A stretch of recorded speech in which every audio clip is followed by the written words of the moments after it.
everyone! I hope everyone is having a good morning. Welcome on in. Sorry, as you might have suspected, I went live and then I immediately had to respond to something. So I was like, oh shoot, I am ready. I just need to wait for them to get back to me quickly. How goes it? I hope everyone's having a good day. Welcome on in, Grobbit and Bunny, good morning. And Geva and Tiny and Blue Jay, welcome on in. And Basin, good morning. I hope everyone's doing well. You did a thing, what'd you do? What'd you do? Let me switch screens really quickly so I can actually see. What'd you do? Good morning, I hope everyone's doing well. Welcome on in. I have finished the embroidery from yesterday. It is on the wall over there. I'll get it close up for you in a second because I'm really proud of this one, to be honest. Really heck. Oh, wait for the art shed. Damn, you damn right I will. And I'll look forward to it as well. Hell yeah. Let me quickly get up yesterday's for anyone who missed it in the Discord. There we go. We did it. I finished it. It took a heckin' minute, but it looks like a little ghostly Mary Lloyd thing. Yeah. Deshad, you also did a thing. What'd you do? Good morning. I hope you're doing well. Good morning. I didn't do a thing. I finished this thing, but I didn't do anything else. I finished this quite literally at midnight last night.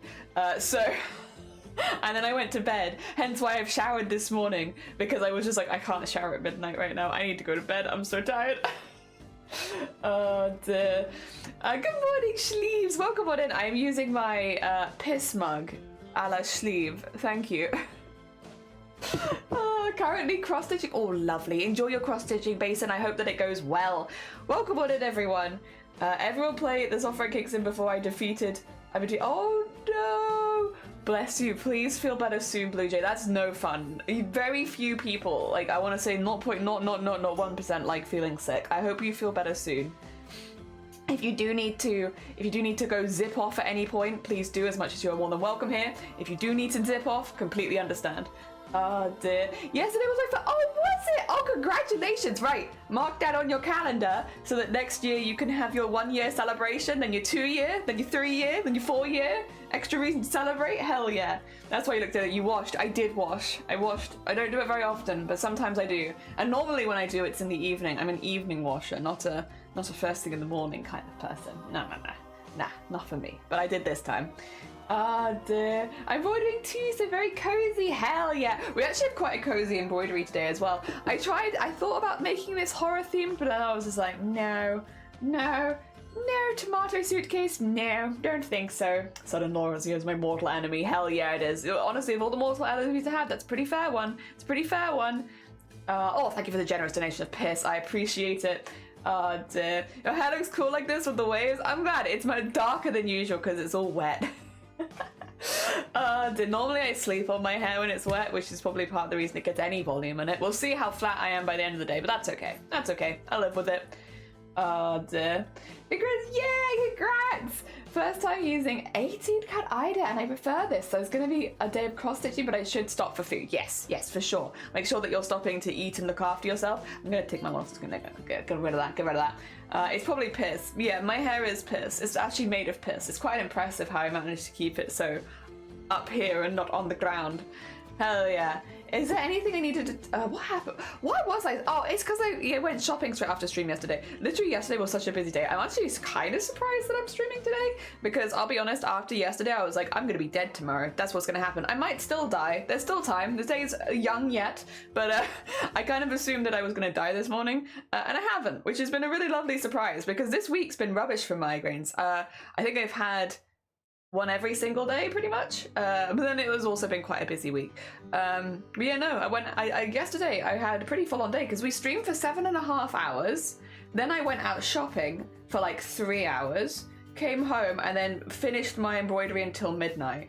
So it was like quite an intense day. Probably one of the most intense, and I'm fine this day. Oh, whatever. Maybe that's what I need to be doing more. I need to be doing more 7.5 hour streams. And then shopping immediately after. I will say I'm just not a big fan of shopping. Some people love it. I love shopping for other people. Like, if someone in the friend group or Shiny or some family need to go get something, I love going shopping with them. I just don't like shopping for myself. I don't enjoy it very much. That being said, had a really successful shopping trip. This is going to sound so mundane to probably a lot of you, but again, live a bit rurally, don't have as many options for shops as maybe some of you do. And there's been something that I've been wanting for a very long time that I finally managed to find in a shop, and that is hecking like swimming trunks for women. And I've been looking for so long for swimming trunks for women because I just, that's what I want. I want like the full trunks. I don't want like a bikini bottom. Even like bikini bottoms as shorts for women are very tight and still show a lot. And like, listen, I just don't want that. And not on a beach where there's sand. I want stuff there. Not the bra bit. Oh yeah, that's fine. I can put anything with it. I just wanted the trunks. Oh dear. Yeah, I have bikini tops. How did beach go? Beach is on Tuesday, so I haven't been to the beach yet. I just had to buy swimming stuff because I don't have, well, I don't have a fitting swimsuit. So I was looking and hoping that I could find swimming trunks for women, and I found one. I found one, and it's in black, and I'm very happy. It's all I wanted. It's all I've wanted for years is swimming trunks for women, and I'm very happy. Still time to die. Oh, still time to die. You damn right. Can't die before the wedding. True. I've spent too much money to die before the wedding. Just got a Silent Hill swim trunks. Oh, and they went down to 2XS. Nice. Hell yeah. That's always been the thing. I still have to take these in slightly because they started at a slightly larger size, but I only need to take them in a little bit, so I can do that. Ah, dear. Tits out. You're just trunks. Yeah, I'm going really intense. My friends aren't ready for it. I don't know if I'm ready for that, to be honest. Beach day. I think I'm gonna go tomorrow. I'm hoping to go, like, I've been invited out on Tuesday as well as weather permitting and everyone being free. And so I'm really hoping. There is a chance we won't be able to go because if someone's busy or if the weather turns, which it does in Wales pretty quickly. But I'm hopeful. I'm really, really hopeful. I'm not going in the water though because I don't trust the water around the UK right now. Gross, disgusting, lots of weird stuff in it. So I'm just gonna be on the beach embroidering. But that's kind of what I want to go for. And they do say seeing the sea is like really good for your mental health and well-being and stuff like that. So I'm just gonna go have like a nice day. Not that my mental health is particularly struggling right now, to be honest. I'm actually doing all right, but like nothing wrong with adding more positivity in there, I suppose. Whack a little bit more in there, you know? I just need to get a swim top to go with. Hell yeah! Oh my god, swim trunks are, yes, the best. I really wanted some, and I'm so glad, and I got some, and I just need to take them in slightly. Happy heckin' days. You can't swim. I think you said that yesterday. Yeah, you can't swim. I mean, that's fair enough. I mean, unless you're in a position where you need, like, you're near the water, I guess you wouldn't need to be able to. I did sailing. I needed to be able to swim because you don't get in a sailboat not being able to swim. Just not safe. Not a good idea, you know? So yes, I can swim, and I can swim pretty well. I mean, to be fair, I'm always of the opinion as well. I don't really like swimming that much, to be honest. I am not a swimmer that enjoys swimming. However, I will say it is a good full body workout. And as someone who is, you know, a full body workout is kind of the vibe. I'm not looking, other than my arms and my back for the sewing, I'm not necessarily looking to bulk up any particular area.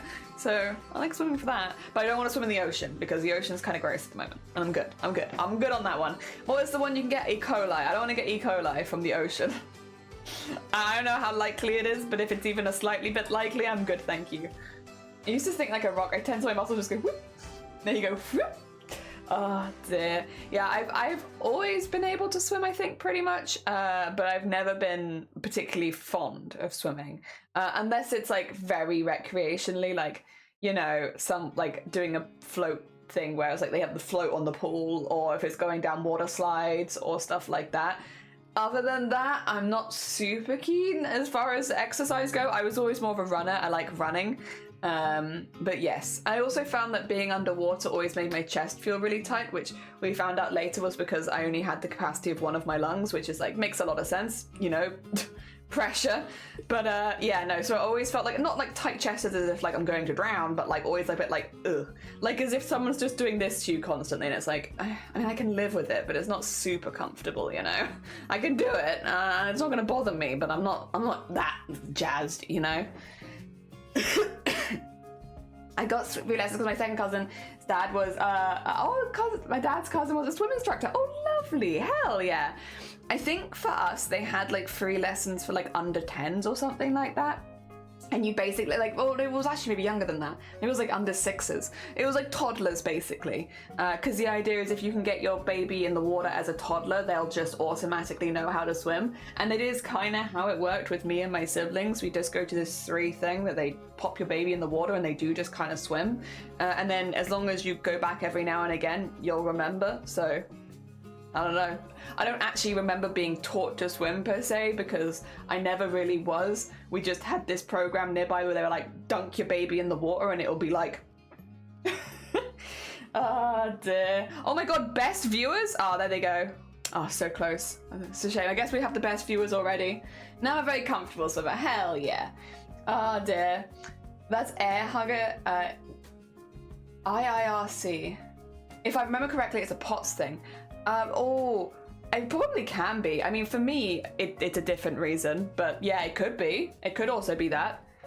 There's a string on me. There you go. Get that string off of me. Ah, damn, you do, but I'm here and I'm cheap. Hell yeah, me too. The throw them in and hope they float method. Well, I think that they do. There's a thing with babies, right? Like, if you take your baby to swim, your baby just swims and it just knows how to do it.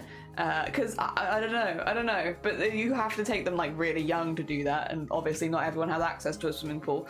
But yeah, we luckily had one not so far from us, and yeah, you could just take your baby, in it goes. And then every now and again we'd go again, like either to like the ones where they had the floaties and stuff like that, and I kind of always just could swim, so that was good. Yeah. Up to 6 months, that's it, thank you. I was like, I'm sure there's a thing with it where it's like there is a time where if you take your baby to the water, it just goes like this. It swims. But I don't know why. But yeah, that's the one. That's what they had. I was gonna say, it was definitely for small, like toddlers, but I guess, yeah, babies probably is what it actually was for. And yeah, if you do that, then your baby just swims. Meh. But yeah. I remember they'd do stuff in school where they'd like see how good you could swim. That was one where they'd be like, how many lengths can you do? And so you just go back and forth, and they'd be like, okay, you can swim. And it's like, yeah, I can swim. I'm just not jazzed about it. Like, physically, can I do it? Yeah, I just don't love it, to be honest. I also don't like how warm it always is around indoor pools, at least in the UK. It's always really warm and like the air's kind of thick in there, and it's always like there's that strong chlorine smell. I can swim, I can, and I'm actually not bad at it. I just don't like it very much. I would just rather do most other exercises.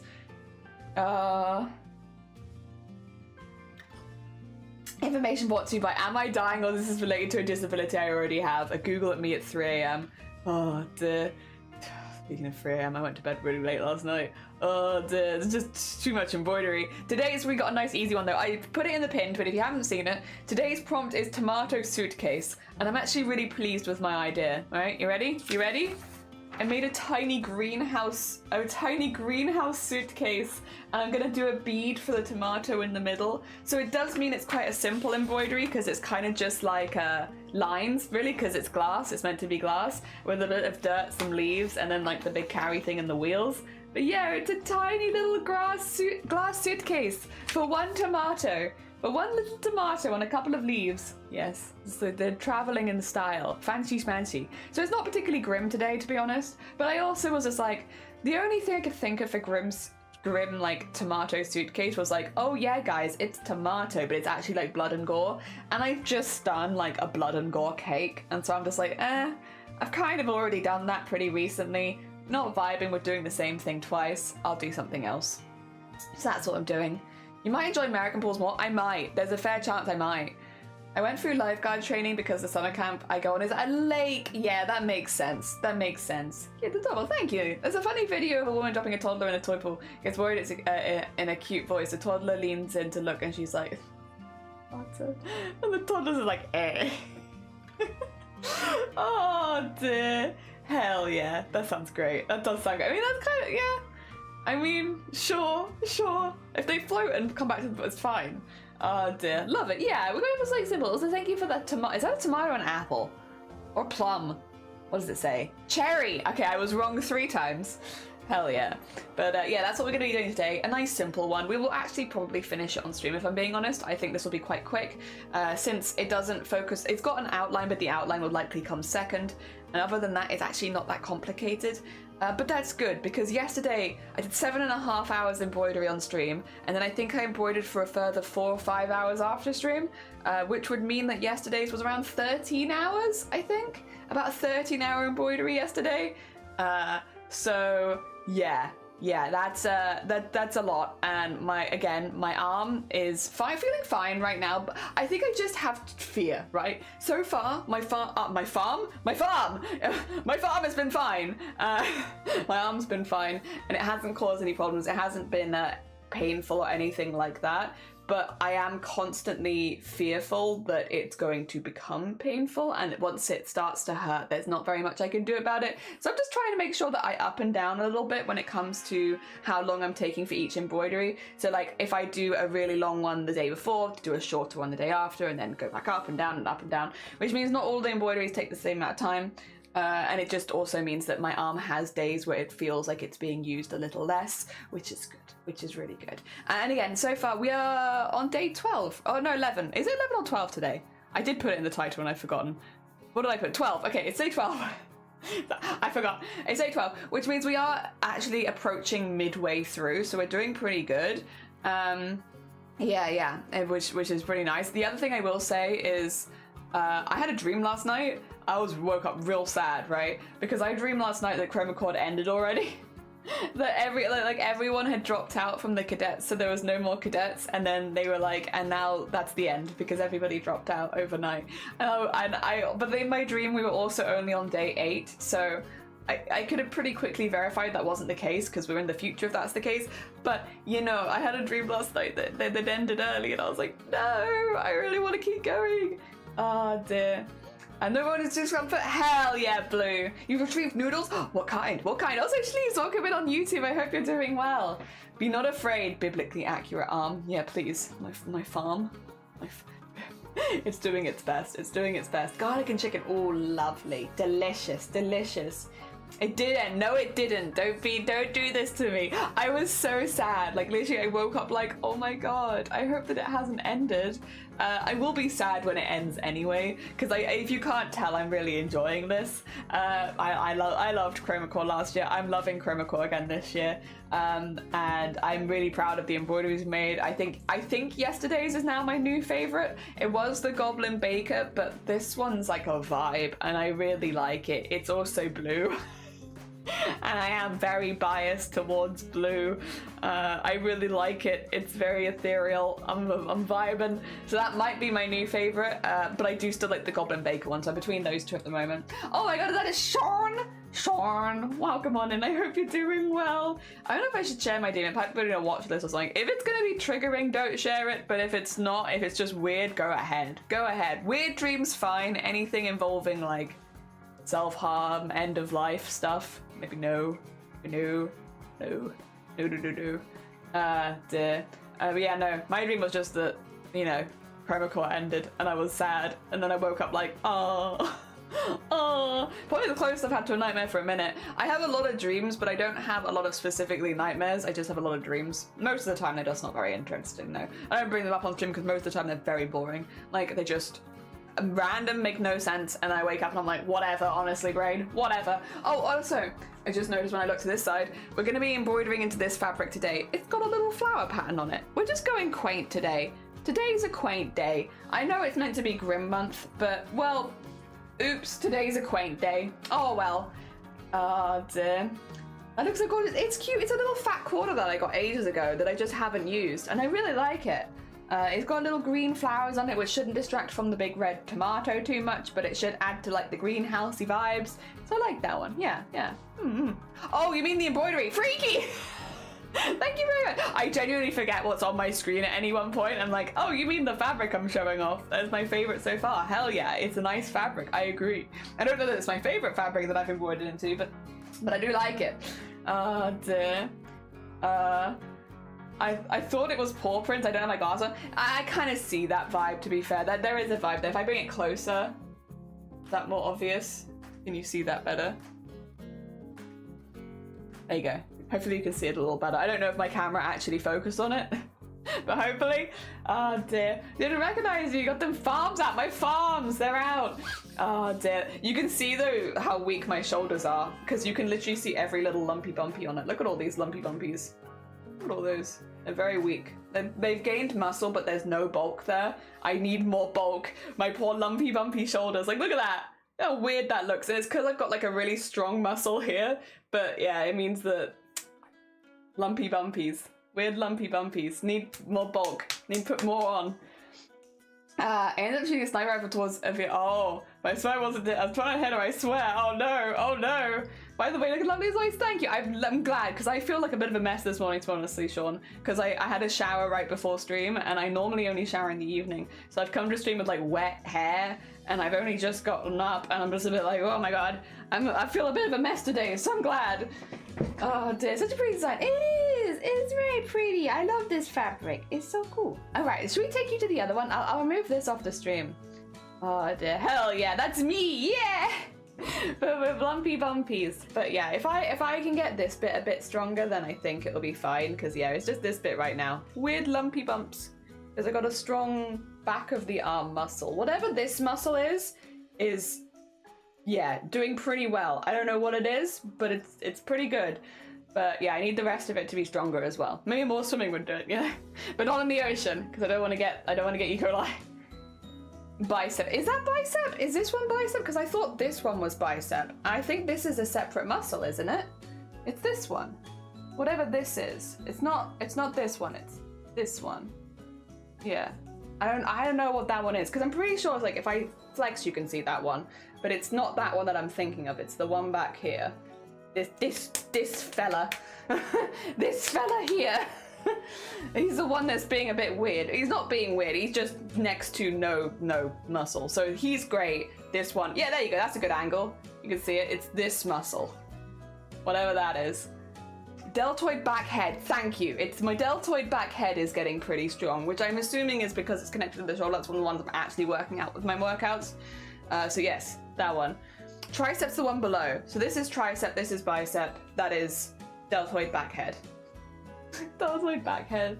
Oh, they all have such interesting names. Yeah, that's the one that's getting pretty heckin' strong. Alright, taking you to this screen. So you can see my fabric on this one. It's probably not in focus right now. I've also got these weird building stuff. This one's a bit of a weird sheet. I've been keeping the sheets though that I have all my doodles on so I can turn them into line art later. Learning muscle names, genuinely. Deltoid back head. So yeah, that's the one. It's the one next to that I think I need to work out. So it's whatever is on my shoulder next to my deltoid back head so that I have more of a rounded shoulder, because right now the deltoid back head is much stronger, but that's okay. That's okay. It's a slow work in progress. I'm not doing anything dramatic overnight, so it is gonna take a while, and that's okay. I'm okay with that. I'm gonna just grab, I've got like lots of scraps of this fabric lying around, so I'm just gonna grab a scrap of this. I could probably use this for another one, so I'll keep that to one side. And then what we'll do is put that to one side. I will, should I maybe thicken the lines up a little bit on this one before I try and trace it? And then we'll trace, and then, yeah, we'll get there, we'll get there. Oh dear. Also, Reva, good morning. Welcome on in. Timer isn't timing. We don't start the timer, Reva, until we start embroidery. So none of this counts on the timer, unfortunately. Yeah, we have that as... I think a lot of people who don't pop by or a bit newer here don't know, but yeah, when we start embroidery, that's when the timer starts. Not until then. It's just because otherwise it puts a lot of pressure on me for the art aspect, which is like the drawing stuff. And like, I don't mind having the pressure on me doing embroidery, like that's fine. But I don't like feeling pressured during drawing phase because like, it just makes me feel stressed out. And this is meant to be like a fun, relaxing thing. Well, I say fun, relaxing. It is meant to be a challenge also. So yes, that's how we do it here. Don't worry. It only starts with, oh, there you go, see? Because if I didn't say it, somebody else would. Have to actually start embroidering first. That way I have no pressure. No pressure. The lesser the pressure, the better. As much as I do think I'm someone who enjoys a little bit of pressure when it comes to working, yeah, just not with art specifically. Art is specifically the one where I'm like, oh my god, timers. Unless we're doing a silly thing. But, I mean, I guess this is kind of a silly thing. If we're being honest, trying to do an embroidery every day for 30 days is a little bit silly. Kind of a goofy move. There we are. So I'm just going to get this a little bit more thick. It's just that it really shines through nicely when we do the tracing. I'll have to leave it to dry just for a second as well, so that the ink doesn't just transfer behind the scenes. So I got some little leaves. The leaves I will embroider because, why not? But I don't want to embroider the tomato. Instead, what I want to do is I want to have the tomato be a bead. Yeah, and we're just going to sew that over the top. Yeah, anyway, I'm having a little dirt in the bottom thing, a little tiny bit of dirt.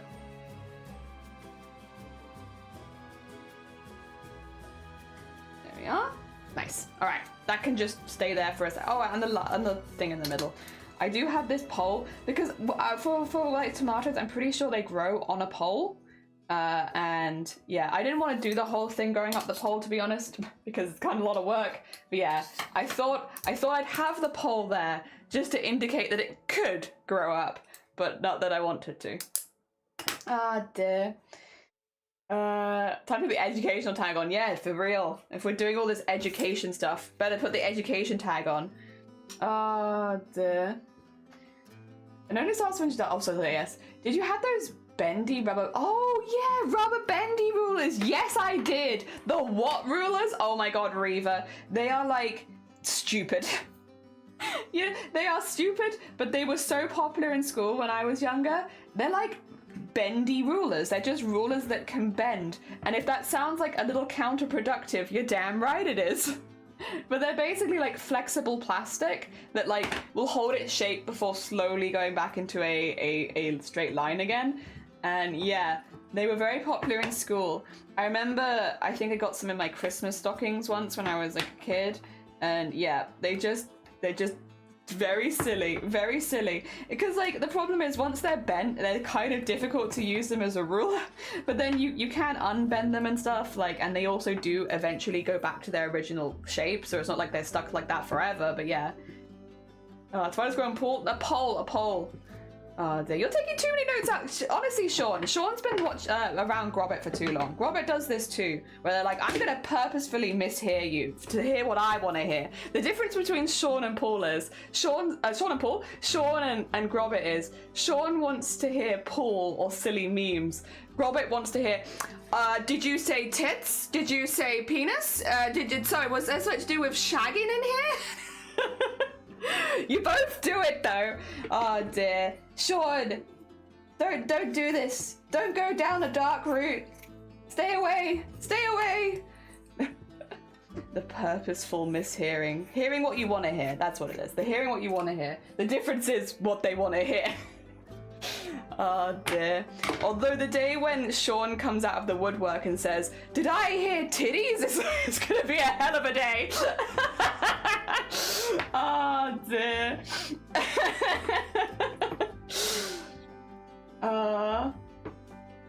I kinda love those. Hell yeah. Hell yeah.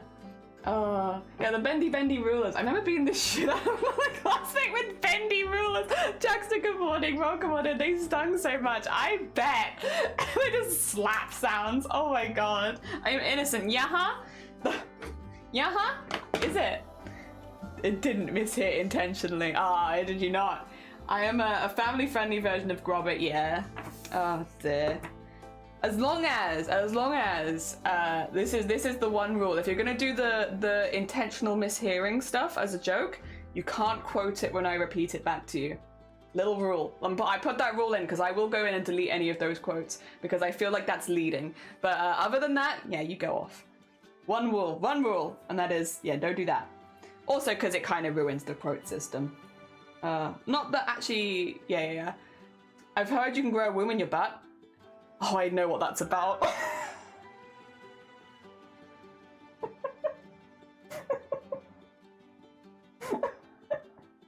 I know what that's about. That's from 2 years ago, and I'm like 99% sure I know what I'm referencing there. Oh dear. I don't know if I think I'm just gonna leave it that. Mind you, would you fill us in? Do you want to know? I could be wrong, but I'm like 99% I know what it's saying. It's a genre. I've been on the internet for a long time. Listen up, guys. Did you know I've been hovering around for a minute? It is a genre of I don't know. The problem is because I'm not really in the community, I'm kind of speaking from the outside. So if anyone is in the community and can correct me, you're welcome to, because we don't kink shame here, we don't shame what people are into, yada yada yada. You're all chill, right? And I'm not here to piss on anyone, you know, metaphorically or physically.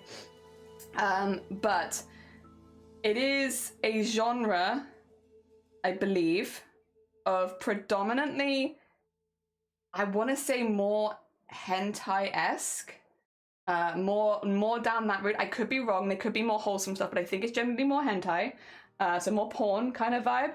A universe where men get pregnant with other men, and it's like, you know, you have like alpha male. I don't know if I'm explaining this very well. You know, you have like alpha males. I think the whole idea is you have like alpha, beta, omega, and it's called the Omegaverse. And you have those, and I'm pretty sure one of them can get pregnant. Val would love it. And so the bit where it's like, so you can grow a womb in your butt, it's from that. There you go. Again, there's probably someone here who could explain this better than me, because I am an outsider who is aware, but maybe not so in depth. But I'm pretty sure, yes, it's something like that. Oh dear, thank you for the hydrate. You're damn right I need to hydrate after that. Omegaverse. Oh, do you know what it, okay, if I'm getting anything wrong, just correct me. Yeah, what the heck did I come back to? The Omegaverse, yeah, I love the idea that it's just like alpha men, because I feel like alpha men has taken on such a different meaning online these days, because it's like Andrew Tate, it's like misogyny, it's like all that kind of stuff. But like, I don't know, can they get pregnant? I'm not sure. I have two very mixed ideologies. They've got the same names, but they are very different. I was like, I'm not sure. But I think, yeah. They're not related at all, to be clear, as far as I'm aware. These are two very separate groups. It's just they share a lot of the same terminology, like alphas and betas. And is Sigma in there somewhere? I'm not sure. Sigma's in there maybe somewhere. Dear. You're not strong enough to grow a woman in your butt. It's you know, not everyone can do that. I'm not strong. I thought Omega was fish figure. That's Omega 3. I have no idea what you're talking about. I know nothing. I'm so sorry. It all makes sense. Sorry for the mpreg, my bad. Omegas can be regardless of gender. Alphas can get people pregnant regardless of gender. Beta. Thank you. Thank you. So alpha males can get anyone pregnant. Omegas can always be pregnant. Wait. Betas work like normal people. Okay, so they're in the betweens. Sounds like you've explained it pretty well, thank you. Omegas get pregnant usually depending on exact law, but typically the ones I've seen, they're both men and women. That's a separate thing. Yeah, it's all men is what I've seen. I'm pretty sure it's all men. But oh yeah, there's probably is women somewhere. I'm sure women exist. But yeah, I think as far as I was aware, it was predominantly men. Oh dear, it's always fun to listen to someone fussy explain Omegaverse and Mpreg. It's like, I'm doing my best, but I am but a small British lady trying their best to explain something they're not really very familiar with. I know of it. The problem is, I know of it, but I'm not really in it. It's one of those. I know of it, not really in it, but I'm aware. Oh dear. I'm trying to think if there's... Also, if anyone's more familiar, is it always porn, or is it like is this just like a world building thing? Because I did originally describe it as like predominantly porn. If that's not true, correct me. Because I don't, that's the one thing of all this I don't want to get wrong. Is it always sexual, or is it not always sexual? Ah, dear.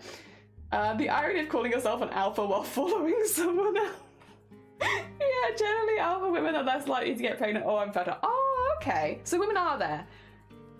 There you go. Feels like Pandora's box. It kind of does. Well, there's a whole universe around it. So it's like there's a lot of information there. If you're in it, there's like loads of content to do with it. So like, if it's your thing, you're eating good online. If you tell people you're the alpha, you're not the alpha. That is very true. Alpha women can get pregnant, I think, but it's more popular with yaoi. Yeah, that's what I had heard. I'm sure women exist. I hope they do. It also varies wildly from what I've seen. Well, it's because it's a lot of different people or artists adding into it, right? So it kind of, like SCP, but nothing like SCP, actually. Like SCP, but like for sex, not for horror. Now the SCP I'm interested in. Yeah, that's pretty cool. The container SCP. This is good. That's the SCP container. Yeah, like SCP, but like for sexy, you know? Sexy SCP. But with none of the monsters and a lot more porn. Like, basically what I'm trying to say is like it's a collaborative effort with a lot of different artists and a lot of different stories adding to the universe, is what I'm trying to say. I'm not saying it in a very good way. Oh my god. A few non-sexual fics about it, but I'd say it's like, okay, 90% erotica. Okay, cool, thank you. That bit I would have felt bad if I'd got wrong. Dear. Yeah, fluff fics are great. Okay. There's huge lore, Mpreg cinematic universe. I mean, kind of, I guess. What is ACP? SCP, which is it's a horror thing where people make SCPs, which are like monsters, categorize them, add them to, I think a lot of it was organized on a Reddit originally, but I think they have their own website now. And yeah, basically it's a huge collaborative effort with lots of different writers writing about monsters and adding them to this SCP universe where they are contained somewhere secure, contain, protect. Secure, contain, protect. That's what it is. Yeah, so they're all there. And it's very interesting. It's very interesting. And a lot of media now actually references back to SCP, like a lot of video games, a lot of stories. It's like become such a popular thing online and in the universe in general that a lot of people are inspired by it. Like, for instance, what's it called? Lethal Company. All of the enemies in Lethal Company are based on SCP. So yeah, there's the SCP universe. It's cool. That's for some spooky creatures. Sexually contained protect. Well, that's not quite right. Never read anything in my Megaverse. That's kind of my vibe. I know-ish what it is, but I'm not familiar deeply. Oh dear. The video game control is very SCP. Percy Jackson had an even gender split. Transformers can be really complex. Teen Wolf usually only has A, B, and everyone else is a toss-up. I need to see SCP show thing. It's not a show, but it's more like there's a lot of written stuff. It's really interesting. What I would say, Reva, if you're curious about SCP, there are a lot of really good YouTube videos going over the SCP universe. I can't remember if Wendigoon did one. I'll find out, because if Wendigoon did one, that's probably a good option. Yeah, the SCP iceberg contained. How about this one? Would you like a Wendigoon iceberg? You'll probably enjoy that. I'll give you one of those. Let me get you a little bit of this. If you're curious, here is a video. Like, as much as I shouldn't be telling people to leave the stream, honestly, it's really entertaining. If you're interested in Wendigoon, yeah, Wendigoon. If you're interested in learning more about SCP, that's a really good introductory guide to what it is in that video. There you go. There you go. You can eat a little bit of it, see if you like it, and then keep going. If you are interested, you literally just need to type SCP into Google, or into the universe, and you'll find loads of hits. It is a huge thing. Please give a warning before you show SCP. Oh, I'm not going to show it on stream. Yeah, don't worry. Although I will say, you shouldn't need a warning, because if you've already clicked into the screen, I've already told you that you're going to be seeing grim and uncomfortable stuff, just as a heads up. So people won't need a warning. Well, you shouldn't need a warning, because there is literally a content warning on my stream for gore, for horror, for all of that kind of stuff, because we are doing Grim Embroidery Month. Yeah, I'll still mention it if I was to put anything on stream, but yeah, the mention is there for the entire month. I can't unimagine a Wendy. I remember that I'm not meant to say that word, gooning, right now. Yes. Somebody told me a while ago that you shouldn't say the word, and I can't remember exactly why, but my superstitious ass is now like, I refuse to say it. You can type it in my chat, but I won't say it. I don't remember why. We talk about cannibalism here way too often as well to want to tempt fate in that direction. Yes, Ace Forest Spirit looked like it. Oh, it's because of the antlers, right? It's not meant to be. I wouldn't have tried to. You did say, I said Wendigoon. Wendigoon is not the same. That's the name of a YouTube channel. I'm trying. I will not say what Grobbit said. I nearly did, and then I didn't because I realized what the word was. Dear. Since being told not to say it. Actually, why am I not saying it? I'm gonna Google it because, yeah. I believe it is that you shouldn't say it. It is disrespectful to actually say it for some reason. I can't say that I'm the most knowledgeable person, but I try to retain information. Should you...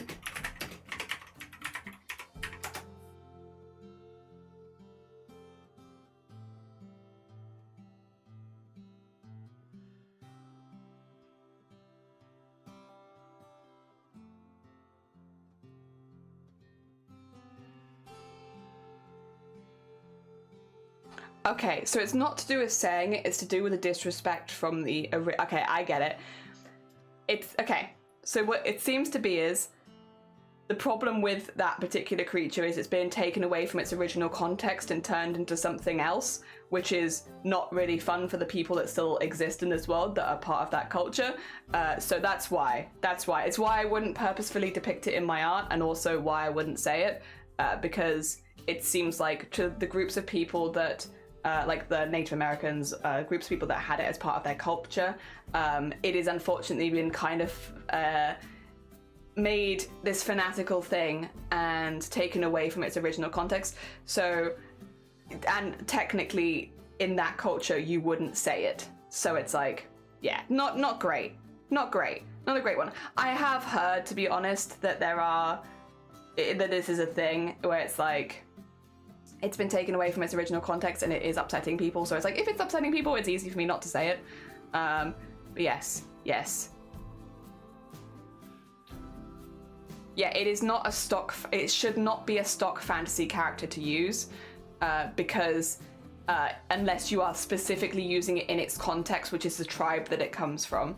Outside of that, it is not, like, it shouldn't be a stock. Yeah, that's what I remember, which is why I wouldn't just add it to my own universe, because it's like, then it becomes that stock character, like a goblin or like an elf or a gnome. It shouldn't be that, apparently. Again, I am not the best person to speak on it because I'm not someone who's personally affected. I just remember somebody mentioning it to me a while ago and me being like, okay, if it's easier for me to just not use it, then I just won't use it. There we are. Oh dear. See also dream catchers. Oh dear. Like Voldemort, well, no, not quite like that. Like a thing that seems to actually be upsetting a whole culture of people. Oh dear, the more you know. I found something interesting about monsters. Oh yeah, also Nado, good morning, welcome on in. Your forest spirit kind of looks like one. I think you're thinking that because it just has the deer horns, right? Or deer antlers, right? Yeah, well, to be clear, to marry Lloyd with antlers.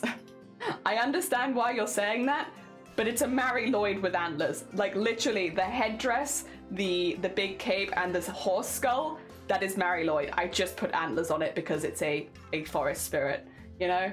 I understand where you're coming from, but that wasn't my intention, nor do I want it to be my intention, you know? So yeah, no. None of that, please. I'd rather not say that I'm trying to be respectful towards your culture and then have my whole chat accuse me of being disrespectful towards said culture.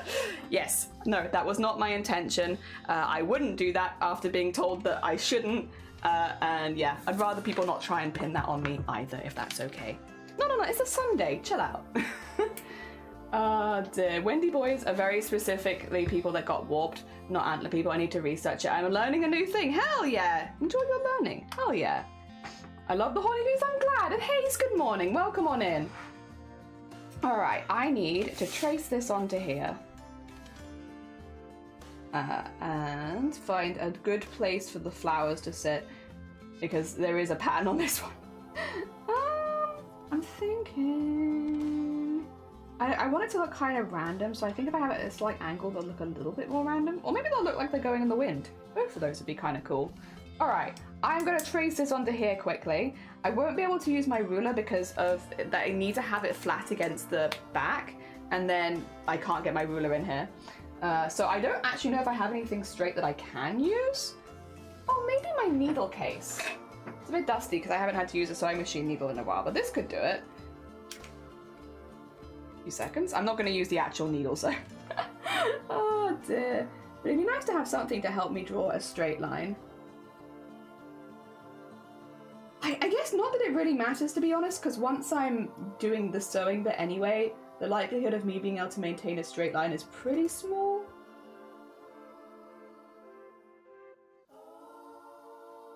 There we go. We'll get that in there. And then... It's going to be annoying. It's going to be really annoying to switch this around. Oh dear.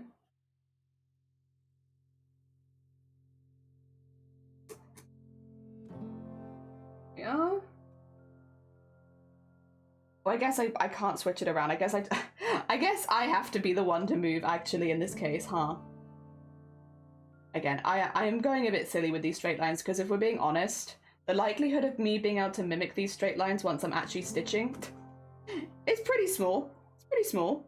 I'll give it my best shot, of course. But, yeah, it's not going to be the easiest. There we go, get that in there.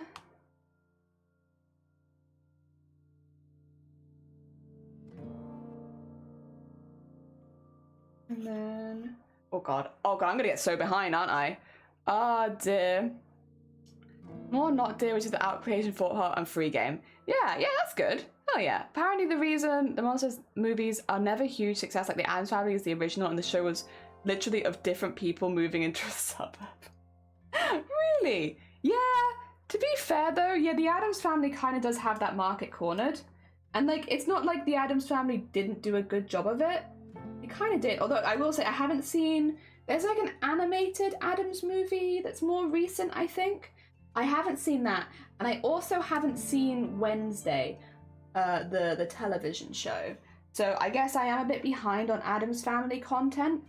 I've seen the original 2 movies, which is a shock to even myself, honestly. But I have seen those, and I thought they were very good. I really liked them. I think I actually like the second movie better than the first movie. I'm sorry, I do not remember what the name of the second movie is. I think it's The Addams Family Values. But you can correct me if that's the first one, then my bad. Yeah, I like that one I think more because I like the woman in it an awful lot. I really like her. I think she's really funny. I think the interactions between the woman, I don't want to spoil the movie. I know it's a really old film. I don't want to spoil the movie though for anyone who hasn't seen it. And I think her name is Debbie. I really like Debbie. Debbie is probably one of my favorite movie characters of all time. I haven't seen many movies, to be fair, so that list is probably kind of short, but still, I love Debbie. Debbie is amazing, is a great character, and I very much enjoy her. I kind of also love that her name is just Debbie. Oh dear. It's a great name, great character, it brings me a lot of joy. Okay, I think that's me traced. There we are. Hey, nice. That's actually easier than I thought it was going to be. I thought I was really going to struggle with that. That was not so bad. Touch wood. Now it's going to be a really hard embroidery. Ah, dear. Oh, let me just wiggle that upside down. No, you're fine, Gobbit. Don't worry. From a lighter note, I saw a TikTok a bit ago from a gardener talking about how it's important to plant natives in your garden, obviously referring to native plants, but I've stitched it with short versions of themselves in a hole. Need something straight here. Good luck. I know, in this community it's not going to happen. It also was literally about disintegrated neighborhood. Oh, okay. Great thing about horror is that the lines not being straight makes it better. That is true. That is true. The spookiest tomato house. If you remember the Not Normal Member of the Monsters, I haven't seen the Monsters, to be honest. I just know of it. Wednesday rocks. Ah, I see. The other way around. Gotcha. I was going to say, I know of it. I haven't seen it myself. Oh dear. Wednesday's so good. Is it? I've heard very mixed things on it, to be honest. Oh, like, why can't I get this back on again? Have I made a grave error in judgment? Oh, okay. Well, no. Turns out not. Turns out actually fine. We're fine. Oh dear. Rocks! Morticia. I like Morticia, but I really like Debbie. I really like Debbie. The normie. Yeah, I love Debbie. Debbie brings me so much joy. Debbie is just the best.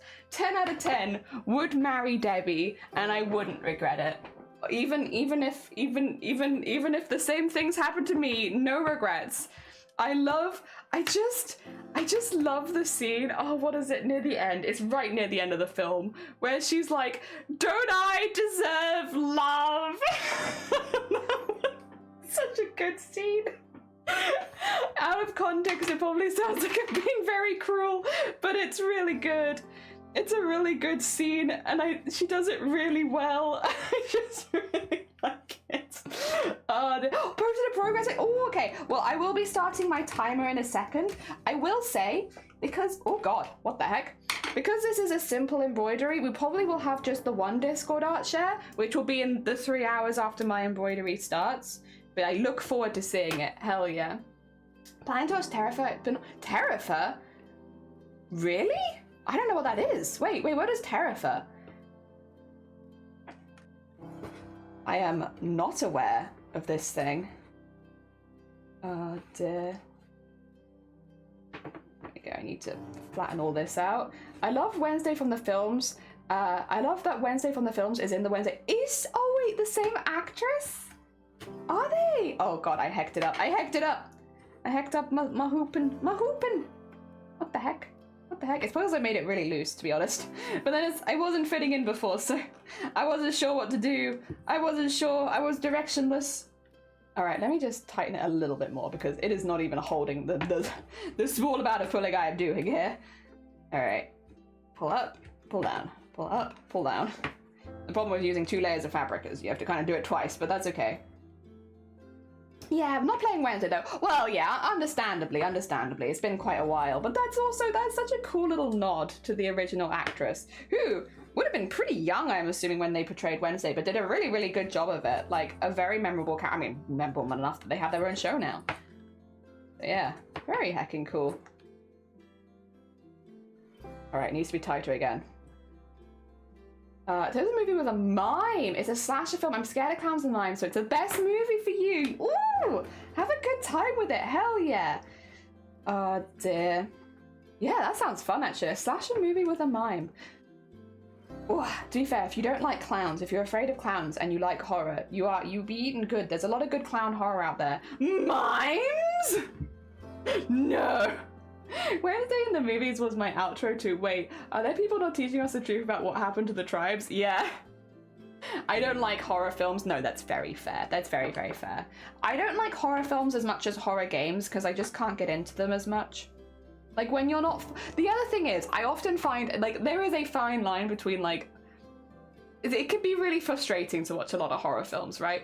And I completely understand. The thing is, you're not in them, you're not in that, and it's not like the characters are necessarily, like, acting unreasonably given the situation. But I want to say that, like, there is something frustrating sometimes when you know someone's gonna run into something, like, nasty, and they're just not avoiding it, and you're like, ah, yeah. Like when they're like, let's split up, and you're just like...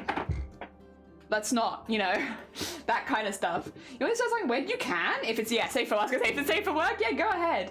Most horror films these days are gore porn, and that's it. Yeah, I'm like, I get wanting to show off special effects, and I think gore can be used in a really good way for horror, but like, I don't think just gore does it for me too much. I mean, but that is the same in games as well, to be fair. Gore in games doesn't really make me feel anything. But like other than a bit like, ugh. It doesn't make me feel scared. The thing in the memes I've seen is like the scream, but instead of the ghost face, it's just a mime. That's kind of fun though. I love horror, but I'm easily scared. It's a problematic issue. I'm usually fine with gore if I know that it's fake. You know, this is a weird association thing. Have you been to like horror houses or horror mazes and horror experiences? I don't know how many people have been through that. There is a smell around fake gore, like a weird like plasticky smell that I now associate. If I ever was to like, I just associate that with gore in general now. So when I'm walking around a video game where there's a lot of gore, I can almost like smell it, but it's like that plasticky smell. It's not like real smell. It's just like this, yeah, the like horror maze. Is it playing? I think there's music, right? Oh yeah, I forgot my headphones are broken, aren't they? I can only hear through one ear and it's the one I haven't got on my ear. It's like smell. I need a horror film where they do everything right, but it still goes wrong. All right, I will start my timer now because I'm going to start embroidering in a second. And and I'll probably forget. There's a community on Tumblr with a town. Oh, okay, tag clown husbandry. Maybe people who create law of having a pet clown, but it's just a clown. Wait, that's kind of hilarious though. I haven't seen Saw and I probably never will. I read Blink twice and seeing gore, yeah, in any other content. That's fair. That's fair. Oh dear. Oh dear, there's that plasticky smell, and that now is what I associate with all gore everywhere. They come with breeds and they eat and they but that's kind of amazing though. I don't know. Kind of love that, not gonna lie. That gives me the funnies. Kind of like clowns give me the funnies. Classic. It's the smell of prosthetics. For some reason, it's more scary than natural attraction. Yeah, like that smell now is so deeply ingrained in like a horror situation that if I smell it anywhere else, I'm like, where's the blood? Where's the gore? I can smell plastic. There must be blood and gore around here. There you go. They're nice and trimmed. This is a nice simple one, to be fair. Like, look at that. Like, easy peasy. We're gonna actually tackle the stuff inside of the house first. So we're gonna tackle the dirt and the little leaves and such, and then we're gonna go back for that. I think we're gonna finish this in 3 hours, probably, to be honest, guys. Oh, actually, I haven't put away my stuff from yesterday yet. We can do that first. Maggie, good morning. Hands are licking my arm, made it hard to type. Oh, oh. Other than Saw 2, where the woman gets pushed into a past of pit syringes, I think a lot of people hate that, right?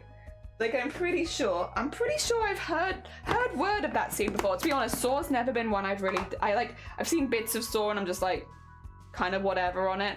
I might sit down and properly watch it at some point, but because gore horror is like kind of whatever to me, it's never been one that I've gone out of my way to watch. That being said, I did watch like most of the Final Destinations, and I kind of always hoped that I would like them more, but I mainly did watch those because my friends liked them rather than because I liked them, I suppose, so maybe that's why.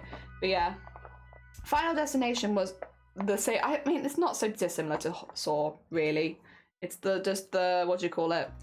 You know, people are gonna be in a bad way, but like, how do they get there kind of thing? And like, is it interesting? Yeah, in like a way it's interesting, but it's also like, it's just gore. It's whatever. Hi Maggie, welcome on in and save. You're right, Pink. Beep boop boop ba doot doot scoot. Saved. Thank you.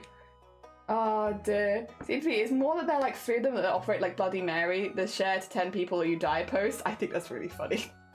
And some reason the kind of horror that, oh, I see, that's fair. I was gonna say, like, I kind of like those because they feel more modern. That feels like a modern horror thing, and that's kind of fun to see, because a lot of stuff is based on the past.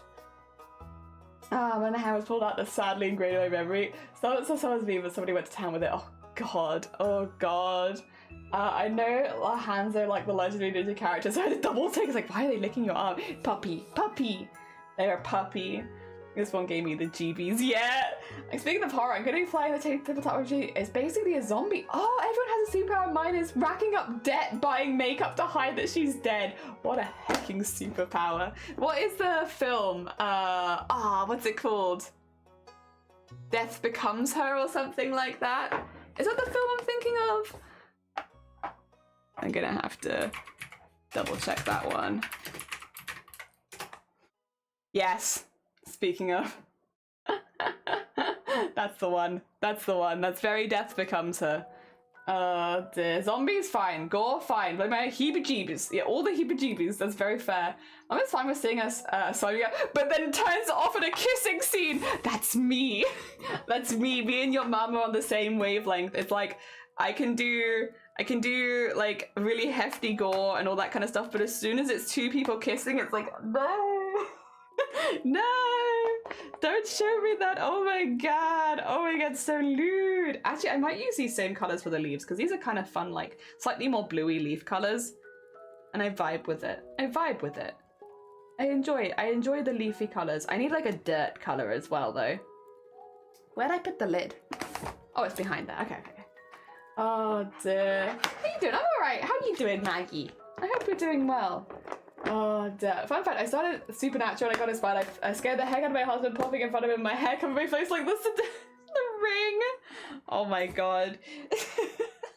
That probably would have made me jump a bit as well. Oh dear. Hydrate? I can hydrate for my piss, like hell yeah. Ghost is my favourite horror film. Oh, Fairy Ghost. Okay. Those awkward social comedy secondhand about, oh, true, that's true. No, actually, Blue Jays got me even better there. Like, I can watch horror, I can watch spines being ripped out, I can watch needles, whatever. as soon as it's two people having a misunderstanding and it's like cringe humor, oh my god, turn it off, I can't handle it. Oh god, I can't with that sort of stuff. It gets me so badly. Any like cringe humor if someone's misunderstood or done the wrong, oh god, gets me. It gets me, I can't do it. I can't do it. I want to crawl under a rock, yeah. Me too. Me too. 100% would crawl under a rock. It is too much for me. I can't handle it. I think I will go for a couple of slightly lighter ones for funsies. Kind of like that one actually, and I kind of like... do I want that one or do I want... maybe this one? I've got an anchor one here that's kind of nice. I could take this. Oh, but actually these two kind of... No, I don't think so. I think I have one in the other box that might be better actually. The butterfly, take care, Maggie! Oh dear. Same. I literally had to walk out of a room while I was watching a stream that had cringe. Yeah, it's like I can do needles, I can do spines ripping out, but two people having a misunderstanding, can't do that. Get that out of here. Can't manage that. Ooh, gives me the heebie-jeebies. Talking of heebie-jeebies, that do be giving me the heebie-jeebies. The nausea might be because I'm drinking too much water, actually. Go look after yourself, Blue. If you're having a rough time, like, honestly, go do some self-cares and stuff. It sounds like you might need it. Also, mind your nip. Welcome on it. I hope you're doing well. Welcome. We are... Actually, I need to get my hoop stand set up. We are gonna be just about starting an embroidery, like, in a second. Well, maybe not 1 second, because otherwise people will start typing 1 in my chat, but in, like, pretty much a second. I just need to rejig my camera so that it definitely is focused, and then we're doing a very simple one, a very nice simple one, which is good, because yesterday's was, I think it was 13 hours, 7.5 plus 5. But yeah, around 13 hours. It was a lot. 13 hours and also 3 hours shopping, and that was like my whole day. My whole day. And then I got about 5 hours sleep, which is not awful, to be honest. I can get by on 5. I would prefer more than 5 hours sleep normally, but I can get by on 5 hours sleep. Where's my tomato? It's gonna be this. My tomato will be, let me just make sure I might even put 2 tomatoes there. Make sure I've got the size of this correct. There it is. It's gonna be just, oh, it's gonna fall, but like, that's the size of my tomato. I'm gonna put it in there at the end. 1 tomato. Hell yeah. Well, they said tomato suitcase. They didn't say tomatoes suitcase. Not multiple tomatoes, just 1. All right, let's see. If I go here, I actually look like I'm in focus. I guess we've got the camera set up pretty well. Yeah, actually, that's pretty in focus. I think you can see that just fine. Cool, well, that's easy. Easy peasy lemon squeezy. I'm going to outline the bits inside first. We'll come back to the case second. Yes. I said for 3 hours the past 2 nights in a row. 5 hours sounds nice. Yeah, I am more of like an 8 hours kind of person before, like, I know that sounds like a lot, but I am very sleepy. I normally need like 8 hours to feel like a human in the morning. Again, like I said, I genuinely expected to wake up this morning feeling really unwell because of being so busy yesterday, but I touch wood, seem to have gotten pretty lucky. I don't feel bad today. I don't know either. If I'm an my own, then I have to fix the pots I'm new to, so I'm still figuring out triggers. Yeah, that's fair. Dear. Well, yeah, like I said, look after yourself. Make sure you're safe. I don't want anyone to be in my stream if they are in any way putting themselves in danger by being here. As much as we love to see people, I'm always like, put yourself first. If you're having a rough health day and you need to leave, completely understand. Oh dear. Right, we are gonna get some outlining done. This is probably going to be the cutest we go. Maybe not the crab. The crab was pretty cute, actually. The crab was pretty cute. This will be like a very... And to be honest, I don't know if this will be cute as much as maybe quaint. This might be more of a quaint embroidery. Oh, hi! How goes it? I hope you're doing well, Valiant. Good morning. I hope that it goes well. We are about to do a little tomato in a tiny little glass suitcase. They're going to have a little... Although the glass isn't going to be anything in particular. Will's animation, I know. Oh my god. I saw that. Jesus. Like, actually, what the hell? How did you manage that in 12 hours? I meant to mention that earlier, to be honest. Thank you for the reminder. Yeah, one of the cadets did an animation in 12 hours. And when I say the quality, it is ridiculous. It is absolutely ridiculous that they managed that in 12 hours. Yeah, no. Genuinely, there are times where I'm like, oh, I did pretty well today. I feel like I got my stuff done in a day. Hell yeah, good on me. And then you see something like that and you're like, that's ridiculous. What? How? Where did you get the time? Can you stop time? What is this about, huh? It's mad to me. It's mad. I think it's really impressive though. And it was really cool to see.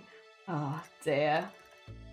Will's stuff has consistently been like an honest joy to see. I mean, all the cadets, to be clear, are making amazing things. All the people competing are like doing really, really well, and like it's really cool to see all their work.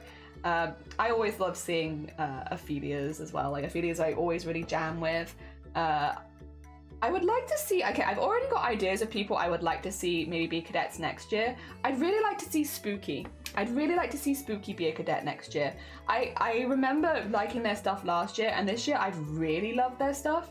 I would love to see Spooky in the cadets next year. And Mr. Green. I feel like Mr. Green does some really cool stuff. And, what's her face? The person that keeps doing pixel art animations. I think it begins with a C.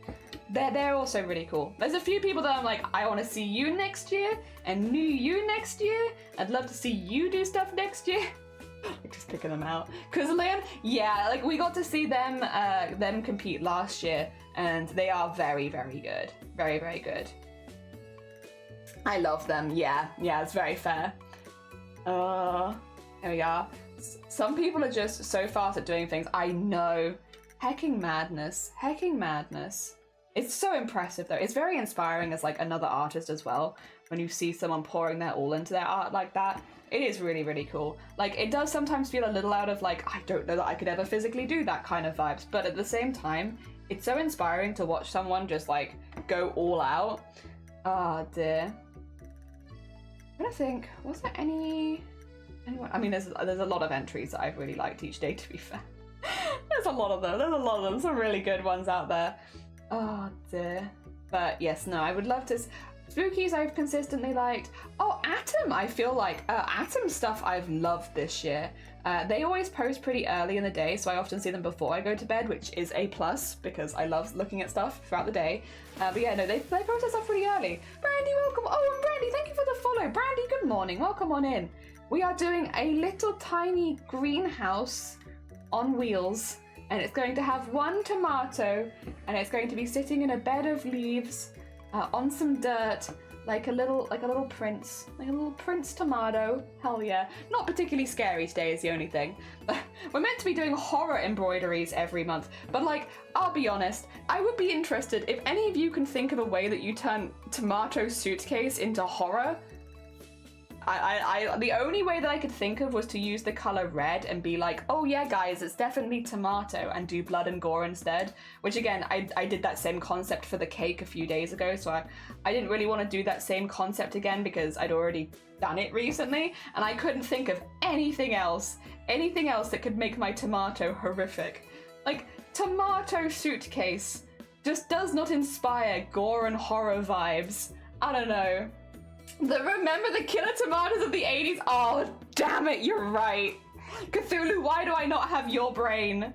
That's actually really clever. It's a bit late now. I've already come up with an idea and I've started embroidering it, but damn it, that's good. Dang, that's good. That would have been a good one. Oh, dear. Shoot. Makes me think of mimics. Yeah, to be fair, I haven't actually... Well, I say I haven't done a mimic. I would say the cake. Let me show you the cake one. It's very mimic-esque. So while I haven't... What's this one? Oh, that's that. You know what? I can change that picture. That's fine. I haven't done a mimic per se, but I would say this is the one I'm referencing. Oh god, that's big. That's big. We did this one a couple days ago, and like, do you see what I mean? Where I'm like, the kind of idea of turning it into something, I've kind of done that with this cake. It's not exactly the same, but I feel like it's not 1,000 miles away either. One of those. It's a tricky one. Tricky one. I mean, they're meant to be tricky, to be fair. Also, Tara, good morning. Teeth, skull, and the dirt to apply person uses. That's so smart as well. Oh, God, you guys have got it. That's a smart one. That's a big brain right there. Oh, dear. And thank you for the lurk, Gav. Have a lovely, lovely, lovely lurk.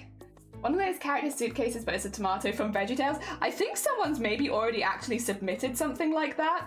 Not quite the VeggieTales one, but like a very similar to that. You know, because the prompt is given out at 5 a.m. my time, so about 6 hours ago. Oh no, 5 hours ago. Yeah, 5 hours ago, the prompt was given out. So some people have actually already drawn and finished their pieces, and yeah, I did see one a bit like that. So somebody was like, ah, yes, this is the vibe, and it's like, honestly, fair enough. I'm not gonna criticize you for that. Fair enough. Thorns on the vines. Yeah, I guess you could add like, yeah, you could add like more like a, almost like make it Venus flytrap-esque, make the plant itself the danger. I've just put it on like a little throne. Morty, good morning. Welcome on in. I hope you're doing well. Welcome, welcome. Oh dear. We are, I need to spin this around again. I only use a tiny bit of thread. What the? Are you okay? Oh my God. What the heck? Weird. Okay, we are doing a simple embroidery today because yesterday's was 13 hours. Also, I caved immediately. You know, the other day on stream, I was like, I really don't want to tell people how long the embroideries take because I kind of want it to remain a mystery. The problem with that is I can't lie very well. And definitely not food messages. I'm pretty bad with all of that. So, oh, you can't see what I'm doing at all, or you can just see the picture. I'm so sorry. So yes, someone was like, Jelly, if I'm curious, how long do these take? And I was like, oh no. And I did really consider lying about it, but then I was like, but then somebody underneath wrote, Jelly literally live streams the process. You can see it there. And I was like, I can't lie about this. I can't lie about it. They know. I've been found out. I don't tell anyone in Chroma Core that I live stream because I don't really want it to be about that. You know, I know I'm being a little self-conscious being, but I really just don't like putting myself out there as a live streamer. It makes me feel very awkward. It's why I don't ever post in going live or anything like that. I'm just like, nope. I'm just gonna be a secret bean, actually. But yeah, I got found out. They found me out. So I was like, yeah, it takes like an average of like 10 hours, but it does depend a little bit, you know, embroidery to embroidery. Some take longer, some take shorter. And then they were like, doesn't that mean you're getting like mad burned out? And I'm like, no. No, I understand why you would think like that, because if most people did, because this is my 12th day straight of doing at least like 10 hours a day, I think most people would maybe experience some level of burnout. But no, not really. That's not how my brain is wired, but I don't really want to say that, so I just say, haha, no. I know, I'm just an awkward lady. This is why I don't want to have the conversation about how long it takes, because I'm very awkward and I feel bad, and I don't know, because I know artist burnout is such a big thing in the artist community, and like it's very relatable for a lot of people, but it's just not how I function, and I've just been a bit awkward. I'm being awkward, and I haven't joined the voice chat since because I feel awkward about it. Oh dear. And it's like no one's been mean to me, no one's been nasty or rude, I'm just awkward. I'm awkward, and I almost feel bad about how long I spend on these without having any negativeness around it, because I know that, again, artist burnout is such a huge thing, and it's like very, very common, and you know, being able to do my crafts for 10 hours a day is like really a luxury for most people that they couldn't do, both for time but also like mentally that would not be good for a lot of people, and yet for me it's like it's fine. And I am an awkward lady, and I have been awkward. But yeah, I also gave myself away immediately because I just can't. Like, what am I gonna do? Lie and say, oh yeah, they take like 3 hours each, and then they're gonna go on my Twitch and see that I did a 7.5 hour live stream. Even if they don't know exactly how long it takes, like it's pretty difficult to hide it if you know that I stream the process, right? Because you could literally just come over and be like, yeah, she's been streaming for more than 3 hours, so I don't think she's telling the truth when she says they all take 3 hours. And it's like, yeah, you know what? Fair. I can't really argue that, to be honest. All right, I'm going to use this bit later, so I'm going to keep that on the needle. And then I have a small needle somewhere. Yeah, this is the one I kind of want to use. My small, tiny, sharp one. Also cut that a little more. Why do you want to lie though? I know, it's a weird one, right? I think, so the main reason that I want to lie, okay, which I didn't lie, and I wouldn't do very well at it anyway, even if I did try, but the reason that lying was like what I kind of wanted to do about it is I didn't want to take away any of the magic from it. A lot of people, which I'm really grateful for, they say that they enjoy my embroideries, that it makes them feel nostalgic, that it gives them like a warm feeling to see somebody doing embroidery like this. And I'm really, really glad, because that's exactly the feeling that I want my art to give people. But I feel like, the other thing is, like, I don't want it to feel unobtainable. Like, you know, I am pretty new to embroidery myself in the grand scheme of things. It's only something that I've been doing for like a year. I want it to feel obtainable to other people who are watching or who have seen my embroideries and such, like to give it a go, right? And I think if you tell people that they take an average of 10 hours a day, it kind of takes a bit of the magic away, because it feels less like, I think when you imagine it, you imagine someone like sitting back, having a nice relaxing time and doing embroidery. And to be fair, that kind of is what embroidery is like for me as well. It's just, you... Phone? Yay! Beach day is a go. We've just had confirmation. We are definitely going down the beach. Everyone has responded. We have a whole party going. Hell yeah! Beach day, go! But yeah, no. I feel like it takes away some of the magic from it. And I understand it's good to be realistic, but I also wouldn't... You know, when I tell people it takes 10 hours a day, I feel like it puts people off, you know? And I don't want to be the person who puts people off. And I don't want to be the person who ruins the nostalgic feeling you get around it, or any of that. I just want my art to make people happy, to be honest, and maybe encourage people to give embroidery a go. And sometimes I feel like the more you know about it, the less it entices people. Yeah, that's kind of the vibe. That's why I was considering lying about it. Let's go! I'm so excited. It means I get to wear my new swimsuit. You people have just joined and hear me earlier. I'm very excited because I found women's swimming trunks, which is just not a thing around here. We live in rural Wales. It's bikinis or swimsuits, and that's it, right? That's all you get as a woman, which, to be fair, is still more than you get as a man, to be clear. But like, as someone who, I want a lot more lower coverage. You know, there's a few reasons, but like generally I prefer to have like the upper half of my thighs covered. So, and that's like not very easy with swimming stuff because, you know, women's swimsuits tend to show your upper thighs, right? Even if you get shorts, you'll normally see your upper thighs. But I found proper swimming trunks for women, and I'm so hyped. Oh my god, hi Jinx!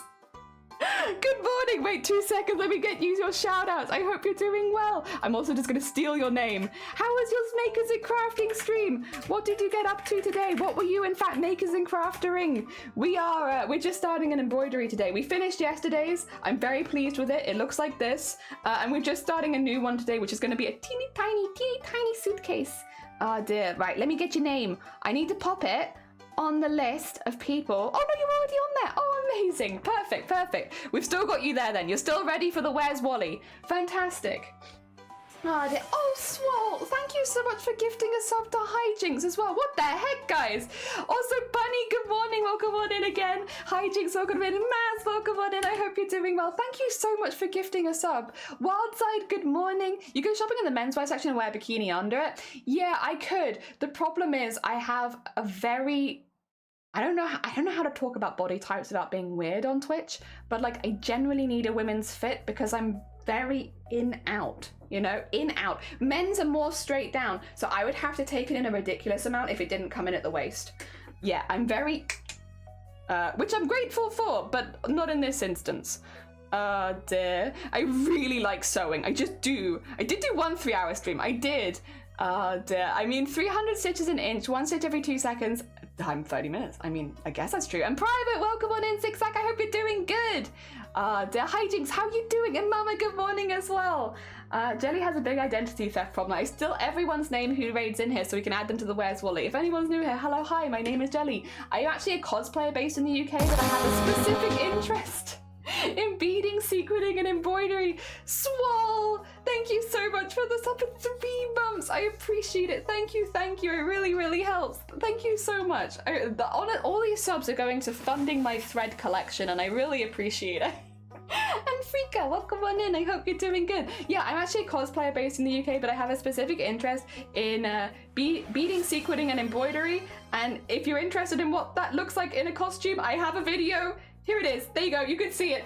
Swole, thank you so much for gifting us up to Basin as well. That's very kind of you. Jesus, we're working on our Advent shawl first and then swap to our lighthouse. Oh my God. What a lovely way of spending your Sunday hijinks. I should say, if you need to nip off, you need to eat, sleep, drink, anything like that, please do. As much as you're super, super welcome here, you're more than welcome to go and do whatever you need to do. And hourglass, that's the name. Hourglass, in, out. Yeah, which means that like men's stuff, I need to tailor it in or it'll just fall off my ass. Oh dear. Yeah, this is the kind of cosplays we make. Big emphasis on beading, sequinning, and embroidery. All of the gold on this is either beaded, sequined, or embroidered. It's 160,000 beads and 20,000 sequins on this project, and it took a whole year. So yeah, we do cosplay, but we also do a lot of embroidery just generally for funsies. And at the moment, you've caught us doing a daily project for embroidery every single day for a month. And we're on day 12. All of the other ones are behind me. First 11 days are back here. This is on day 12. Is it difficult to tailor this men's to a women's fit? If you have to take a lot in, you'll get a lot of bunching around the waist, which is not so fun. You can do it, but it's not great, you know? Yeah. Oh, hola, D-Gens, welcome on in. How goes it, Blaffle? I hope you're doing well. I already seen this cosplay a few times, so it blows me away every time. I mean, you were here when we were making it, right? Yeah, it was a big one, but I'm really glad we made it. It was really, really fun. Alpha's gorgeous, thank you. That's my Sunday best. I'm not wearing my Sunday best right now, but when I do, it's my Sunday best. Rox, good morning. It's Blaps Flaps. It is Blaps Flaps. That was a budget-friendly one. It was, Maz. Yeah. So that was less than 20 quid a month. It turned out to be about 220 in total. I made it over a whole year, so that's why it's less than £20 a month. The whole idea with that particular costume was to keep it as cheap as possible, because you do hear a lot of people who say things like, I'll never compete at a high level because I don't have the money. And as someone who has, at the time I had like zero income, I wanted to prove that you could make a high level cosplay contest, and it's more to do with the skills that you have rather than the money that you have. And during the during the making of that cosplay, we talked a lot about how I was keeping the price down and the things that I was doing that meant I could still have a full range of equipment but keeping everything really cheap and stuff like that. Yeah. Because it is kind of an important thing when it comes to big cosplays, because yes, money can make that a lot easier, but I also don't think it's the only factor. Yeah, I think also being able to show a range of skills and like depending on the materials you're working with, because this whole costume, so I will quickly show it again for anyone, this whole costume was made out of lining fabric. You know, the really cheap static lining fabric? That's this whole costume is made out of lining fabric. Every single bit of it is lining fabric. Muslin, not that expensive. This is like £2 a meter lining fabric. Like it's like the plasticky cheap stuff. And the entire costume is made out of it, this same purple lining fabric. Yep. And that kind of thing meant that even though I used 20 meters of fabric in this costume, it cost me like 40 quid. And I had a discount because I purchased it on like Black Friday or something like that. So yeah, stuff like that. We talk about things like that because I am a very budget crafter.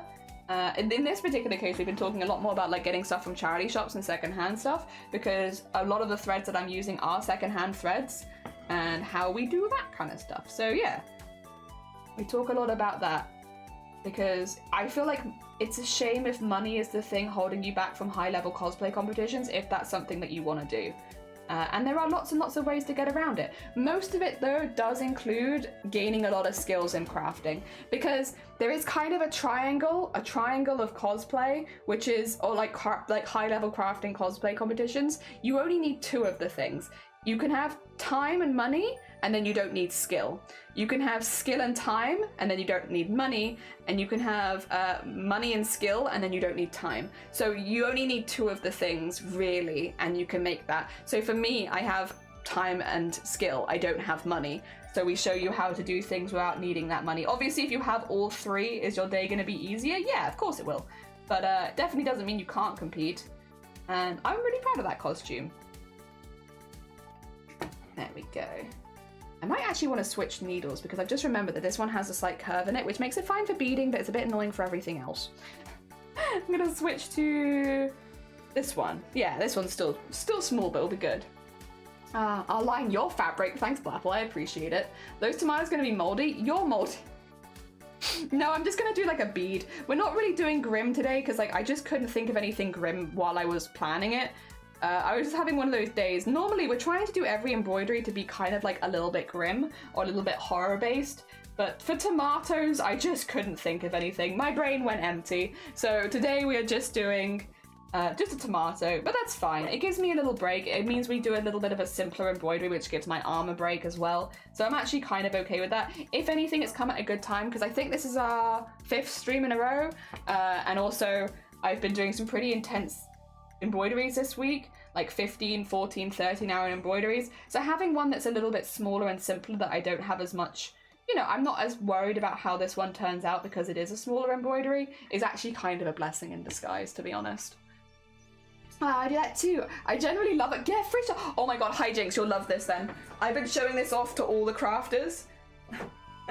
I got this in a local charity shop the other day for £3.50. All DMC, there's 80 of them different colours, all DMC and all labelled and wrapped ready for £3.50 with the container, with the whole thing. They labelled them, they everything, £3.50. It's great. The rest of the threads are ones I've collected myself over time, but like that is just a straight up collection. Hell yeah. I am molding. No, I don't even to end with cosplay with my first build. I may want do this, which each craft I pick up. Hell yeah! I mean, if that's what you enjoy and that's how you enjoy cosplay, there's nothing wrong with that. You gotta do it in a way that speaks to you. Tomato. I wish I pronounced it like this. You don't say tomato? Tomato. Oh dear. But today's meeting is officially cancelled. Someone living in the area passed. Oh, and I got to use it as an excuse. I'm sorry, Valiant. I hope you're doing all right. I hope you're okay. Oh dear. I love how labelled they are. Yeah, it's laid up to somebody's collection. Ophi would be so jealous. I know. I'm waiting to show it off to Ophi so I can be like. Oh dear, Frio, good morning, welcome on in. What are we doing today? Nothing very horror based today, to be honest. This is like not a very spooky embroidery, unfortunately, because the prompt is tomato suitcase, and my brain was just like, nah, we can try and make it horror, but nah. So today we're making a little greenhouse on wheels, and this will be my tomato suitcase, because my brain was just like, creativity, not today. Like 100 quid's worth of crafting materials. It is. Tomato. Oh, you say tomato. I say tomato. Tomato. Picked up some good sized bags of thread the other day and some not so cheap yarn too. Hey, listen. Yarn is yarn and we appreciate some yarn here. I have seen some really good yarns in charity shops near me recently, but I just don't need it. Like, I do crochet, but I've already got plenty of yarn, so I'm trying to be good and not buy stuff that I can't immediately use, which is difficult as a crafter, but I'm doing my best.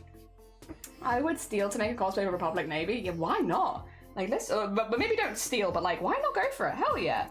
Like, that you'll probably have a steep learning curve if it's one of your first, like, fully made cosplays. But like, oh my god, my phone, please. Ah! Yes, that's fine.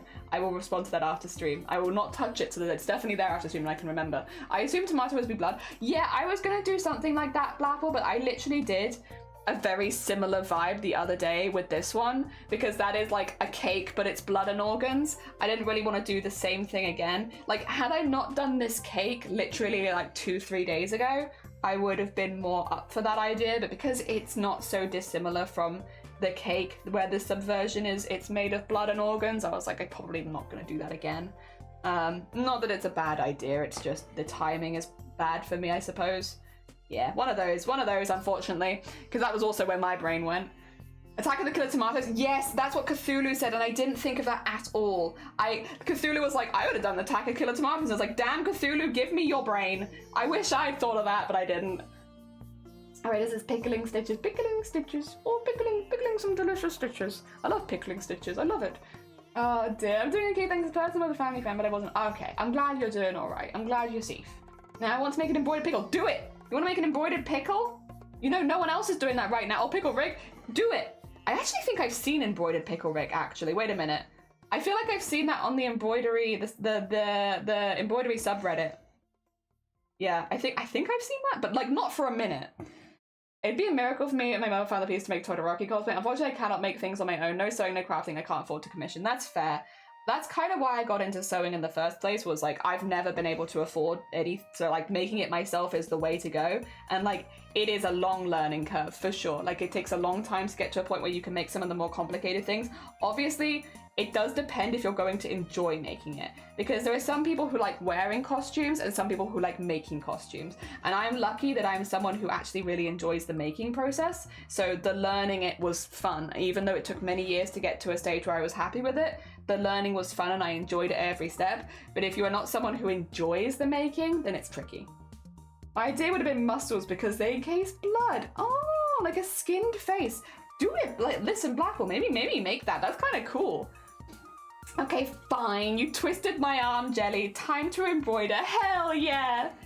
We've definitely seen crocheted human centipede. That was really cool, honestly. I loved that yesterday. Oh dear. The suit I used for Todoroki was used as a ferryman technician suit. Yeah, stuff like that is a great option for people that don't want to make their own cosplay, but want to put it together, like, rather than buying it, which often means it will fit better, to be fair, if you do it like that. Yeah, no, stuff like that is a wonderful option. There we are.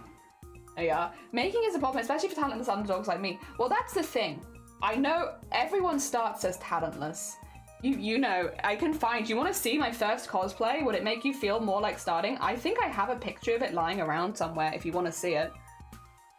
Everyone starts as talentless, everyone has to start somewhere, and like the first few costumes you make will not be your best. They won't, they just won't. But the more that you make, the more confident you'll get and the more you'll get a vibe for what you enjoy to make as well. It's not like any of us are just born with a natural talent to make costumes. We've spent many, many years getting good at it, right? And yeah, anyone can spend that time getting good at it. It's just, it comes from the self. It has to be something you want to do because it is a lot of work. And if that is not something that you want to attempt, that is very fair. I'm not one of the people like, you have to learn to make costumes. You have to, like, no, I get it. As someone who has spent, because I made my first costume over 10 years ago. So as someone who has spent at least over 10 years trying to get better at embroidery and sequinning and beading to make costumes, it is a slow, tedious process. I had no natural talent for it. It took a really long time before I could even do basic things. And I'm very proud of myself for putting in the hard work because it is something that I really love and it's something that I use all the time now. But it was not like it was an easy road. And I made a lot of bad costumes, or bad costumes. A lot of costumes that would be bad by my standards now, but I was very proud of at the time. I'm an ideas person. You do be an ideas person. Did more than once I thought to make a rebellion, not underdogs, because I feel them overshadowed. I feel like a gripping empire that would want to get rid of trashes. I think, is that like a perfectionism thing? I'm going to assume that's probably, I'm sorry. I am a very blunt person, so metaphors, I'm like, well, I don't understand. I don't understand. Like a perfectionism though. I know a lot of people struggle with that within cosplay, especially when they're making stuff for the first time. Yeah. Oh dear.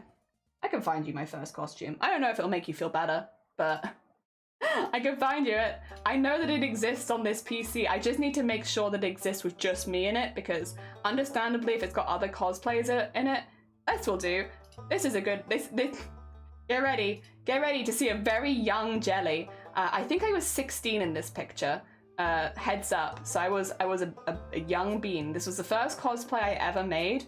The shirt is from Primark. Oh, you can't see it, 2 seconds. You ready? The shirt is from Primark. It's a men's shirt in extra large, and I cut off the arms. You can see how bad, like the arms are so tight that I can't properly move them up anymore because I get stuck here. So like there's a lot of tightness and wrinkling around here, and I based it off a cardigan that I had. It because the cardigan was stretchy, it made sense, whereas the fabric that I based it off was not stretchy. And then the hat is a jester hat that I purchased and then sewed the fabric, hand stitched it over the top. That is the other thing. This is a hand stitched costume because this was before having a sewing machine, so everything's hand stitched. You can't see it, but I actually embroidered the name into one side, which was the first embroidery I ever tried. This is just bought. The leggings are bought. And then the wig is not styled, but it is there. And I spent several months making this. It doesn't look that complicated, but because it was my first ever costume, I was also very unconfident. All of my early poses, you can see I'm kind of like this. I did no posing. I was just kind of trying to hide most of the time. But yeah, this was my first costume. Comparatively to, we'll put Mateus back on here. That's like a 10-year difference. I still gravitate towards dresses and princessy things and sparkles and all that. My taste has not changed that much, and I've always liked clown and like jester vibes, but like the glow up in 10 years is pretty good. But that's a lot of hecking hard work. Like this was like to be able to do this kind of structured piece where I patterned everything. Like these are actually pretty similar costumes in that they're both based in jester core. Both of them, it's just the Mateus one is more based on like how things would actually appear at the circus because of it being very sparkly and sequined top to bottom and all that kind of stuff. But yeah, my fashion sense for costumes has not changed that much. It's just a progression of skills over 10 years of work. 10 years. So yeah, I think the whole idea of like, oh, I just don't have any talent. It's like, no, you haven't spent 10 years improving. I don't mean that as a dig on you at all, but I think if you're comparing yourself to people that have been in it for a while, you never are going to stand a chance in any industry. Like you can't compare yourself to someone who's had 10 years experience, you know? This is something, and for me, I should say as well, you might actually find that you improve quicker than me. Because first of all, I took breaks in improving, pretty big breaks. And second, I've never been that well talented when it comes to 3D things like cosplay. It has actually always been one of my weakest areas naturally. So if you have even an ounce of inherent good imaging thing, I mean, we worked out the other day that I can't see objects in my mind. I have no imagination for that sort of thing. I have to get it on paper first. So yeah, you might even have an advantage. But it's the time, and the time is the kicker. As an adult, it is hard to find time to learn new skills, and it is, you know, very intense. A little jelly, it's a little jelly, it's a little jelly, oh, it's tiny. Ah, dear. I feel like I'm not controlling. It needs instruction manual to figure out what the meaning is. Yeah, I'm not very good at reading, to be fair, either. Thank you. I would look back and be like, I'm proud of that. It was my first ever costume and there's a lot of faults. It was not comfortable. There was a lot of issues with it, but I'm proud. I'm proud. But I was also very self-conscious with both my body and also wearing costumes in general at the time because I was so young. My first cosplay was a mix of matching that. Yeah, me too. I bought bits and I made bits and it was a bit of that. Deserve the plushie. Right now I want to hug it. Hell yeah. Oh, thank you. You used your feet for this one. Oh yeah, of course, of course. I'm really proud of the first one I ever made. I wonder if I can find a photo. I couldn't find photos for the longest time of my first ever costume, and I'm so glad I have it now. Because a lot of people, again, like, they pop by and they only see, like, how you can do it after 10 years. They don't see, like, the early stages where you were just learning things and getting better. And I think that's important to show as well, because the idea of, like, it's not like I came out of the womb being able to make costumes. I practiced for 10 years. I also don't want to, like, take that away from myself as well, because, like, you know, there's times where I'm like, oh, you know, this is really easy. And they're like, no, Jelly, what you're doing is not easy. You've practiced for 10 years. And it's like, kind of like a more of a self-confidence thing of like, I deserve to feel good about something that I've practiced for so long. It's not natural talent. It's not something that I just became good at overnight. It's something that I've worked really, really hard at. And I deserve to feel proud for how far I've come from my first costume. Yeah? That kind of stuff. Yeah, so I've definitely got a much better mindset over it than I used to, that's for sure. That's for sure. Did you make Zorn? I did. I made Zorn and Thorn. So I was Thorn, she was Zorn, and we cosplayed together. I just won't show pictures of my sister because, you know, without her exact consent, I wouldn't ever want to show a picture of her on stream. Oh no, you freaky. Also, Jungle, good morning. Think about this. Since your very childhood felt inferior, but like it wasn't anything inside you, and all people around you mind you inadequacy, you feel in the underground, an empire stands over you, a freaking small meaningless. That's what I meant by saying I had to get over rebellion. I see. Yeah, I think if that's a problem that you're struggling with, it seems like, I don't mean this in a rude way, by the way, I'm a big fan of therapy and talking to people, but like, that seems more like if it's becoming that much of a barrier in your life, a professional help kind of thing. If you think it's something you can overcome on your own, then absolutely fair enough, you heck and go for it. But I would say that there's always phone lines and stuff like that out there for people that are having that. I think for me, I was the opposite in many ways, but I'm also, because I got diagnosed with autism very young, especially for women, because I always presented like a man. There was no masking, everyone knew immediately. And I have also had that, where it's like people will not expect as much of you because you're autistic and because you're diagnosed young, because you're loud, because you can't shut up, because this, that, and the other, because you react weirdly in social situations, because you scream and throw yourself to the ground in front of people, you know? I had that since I was young too, but the way that my family helped me approach it was like, prove them wrong. You know, go prove them wrong. Everyone's told you that you can't do it or that you're not going to be as good at other people. I was not naturally creative. I was really good at maths, really good at remembering numbers, very stereotypical, but not very creative, not very good at art, not compared to everyone else in my class. So go prove them wrong. But that's the way that I was brought up, so that's not necessarily a feeling that I've ever had, because my family always had me challenge the ways that people considered, like, looked at me. They never looked at me like a less of a person, or like that I wouldn't achieve the things that I wanted to achieve. And if anyone had ever told me that, they would have been like, nah, shut that down right away. If she wants to do something, she will do it. And I got into sewing at the age of about 7, and it's been my only interest since. Because again, I'm very stereotypical. I'm a very stereotypical autistic person. I like one thing and it's never changed. Oh dear. And yeah, here we are. It might not have been something that I was naturally good at, but it is something that I've been able to chip away at my whole life. And at this point, I'm very proud of myself. Very, very proud of myself. Oh dear. The only thing that annoys me now though, as an adult, is the whole idea that a lot of people are like, oh, she's autistic and she really likes sewing. She must have been naturally talented at it. You know, savant. Must have been like a savant at No, I was not, I promise. I really wasn't very good at art.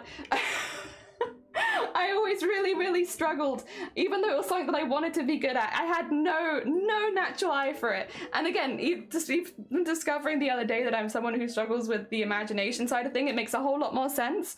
But yeah, no, it was something that I had to work really, really hard at. It is definitely not something I got because of some natural innate talent, because of being autistic. Like, nah, quite the opposite, I would say, actually.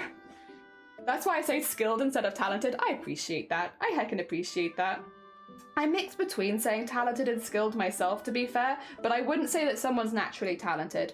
I think some people have more of a natural eye for things, but at the end of the day, if it's something that you're good at, it's because you've put the effort into getting good at it for the most part. So yeah, I also avoid that. Yeah. For the same kind of reason. It's because it's always a bit like, I don't like it when people disregard the years and years of hard work that at least I've put into things. I'm sure other people don't like it when you disregard the years and years of hard work that they've put into things either, by blasting it off as talent. But I don't think most people mean that when they say talent, but it has definitely been something I've tried to be getting out of my vocabulary for that reason. Like, I need to take into account, I began to learn to sew at the age of 7, and I entered sewing competition from the age of 14. Fast forward to my 30s when I get into cosplay, so I have experience under my belt already. Hell yeah! Hell yeah! And there's a lot of, cosplay is one of those ones where there's a lot of, I don't remember what you call it, but the word where if you have skill in something else similar, then you'll do well at that one, because there's a lot of, I guess, connecting skills. Like, for instance, if you are someone who has done a lot of art, like traditional art, painting, say you've done transferable skills, thank you, that's the one. Yeah, if you're someone who's done like a lot of painting and like you're really, really good at paint and you've been doing painting for years, right? And then you try thread painting, you'll probably have more of an eye for it, because although it's a very different medium, the core skills are quite similar. So it's, yeah, you've got like a lot of transferable skills, and cosplay is great for transferable skills, because so much of cosplay is it's basically whatever transferable skills you want to put into it as well, because I don't think there's ever one transferable skill, since cosplays are made in so many different ways. You know, if you're someone who has a history in 3D modeling, use 3D printing as a big part of your costume, because that's a transferable skill. If you do knitting and you're like, that's a transferable skill. Crochet is a transferable skill. Embroidery, all of these things. You could use any of them, even just stuff like problem solving, which might not seem specifically cosplay. I mean, cosplay is like bringing something that doesn't exist in this world a lot of the time into the real world. And yeah, so problem solving is a really big part of it. So maybe you have no history with the arts, but you've always been really good at problem solving. That's a transferable skill. And that works really well for cosplay. So there's a lot of stuff like that. It's still a learning curve. I'm not gonna say like it's easy, because that's not, and that would be disingenuous. But yeah, no, there's a lot of skills that you can get from elsewhere outside of cosplay that are really, really useful within cosplay. And for me, that was sewing, which is quite a stereotypical one, but I used to sew and make costumes for my toys, and I really liked making them. And I did that a lot, and that's how I got into sewing, really, was doing that over and over again. and I really enjoyed it. I had a really, really good time with it. I used washi tape sometimes, which I still look back and I'm like, what was I doing? Using washi tape to sew with? Oh my god. But I did. But you know, I really, really liked that.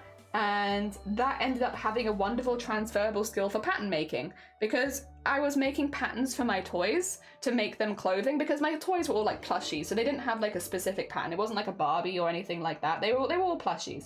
So I would make little outfits for my plushies, and then when it came to making my first costume, I had an idea of pattern making. Very vaguely, but that was a transferable skill across into it, which really helped with it on the floor. Oh dear. Oh, Undreamt! Thank you so much for the 2 months. That's very heckin' kind of you. Good morning. Welcome on in. I hope you're doing well. Morning. How goes? I hope you're doing well. We are doing a very, very simple embroidery today. Very, very simple. We are doing a little tiny greenhouse on wheels. With a singular tomato in it, because I just, you know, I want to do horror for every single prompt, but sometimes it's just not happening, you know? Sometimes, yeah, just doesn't happen. Get off work in 17 minutes, hell yeah. Asking to you, in your experience, did you ever get sick and tired of waiting all the time for the process required? Get tired of waiting in line? Did you ever get sick and tired of waiting all the time for the You mean like waiting to get good? No, I didn't. But then you have to bear in mind, I am obsessed. I am absolutely obsessed with sewing. It has been my only main hobby for over 20 years at this point. I love it. I've never wanted to do anything else. I just love it. I love it so much. It is my thing. Again, it's just something that I absolutely adore, and I've never had burnout, never had any of that. I just love it, and I just want to do it every single day, all day, every day. I love it. It's my everything. I really, really enjoy it. Everything about it makes me happy. Everything about it makes me feel content and alive, and I love it. So learning more and more skills, it's just been endless joy. I'm so glad that the thing that my mind has decided to connect my whole life to is sewing, because it never ends. You never stop improving. You're always getting better. Every single costume I ever make will be my best costume. I'll continue growing and growing and growing until the day that I die, and I love that. But that's me. That's my mindset. That's a mindset that I've had for a very long time. I just love it. Like, of course, when you go into enter a competition and you don't win, it's disappointing, because you want to win. I want to win. I want to win, and I want to get better, and I want to do better. But at the end of the day, the bit that I really love is the process of improving, and the watching myself try new things and discover new things within the hobby that I love. I mean, embroidery's been a big one. It's still sewing, but it's like a little different, right? It's a little different. It's a little spicy sewing, yeah, a little different than I normally do. It's that. And like, of course, there are times where I feel like, you know, disappointed with the work that I do, or I'm not 100% in love with it. I'm a human being and I am an artist. I think it's very normal to not love every single piece that you do. It's not like that would be like pretty difficult to love every single thing that I've ever made. Like, I definitely couldn't. There's a lot of things I make where I'm like, I could have done this better, or I made a big mistake here, or I wish I changed this. But again, that's just a part of the process, and I've been in this hobby for long enough to believe that that is always the case. Even if I have several instances in a row at this point where I'm disappointed in the work that I've made, and I spend a lot of time on something that isn't that good, I know that I will make something good that I like eventually. It just takes a minute. Also, what was that? Oh, Undreamt, thank you so much for the gifted sub. That's very heckin' kind of you. Thank you. And who was it to? Frio. Oh, bless you, Frio. I hope you enjoy your emotes. Enjoy your jellies. I hope you like them. Have a nice month of jelly dances. I never got the chance to get into those competitions. Well, neither did I. I did my first competition like 4 or 5 years ago. 5 years ago, I think. 5 years. And I've been going for 10 years. 5 years I didn't. And then it took 5 years for me to get to a point where I did. I think, again, it depends on if you really love the making, and if you don't love the making, that's not going to be it. You know, it's not going to be it for you. I don't want to ever feel like I'm forcing a hobby down someone's 20 miles an hour. That I want to force a hobby down someone's throat. Either you'll like it or you won't, you know. And for me, it's something that I absolutely love, but I know that it's not that for everyone.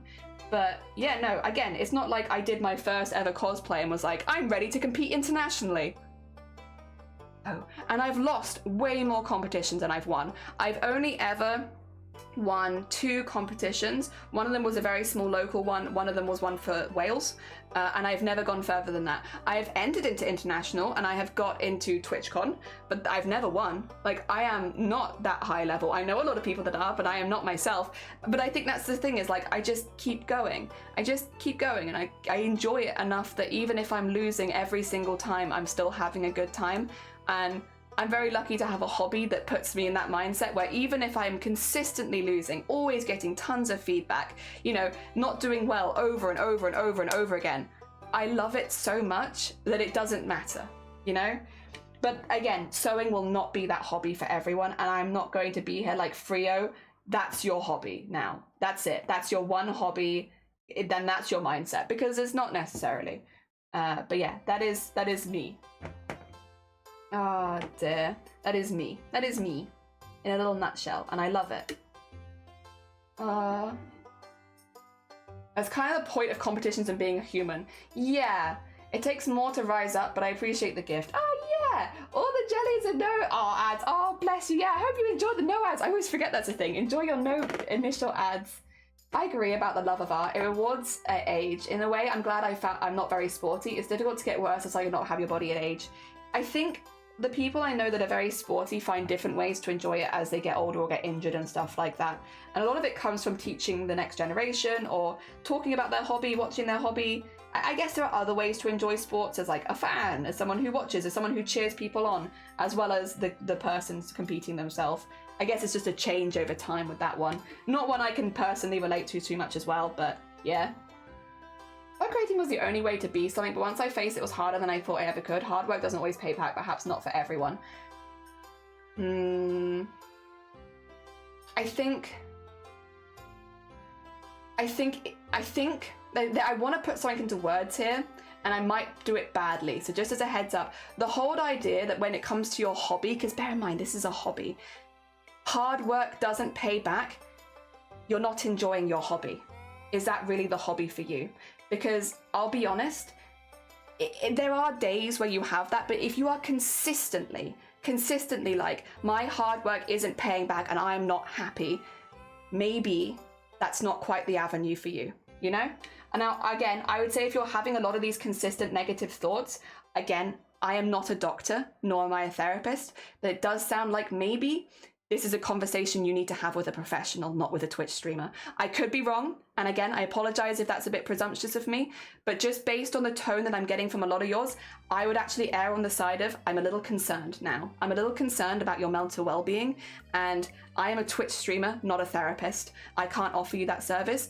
If you are in any kind of bad way, if you are having consistently these negative thoughts, it might be worth seeking out professional assistance. And as someone who has sought therapy myself, called helplines myself, I'm not saying this is an insult nor as any kind of rude intentions. I just don't know if this is a conversation that I can necessarily have in my Twitch stream in a way that I'm not concerned about what the outcome might be if I say something wrong at this stage. So I'm going to shut this conversation down. I ask that everyone in Twitch respect that. We stop this conversation now, because as a listener, I am now identifying that there might be a risk with this conversation. So we're going to stop it. We're going to stop it. Please, yeah, I am a Twitch streamer. I cannot give you therapy. I cannot give you that kind of thing. I can make a fun environment where we can cosplay and say silly things in, but I can't do that. So if you would require further assistance, I might recommend professional help if that's okay. Yes. Or helpline, which are open 24/7 and you can call at any point. I'm stuck here on this one-way street. It has been a long week since I was just swimming here. What's on your mind, my dear? I think that we need to speak. And I'm staying on the glass, but I'm out of my depth. I'm going to do the blue cover you did. We'll have a new cover soon. I'll mention that in a minute, actually. Once the song is over, I'll get into that. Whispers, well, that's all I can hear as he whispers to me like a fish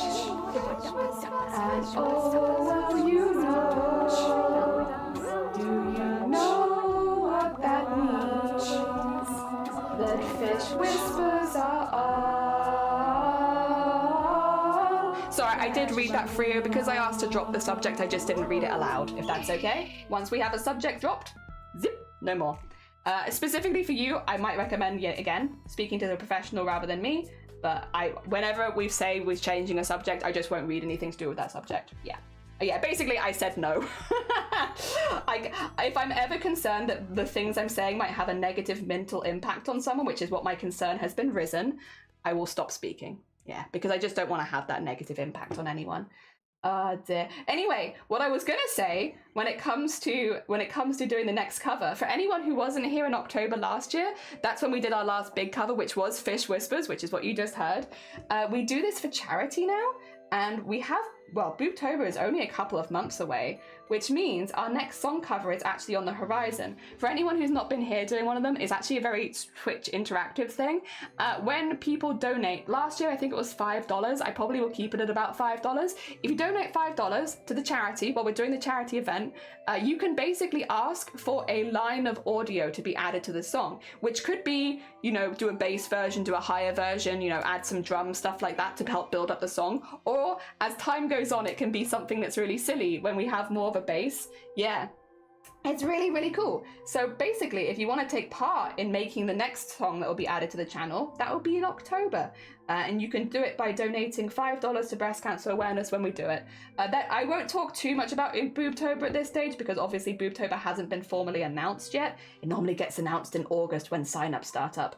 However, for anyone who hasn't been around when a song cover comes up, there you go. That's how you can take part in it. If you've ever wanted to have an influence on the lines that you hear in it, like for instance, you know, in that one we have fish as one of the things. That's because somebody said, hey, can you do fish like this if I donate £5? And I was like, yeah, donate £5 to charity. So they did, and I recorded it, and now it's in that song forever. And now whenever we cover that song, or like people play that song, you hear fish, because someone donated $5. Yeah, every single one of those lines that you hear is a very generous donation towards breast cancer awareness, and we'll be doing that again soon. And I did watch it, and I thought it was really, really good. Really, really good. I think you have a really, really good voice for that sort of thing. I mean, I could imagine you, because like, I'll be honest, the characters in Has Been do have kind of unusual voices, but you have a really good tone for it. I imagine you would probably do theatre stuff pretty well if you wanted. Hell yeah. Oh dear. I'm looking forward to having the Goblin song back. They'll come back. Yeah, they'll be back in December for us to celebrate Christmas again. 100%. Do we have lyrics for Gish? Fish Whispers? If you type in Fish Whispers lyrics into YouTube or into Google, you'll get the full list, Freaky, because it's a legitimate song. It's a legitimate song that we covered. So yeah, if you need the lyrics, they are just there because it's just a song. Oh dear. Do you have a song chosen for the next one? I am between two right now. I am between two. So there are two options. I'm not going to tell you what they are. If I can't make a decision, I may put it to a community vote in the Discord, but that will be, again, once Booptober's been announced and we have like a bit more open stuff dialogue about it. But I do have a couple of options. Thank you, Fish Donator. I know, right? Thank you. Thank the heck out of the person that donated fish. They were like, I don't want you to sing a whole line. I just want you to yell fish. And it's like, you got it. I can do that. Just for you. I mean, I'm glad. Yeah, I think you can do a lot of musical theatre stuff because you have a very theatre-esque voice. Like, it's just got a more interesting tone. Yeah. There's a link to the song. Also that.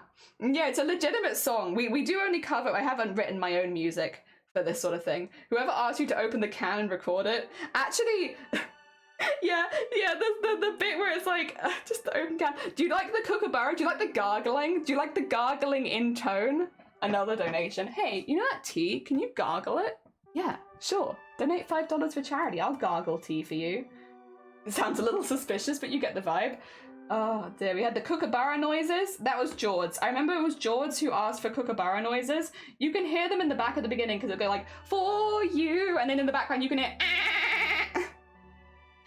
And it's me doing the kookaburra noise for George. So yeah. We also have a few songs what Steve's referenced. I'll play one of them for you, but I have them on my computer, but I don't know that I want to have them for sound alerts right now. Where would I have put them? It would have probably been in... Would it have been in music? No, it wasn't that one. I actually don't know where I've saved them. Oh, well, maybe I won't. Maybe I won't, because who knows where the hell I've saved things. Did Blapple has nice stream? A couple of voice makers I sing. I have no formations. I don't know what I'm doing. It's like, right. That's why the channel are mostly fan dubs. Oh, but that's really fun, though. It's a lovely way of starting, too. I mean, to be fair, you sound like you've had a bit of training already, even if you haven't. So, hell yeah. Hell yeah. And good luck with the rest of them. Oh, I said nothing. I want to hear that. I haven't heard that. Wait a minute. Hey, Maz, you got a Twitch clip? Got a Twitch clip of that? We don't have most links allowed in the channel, but Twitch clips are. Twitch clips won't get deleted. If you have a Twitch clip of that, I'm just saying. Does not need to have that sound file. Please, please, please. Give me the sound file. Give me a second. Hell yeah! I still hear goblins when the OG songs play. Yeah, we did Carol of the Bells, we did A Goblin Tale of New York, and we did All I Want for Christmas is Loot for Starlight Foundation. I was originally just gonna do one song for the Starlight Foundation last year, but we ended up having so many donations that it was like I kind of need to do more than one song because oh my god. So we ended up doing like a song per stream basically because of the amount of donations that came in. So we had like a whole goblin album by the end because people were very generous. Hell yeah. I think he had a 2 together. Working on the Stargate one, but only 18 cap. Oh, my eyes need a break. Oh, good luck, Basin. I hope it goes well. I definitely want the goblin cap on the next one. We'll see what we can do. There's actually goblins in the blue, but yeah, I don't know if you can tell. Goblins have been on this channel for a while. Way before we started drawing them, we've had references to goblins, but they've been kind of sneaky and small. But yeah, no, there has been, yeah, in the blue cover, there is actually a line, because if you hear the, it's the chorus. Here's a story About a little guy that lives in a blue world, and all day and all night, and everything he sees is just blue, like him, inside and outside. Blue his house, with a blue little window and a blue Corvette, and everything is blue for him, and himself, and everybody around. Cause he ain't got nobody to Listen for the yeah. See? It's in there. And it make random noise in the background. True, yeah. There's a lot of goblins. Do dabba dee dabble die. Oh my god, Sand! Oh my god, how is your stream? Thank you for shouting out. If you've not met Sand before, Sand does some of the most interesting art on Twitch, and I not even exaggerating there. Sand quite literally makes art out of sand, and it is madness, absolute madness. I will say, Sand, if you do need to go look after yourself and do any clear up after stream, if you were doing Sand's Day, please go do it. Otherwise, welcome on in. I hope you had a really lovely stream. Good morning, Atom. Good morning, and oh, thank you, Swall. I'd love to see the clip. I'd love to see it. Ah dear, never noticed them. Yeah, there's goblins in there. And Shadow, good morning. And Sand, of course, good morning. And Maury, good morning. Welcome on in. I hope you're all doing well. Huge raid, massive. I'm just stealing Sand's name and adding them to the list as well, so that we have Sand in the Where's Wally. We're doing a piece of art next month for all the people that raid us during Chromacore, and we're putting in all the streamers. So I'm just making a list of everyone who raids us so that I can go back and add you in. I hope you had a really, really lovely stream. Dear. There we go, there we go. Pop that in there, thank you, thank you. And let me do the small shout out as well, because we got the big one. Thank you for doing the big shout out as well. Nothing sus, nothing sus. Hell yeah. Oh, and the hydrate, I can do the hydrate. Thank you, thank you. Welcome on in, good morning everyone. If you're new here, hello, hi, my name is Jelly. I am a cosplayer based in the UK with a specific interest in beading, sequinning, and embroidery.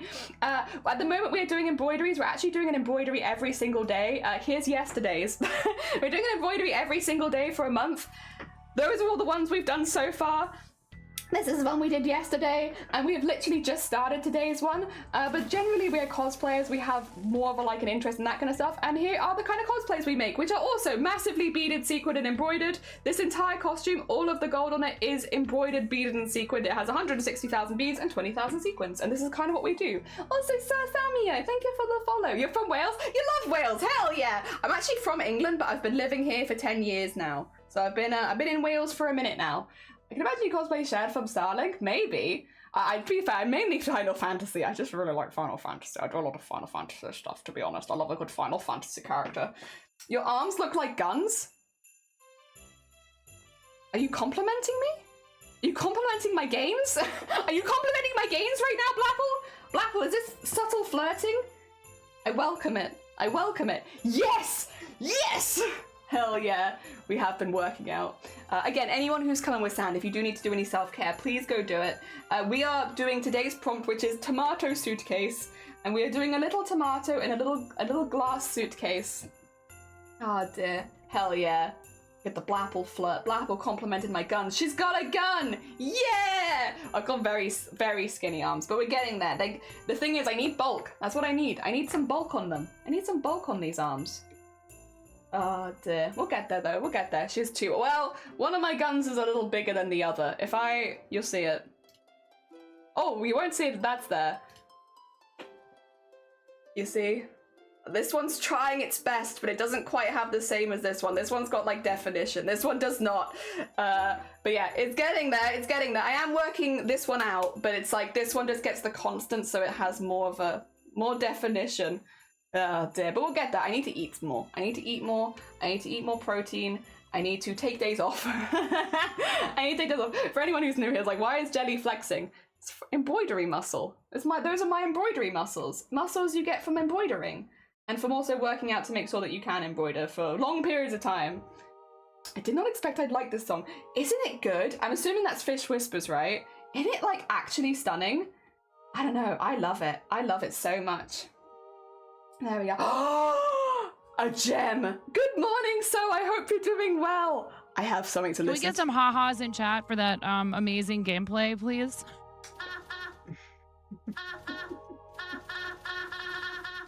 Wow. Wow. That's Blapple. That's Blapple laughing.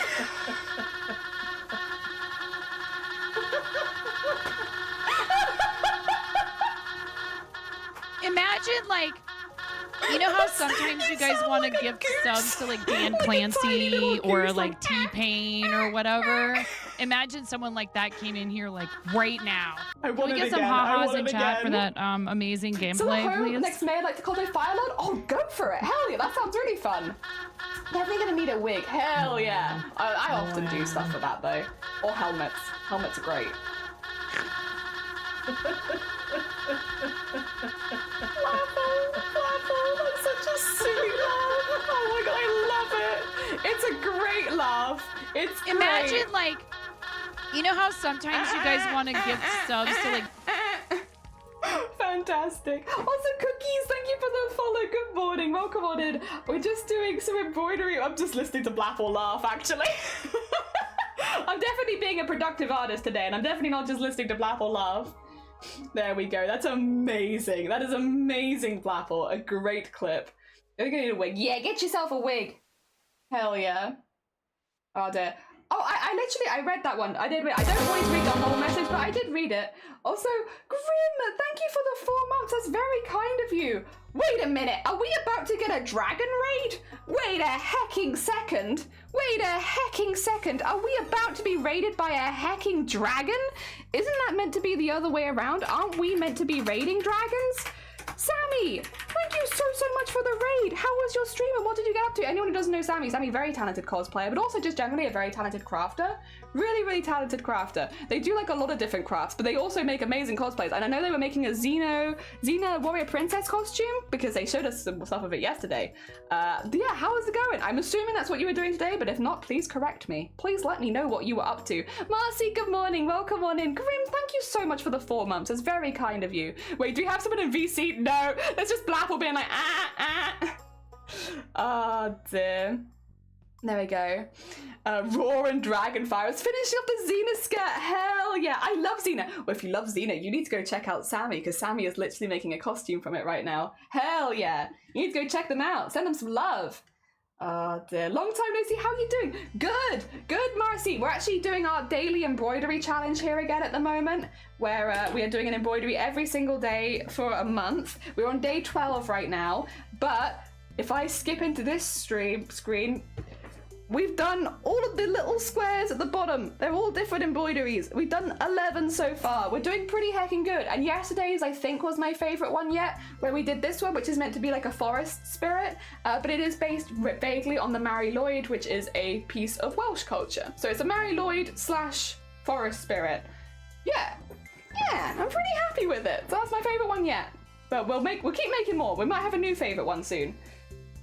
I should say as well to Sammy, if you need to eat, drink, look after yourself, please do. As much as you are more than welcome to say, if you do need to do any self-care or cleanup, please go ahead. You're completely fine. Should've known Pan when that show was around. I had a mad crash on Xena. Yeah, that's fair. Also, Sammy, thank you so much for gifting us up to Marcy. Well, now you're back perp. Now you can't leave. At least for a month. You're here for a month now, Marcy.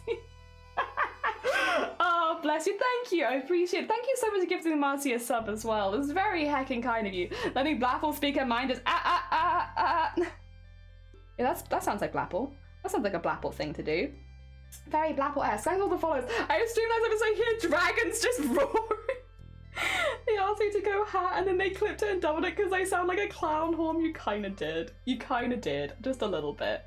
Oh my god. It's a good clip though. We've had a beautiful clip of Blapple playing on stream where they're just like, ha ha ha ha. It's very funny. Fapple for Blapple. That is a hashtag. That's for sure. Alright, no, you're fine. Go do your, I get it. After cosplay crafting, I always need to do like a proper cleanup. So completely understand. Go do your cleanup. And anyone who hasn't followed Sammy before, go follow them. Anyone who hasn't followed Sand before and wants to see some amazing sand art, go follow them. Anyone who wants to hear more go follow Blapple. Perfect. Go do that. Easy peasy. Oh, it do be a heckin' good laugh. It is a heckin' good laugh. We're all laughing because you made us so happy. That's what it is. All right, time to start getting the leaves in. I'm actually doing the leaves in very similar colorway to the leaves on waffles, but I think these kind of more bluey leaves will stand out nice from the more greeny, creamy background. I hope to watch you more in the future, but no, you're fine, honestly. I didn't mean it as a dig. It's lovely to see people when they can pop by, but life is busy. Completely understand. It's one of those things though, if I don't see you for like a year at a time, it means that we have more to catch up on, which I don't necessarily mind. Like the other day we had someone come in and be like, hey Jelly, I haven't seen you since last October, what have you been up to? And it's like, wonderful, let's have a catch up, shall we? Of what's happened in the last few months, because it's been busy, it's been a busy year, you know? And then you can tell me what you've been doing, and they've been moving all around America. It was very cool. And they told me about all their journeys, and I told them about the stuff that we'd done here, and it was nice. And I still catch up in a coffee. Oh dear. Trying to be sarcastic, it gives people ammo. It does. Oh dear. I like being here. Me too. We have some good beans here and it's always a chill time. Always have a nice chill time.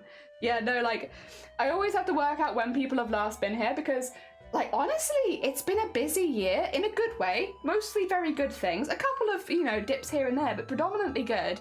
Like, I'll go from last October because that's when I remember things changing. In October, we had our biggest Boobtober ever. We raised over 15,000 for breast cancer awareness with the Boobtober team, which was amazing. Really big year. Who was that? Oh, Arty. Choo choo. Choo choo choo choo. Thank you so much for the 100 bits. And also thank you for the hype trade. I was like, I wasn't going to mention it because I could see it. And I was like, nah.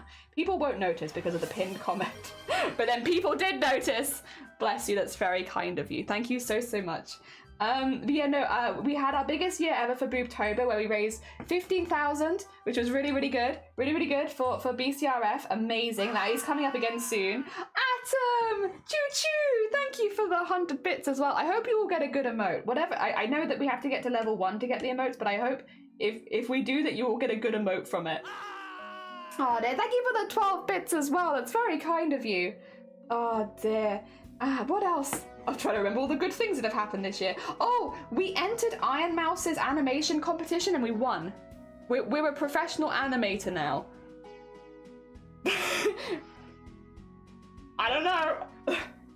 But yeah, because yeah, no way, like legitimately, I was one of the winners for Iron Mouse's animation competition in December. We made our animation in November in 3 weeks, and we did it entirely out of embroidery. Thank you for the 10 bits, Tiny, and thank you for the 3 bits, Audie, I appreciate it. Gonna work? No, have a lovely work. Take some care of yourself. Good luck with the work. I hope it goes nice and quickly today. Hell yeah. So we had that. Yeah, I can show you while we're having a hype train anyway, I'll show you what it was. Heads up, tis a bit lewd, tis a little bit lewd. If you're not a fan of lewd, this is what we made for Iron Mouse animation competition. All right, then. Part of the country club. I feel like I should get my class first, you know? You have to be a part of the country club, Connor. Play along. Yeah, I'd love to join the country club. Good. I got my snakeskin boots ready. 4 big guys, and they on my eyes. They eat my ass just like apple pie. If they keep me like this, I might just die. They pop my booty till I cry. He licked my and the start dripping. I took a bite. It tastes like lemon pepper chicken. He throw me up in the air, my booty flipping. What the He fuck dunked the is ball in my booty like this? he's Scottie Pippen. It should have been me, not him. It's not We embroidered the whole thing. It was 124 separate embroidered frames, and we did it in 3 weeks. 3 weeks, and if you don't believe me, here are all of the frames. Look at all the flips, look at all the hoops, all the facial expressions. Yeah, 3 weeks we made that in. It was insane. It was a very busy 3 weeks, but yeah, we ended up being one of the winners. So I'm technically professional animator now. Based on that the only animation I've ever made. It was really fun though, we had a really good time. So we had that. Then after that, I spoke in Parliament, which was a really big switch up for what happened after that. We did our Starlight Foundation streams, and then I went and spoke in Parliament. So I am now a disability advocate in the UK that goes and does those kind of events, which is kind of mad. Thank you for the 30 bits, Adam, that's very heckin' kind of you. So we did that. I've also been as far as the advocacy stuff goes, I've done interviews, I've been on ITV News. So yeah, we've done a lot of advocacy stuff over the last year. And then what have we done? We did the biggest charity, like single charity stream ever for the Samaritans. We raised the most that we ever have for a charity, ever. We beat our charity fundraising record this year, which was pretty cool.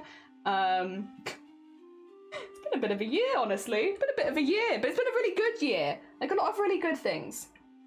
Oh dear. So yeah, that's kind of where we're at. That's crazy. Thank you. The hoops on the ass, that was 16. There were 16 embroideries for the hoop spinning around the ass gif, and there was 21 for the flip.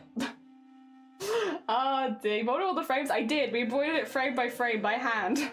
It was something wild. Thank you. Yeah, that was an interesting part of last year that I was not planning to do, but it was really good. I mean, I've been a fan of Iron Mouse for a really long time. They're one of the oldest channels that I followed on Twitch, as far as like I followed them for the longest. So when they said they were doing an animation competition, which actually was fueled by Chroma Core last year, it was kind of all weirdly tied together. When I was doing Chroma Core last year, a couple of the people doing Chroma Core was giving me a lot of advice as far as animation went, and I wasn't really able to implement it in the daily embroideries because it just takes too long. I could do a couple of very small gifts, but nothing that dramatic. So after that, I kind of had a hankering for going a little harder with animation because, again, I'd had a lot of really helpful advice, and I wanted to try putting it into use.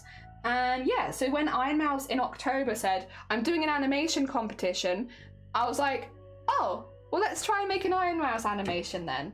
And so obviously I couldn't do it during October because October is Boobtober for me, and that's all the fundraising and all the work there. So as soon as November hit, the deadline was like the 21st of November, and I started it on the 1st of November. Hence why I'm like, it was a 3-week project because it was. All of the editing was done in the last day. I spent the rest of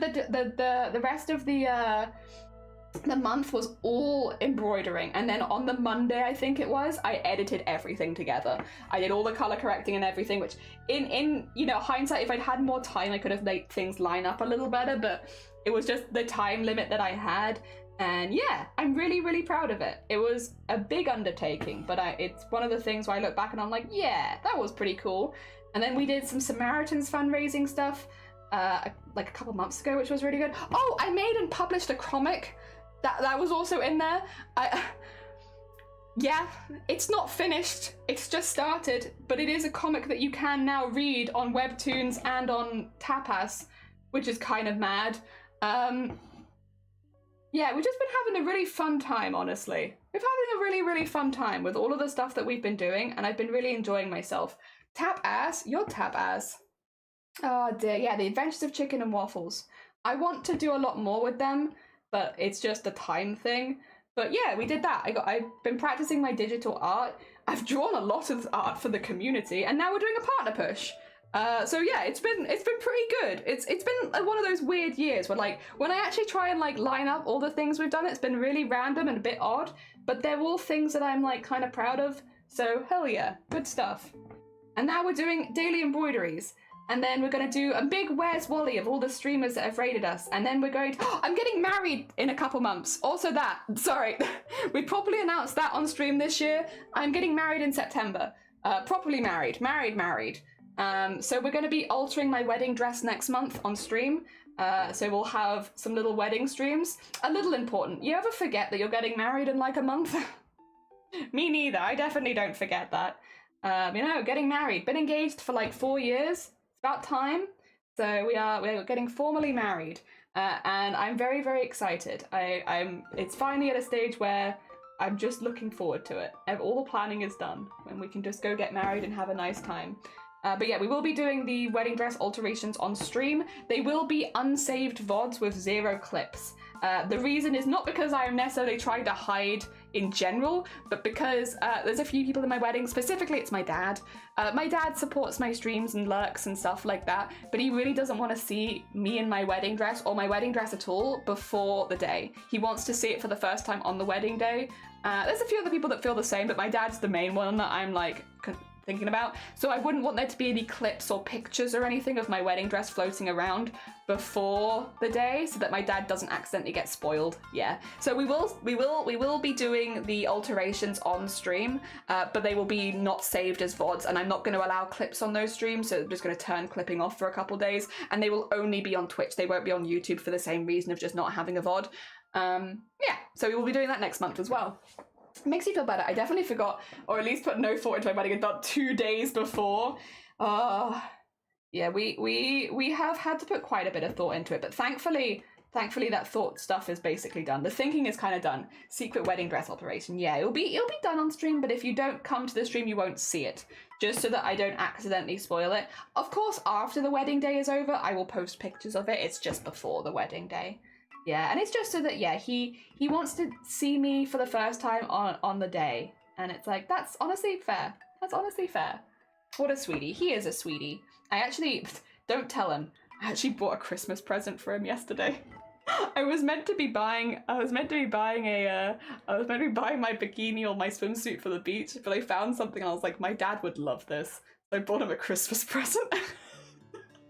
So, I'm so prepared. I don't normally buy this far in advance, to be honest. It was just so perfect. I was like, I'm not going to find anything else that perfect ever. So I'll pick it up while I see it. Oh dear. So now I have bought my first Christmas present of the year. Very funny. Oh dear. Oops. Oopsie doopsie. There we are. Jelly will also make it. I'm thinking about it. So Mama Jelly and Papa Jelly visited the other day, and when they visited, they said, "Can we wear T-shirts that say I'm Mama Jelly and I'm Papa Jelly at your wedding?" And I was like, "No, Mum." No, like I appreciate the support, but no, I want you to wear like your pretty dresses and look really nice and all that kind of stuff. And they're like, well, can we have badges? Can we have a little something something? Because we do have some people from Twitch coming to my wedding. I have Damos and Vile are actually popping over. I will say I did also invited the whole mod team, but the whole mod team can't come because except for Blapple. Blapple wasn't a mod when I did the invites. I'm sorry. Otherwise, I would have invited Blapple. My bad. The invite is still open, but I also understand it's like a month away. Oh dear. But it means that we'll have Damos and Vile at the wedding, which I'm really excited about. Because they're people that I've been talking to online for many years, and like at this point, a lot of my close friendships are online. I do have Shifty there, because Shifty has been an IRL friend for like 10 years, but they are also technically a Twitch mod, but they're a bit different. We also have, a few other streamers that I'm close to at IRL as well, which I'm really, really excited about. There's still a few people that I actually want to invite to the wedding, but I'm too shy to invite. You ever get too shy to invite people to your wedding? Oh my god, me too. I'm too shy. I don't want people to feel put out and like they have to go, and I'm like, yeah, you don't have to come. I get very self-conscious about stuff like that. It's really sweet, right? Jelly's like, no, straight up. Well, no, The thing is, my mum's already got a really beautiful dress for my wedding. I've seen her in it. She looks stunning.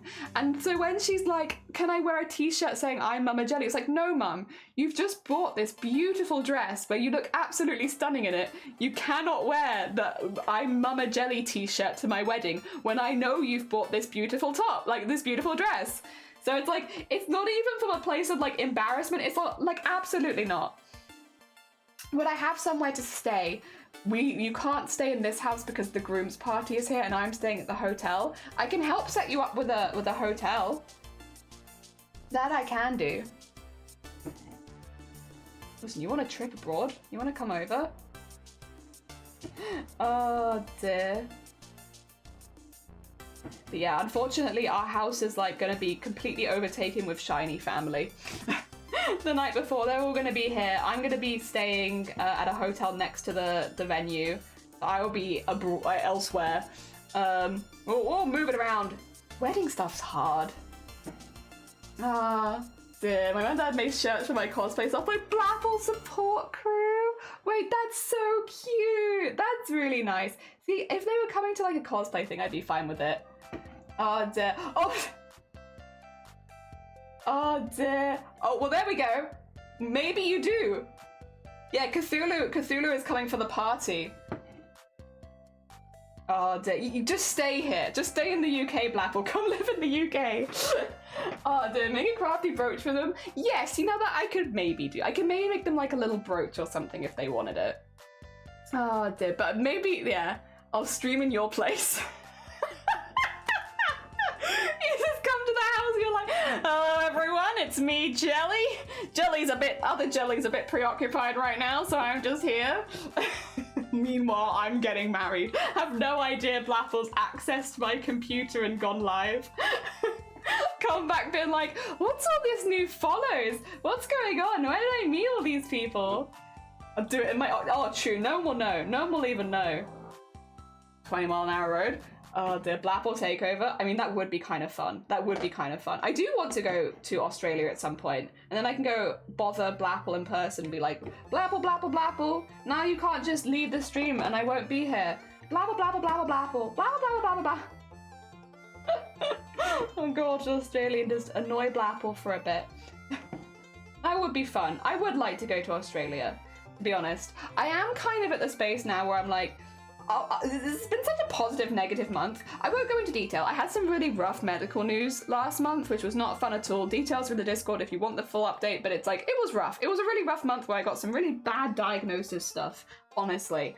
And I've just kind of been dealing with that in the background. But one of the weird silver linings is, as I'm not expecting to get any better, nor recover, I'm kind of now in the mindset of like, well, let's just do things then and see what happens. You know, before it's always been like, oh, I'll do that trip once I'm better, or I'll do that thing once I'm better, or I'll do this thing once I've improved. But now that I know that it's not happening, I'm like, well, maybe I do just go over to Australia. I don't know. Why not? Why not? Like, well, I'm not gonna get any better. Might as well just do it now.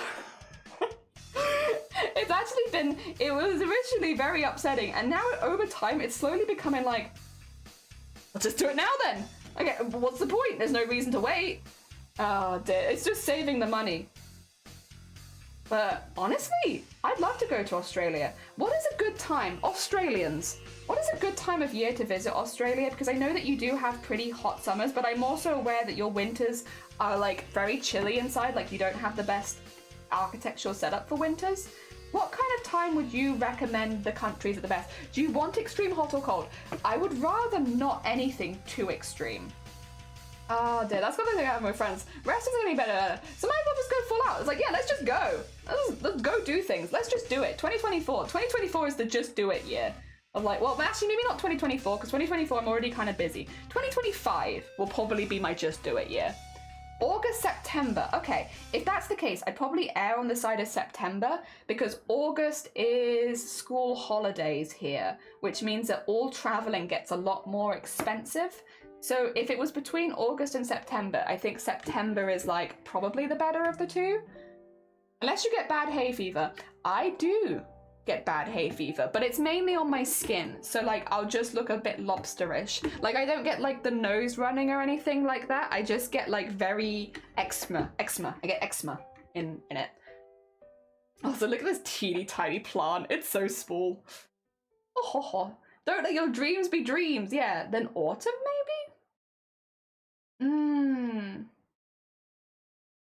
I mean, what time is autumn like March-ish for you guys? I've been to Sydney before, such a beautiful city. I would love to visit Sydney. Also, thank you for the party. Hell yeah! Cooling down is still hot. I see. Okay. So spring is a bit more fresh feeling.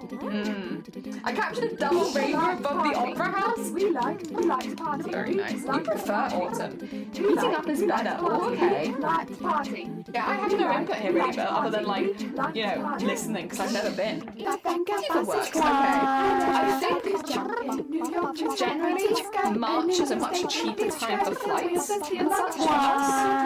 Like if it's like, again, would you say March-ish? Would you say March-ish is like, or like March, April-ish? Or is April already cold?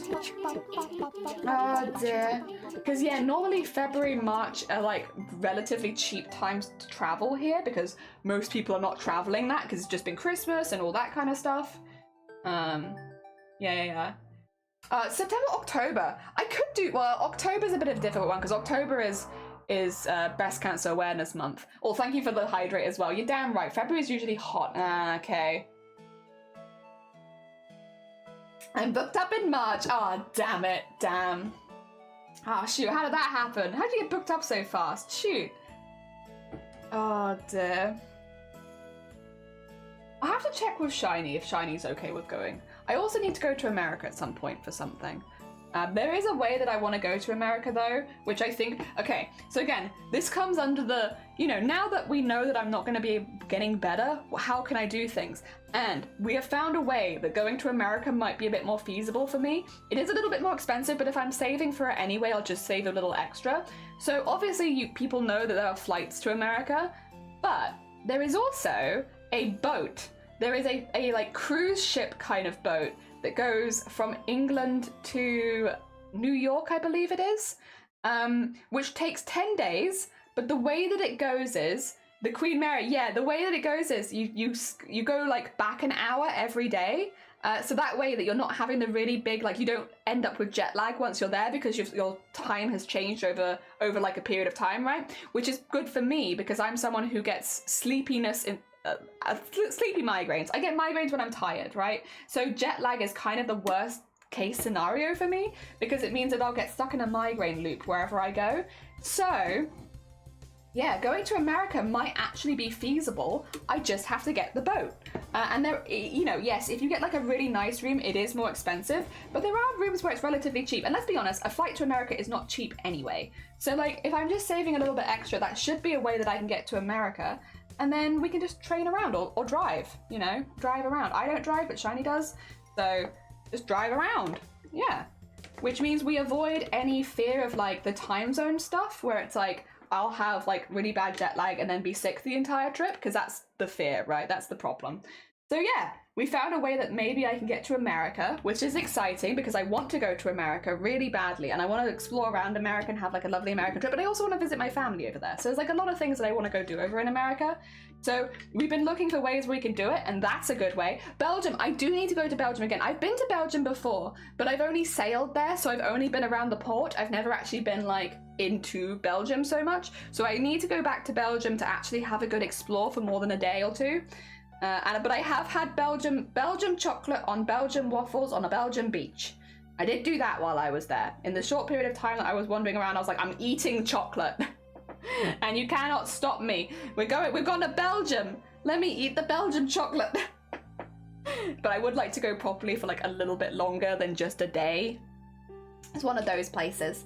And then I want to go to TwitchCon because it's at Rotterdam again next year. I am mildly glad I didn't go to TwitchCon this year though, because it seems like they had a norovirus outbreak, which I'm okay, thank you. I'm okay. I've had norovirus several times before, and you know what? I never want it again.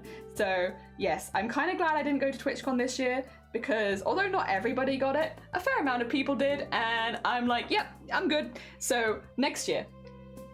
vicious con crud. I feel like out of all the con cruds though, norovirus has gotta be one of the worst.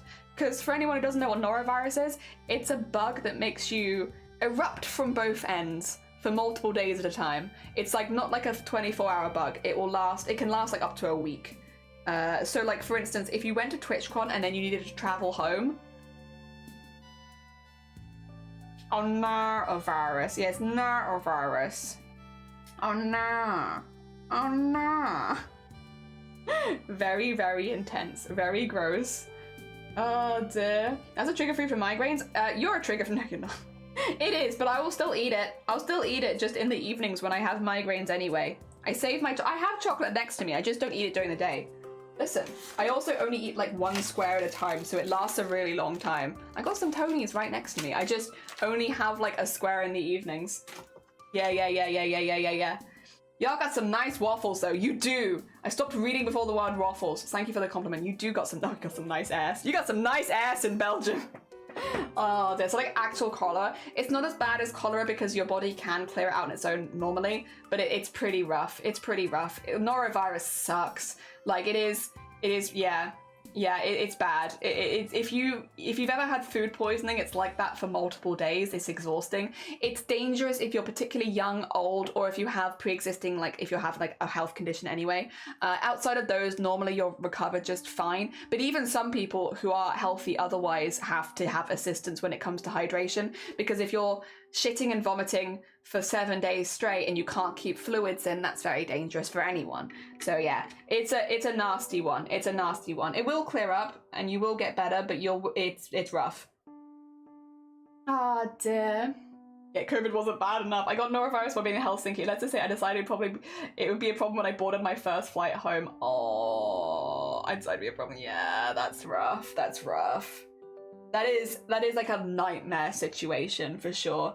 I have had norovirus multiple times, mostly when I was younger though, because Mama Jelly at points worked in a hospital, and people do go to hospital with norovirus.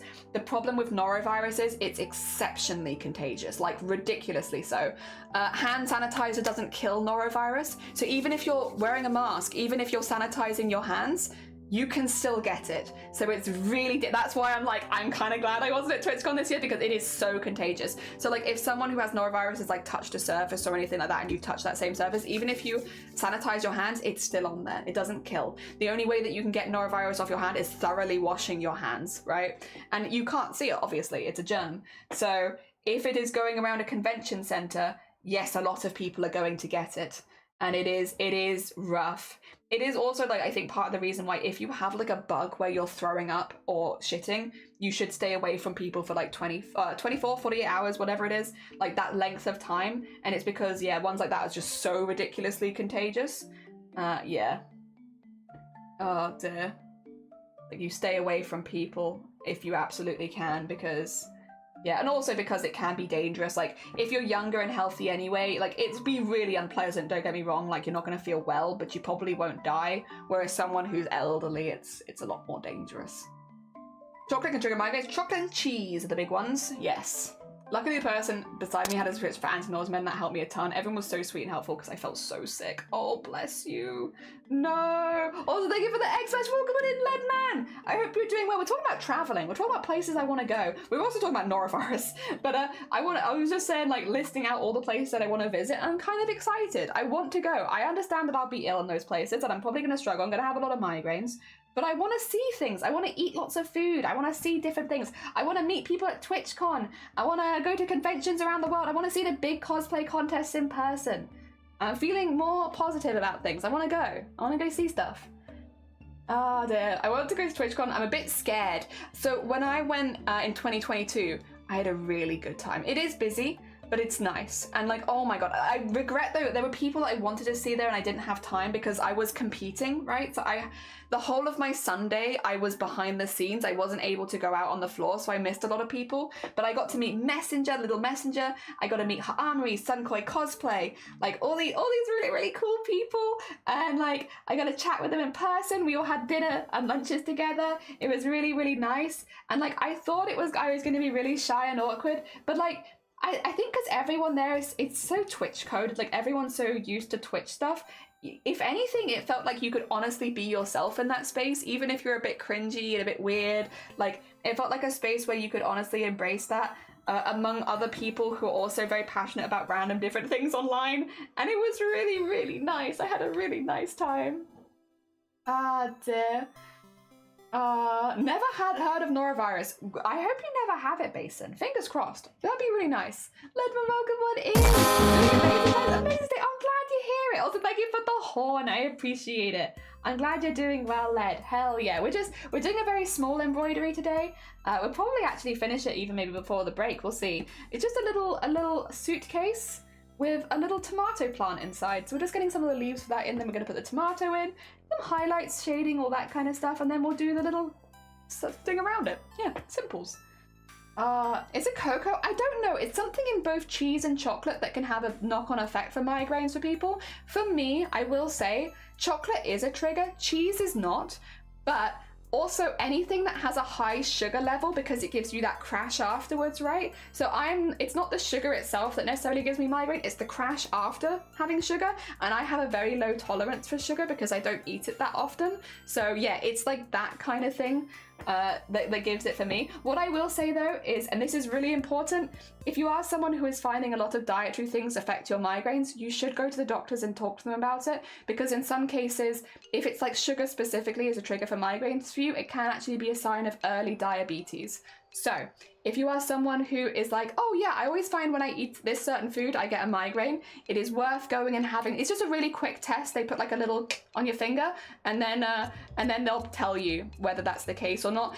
For a lot of people, it's not, but on the off chance that it is, it's better to have that early warning, you know? So I've had to have that several times now because one of my main triggers is that sweet crash. Yes, if you are somebody who has that as a trigger for their migraines, make sure that you do speak to a professional and explain your symptoms so that if there is any concern, they can check you out. Ah, dear. One day we'll be friends. Yeah, look at those. Yeah, look at those hearts. Heck yeah, enemies to lovers kind of scenario, or friends, maybe not lovers. Well, maybe not in front of me as well. I'll be jealous if you do that. Blackpool with mine. Oh dear. Lemon, good morning. Welcome on in. I hope you're doing well.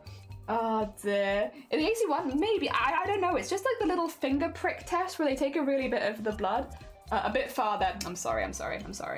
My bad. Not enemies to lovers. Enemies to friends. Enemies to besties. Enemies to besties is how I actually, made friends with my best mate. We didn't like each other when we first met. We hated each other. And now we're best mates. Now I'm the godmother to her kids. So it really was that. Oh dear. I wouldn't mind a doctor checking me out, or anyone really. No, Sammy! Listen, were I in Belgium, I would, of course. Oh dear. I believe we're both off the mark if that you are, yeah. And I think all of us are. Oh dear. If I overdo it, it will trigger one, but I have to really go eating one way in one day. Yeah, again, I obviously am not your doctor either, and I can't say anything. I just know that, yeah, it was like if you're concerned, speaking to a medical professional is always the way to go. I miss the time when people either feared me or disliked me. Oh no, really? See, I don't... The idea of being feared is kind of fun, but at the same time, like, would I actually want to be feared in public? Probably not. I want to be able to, when people need directions, I want them to be able to ask me. I can't give very much help because I'm really bad with directions, but I'd love to be able to help, try. Test over a course of 3 months. Okay, no, it's not the AC one. It's the one where they just done, like, that might have just done the sugar double chest. It was the one where they just do, like, a little tap in the finger. A little just, choop, in your finger. And they'll get back to you and they'll be like, yay or nay, if they want to do any more tests. For me, it's never been a concern, so I've never had further tests. But if it was a concern, I'm sure they would do more. I would say you literally started to figure out she's putting you in the friend zone. Oh dear. Nah, I'm just messing with Blapple. We're just messing. We're both taken. I mean, I'm literally gonna alter my wedding dress on stream next month. We're both very much taken. Oh dear. But I like messing with Blapple. And to be fair, Blapple started it. Blapple started it when I come into their stream and they're like, did you know Jelly doesn't have a gag reflex? You started something that day. A war. A war. Of which there are many individual battles. Where sometimes one of us wins, sometimes neither of us win. Oh dear. There we are. Sometimes both of us win. May I interest you in some sweet polyamory? You get a sweet deal. The problem with that is I'm a really bad, because I'm Demi, I'm a very bad candidate for polyamory because it takes me so long to be interested in anyone. Like, the minimum amount of time in my life has been 3 years of knowing someone before I'm even the least bit interested. So it's like, I'm just not a good candidate for that sort of thing because, especially if you're introducing me into relationships with other people, then I have to also get to know them as well. It's like, yeah. That's a lot of time. It's not impossible. Yeah, it's not impossible. I'm just very slow. Very, very slow lady. It's like, we had this meme for a while of, if you want to be my lover, I've got to know you for a minimum of 3 years and get along with you. Between 3 to 5 years, generally. Oh, dear. It's not even like, you got to get with my friends. You've kind of got to be my friend. Oh dear. That's about it, I'm afraid, yeah. But I don't really identify regularly as demi because I absolutely hate the demisexual flag. I have a real bugbear about it. I don't like it at all.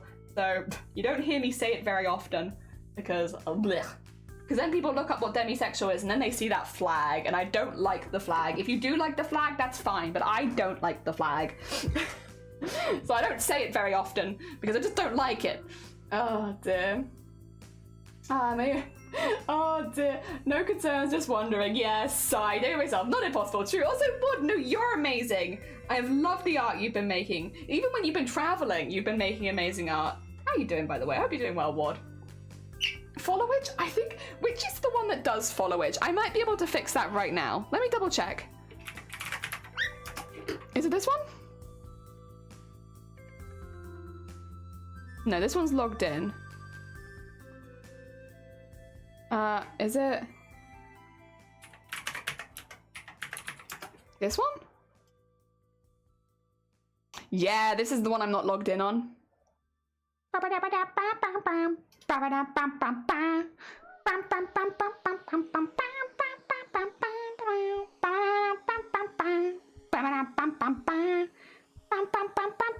Okay, we should be able to try it again. Do you want to try followage now?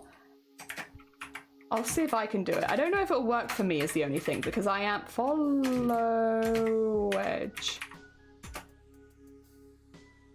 No. Okay. Why is it still not working?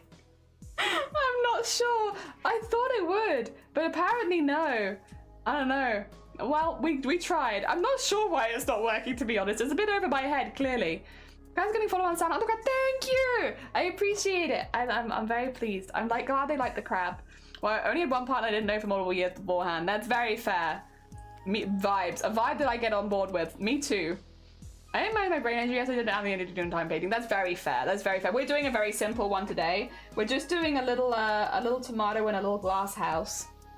Is it Nightbot? I thought it was Stream Elements that did it, not Nightbot. I can double check that. Stream Elements dashboard. Let's have a look, see. Is it this one? I can double check. I mean, worst comes to worst, it's not that one. Chat box, chat commands.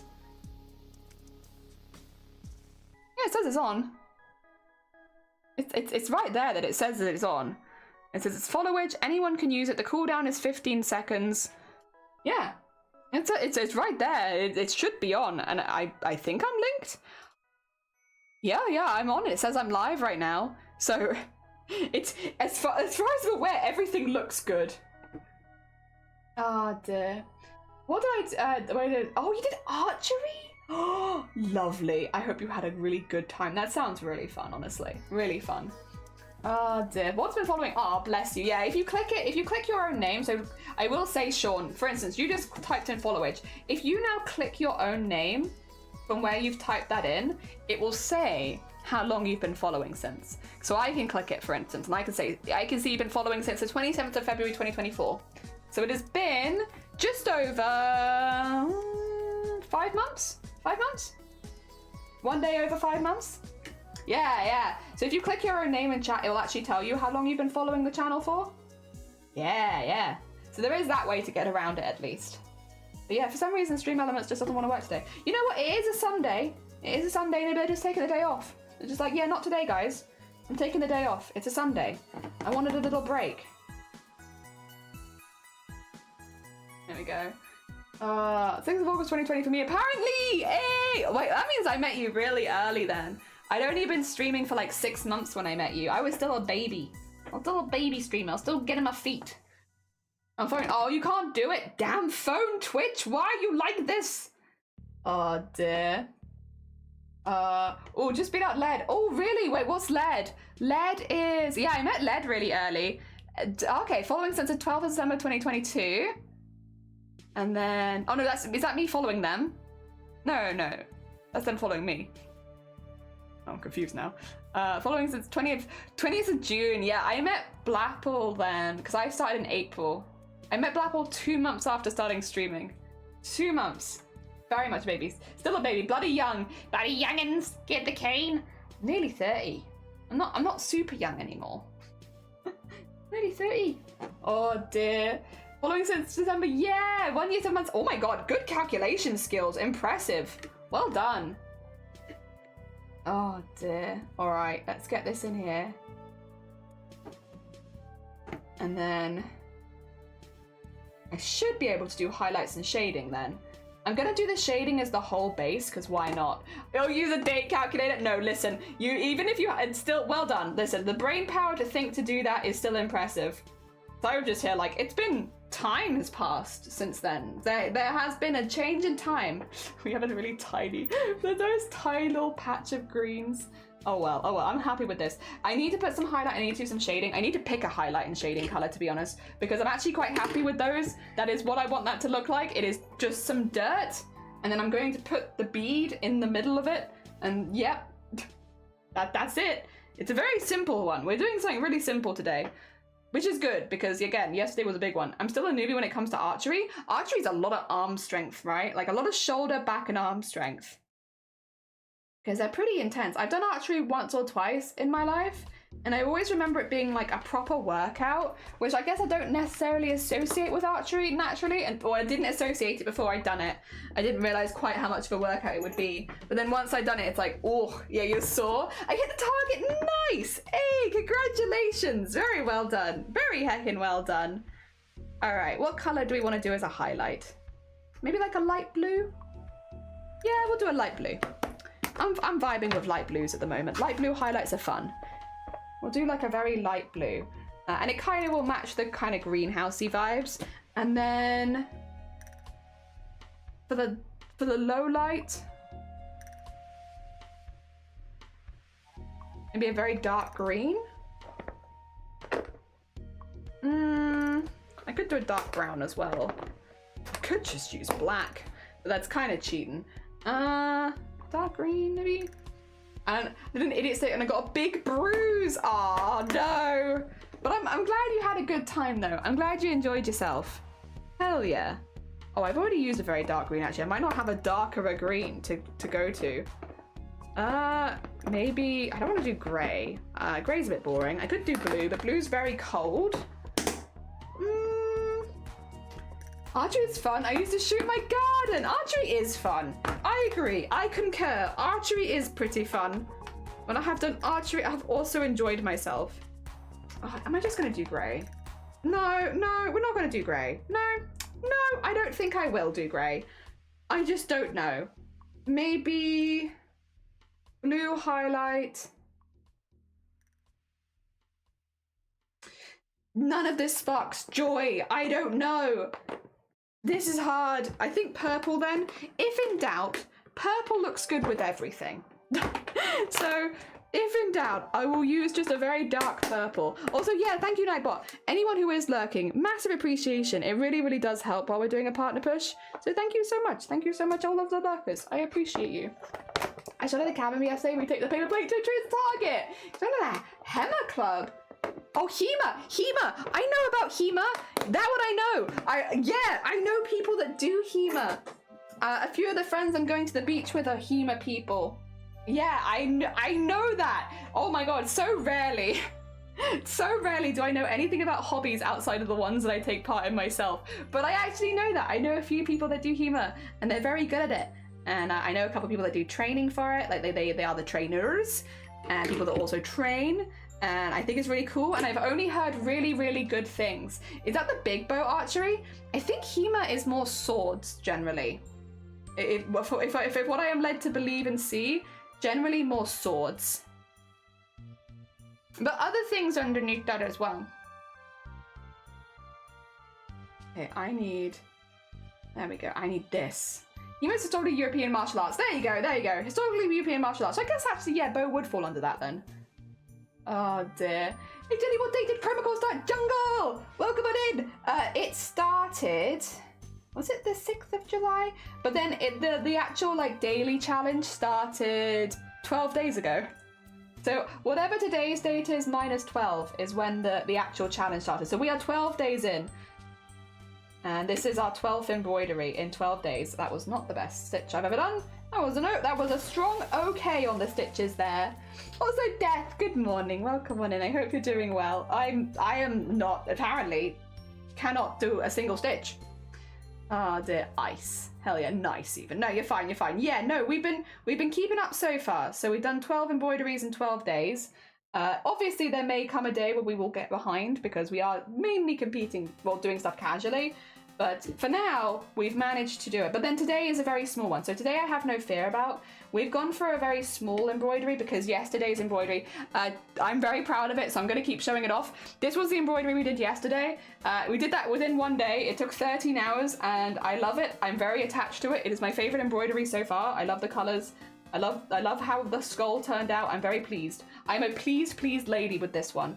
But yes, because yesterday was a 13-hour embroidery, I don't necessarily want to go for 13 hours today, just because it's not good on my arm to do back-to-back days like that. So today we're doing a little bit of a smaller embroidery, and we're going to have like a little tomato, and it's going to be resting on this bed of what do you call it? Dirt, with some leaves and a little glass greenhouse suitcase. Yeah.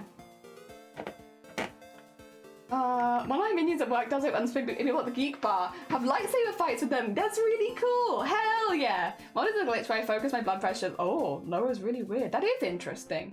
Funny, how does that fit in with the garden? What, this? Wait, what garden? Wait, I'm confused. What garden was I trying to fit it into? Garden's not a part of today's prompt, is it? I think it's just tomato suitcase. Oh dear. There we go. Ooh. Good morning, doing well. Been watching since yesterday. What you doing is amazing. Oh, bless you. I hope you give it a go if you're interested. Honestly, it's so much easier than, well, I don't want to say it's easy, but it's like not difficult either. It's just if you can draw the picture, then you can embroider it. You know, it's just very time consuming. So I hope you get the time to give it a go. It's very fun. I can recommend. I thought you might miss my opening hello. I was in full chat. No, that is correct. Your arm needs a rest day too, but I will still say hello again. Tomato suitcase. Yeah, tomato suitcase. It looks like Emperor Belos.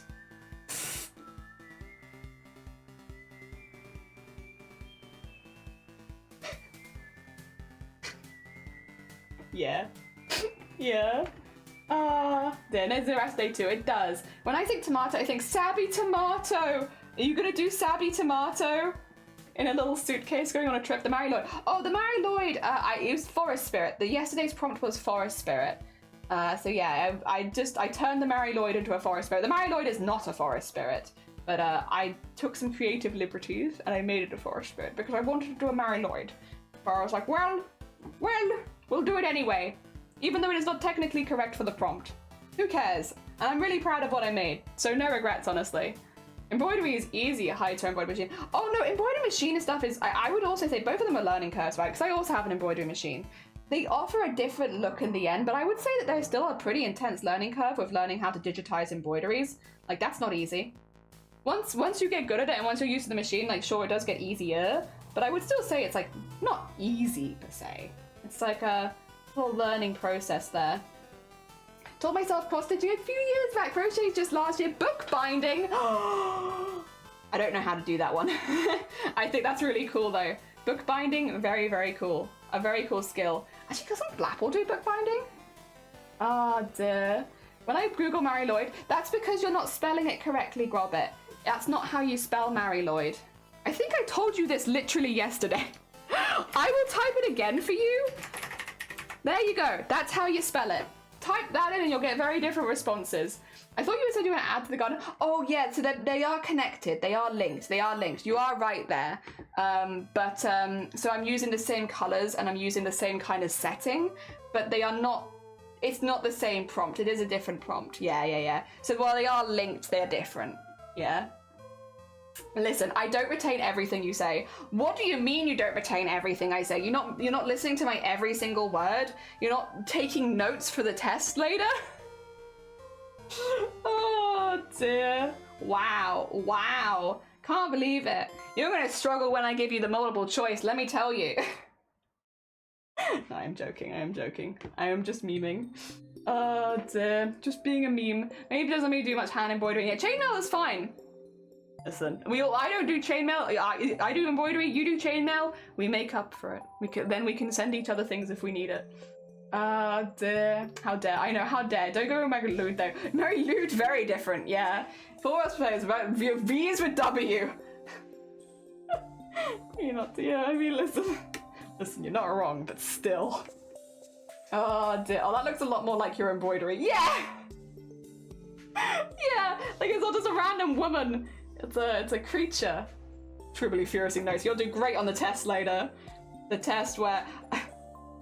Oh dear. What can we do on a test today from today's stream? We haven't had any really dramatic conversations, so I think there probably wouldn't be anything too bad on there. Test could be... Okay, I showed you my first ever costume. That could be on the test. What mug am I drinking out of today? I don't think you can see it on frame. There you go, that can be on the test. I know Schleeves will get that one though.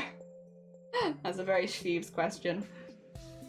Why do Welsh people hate vowels? It's just a different language, I think. And like the vowels are kind of different. Cause like, by that logic, I could say, why do English people hate double Ds? Which would kind of have double meaning, but also like that is just a letter in the Welsh alphabet. Why do English people hate double Ds? What that's about, huh? Why do you hate them? Huh?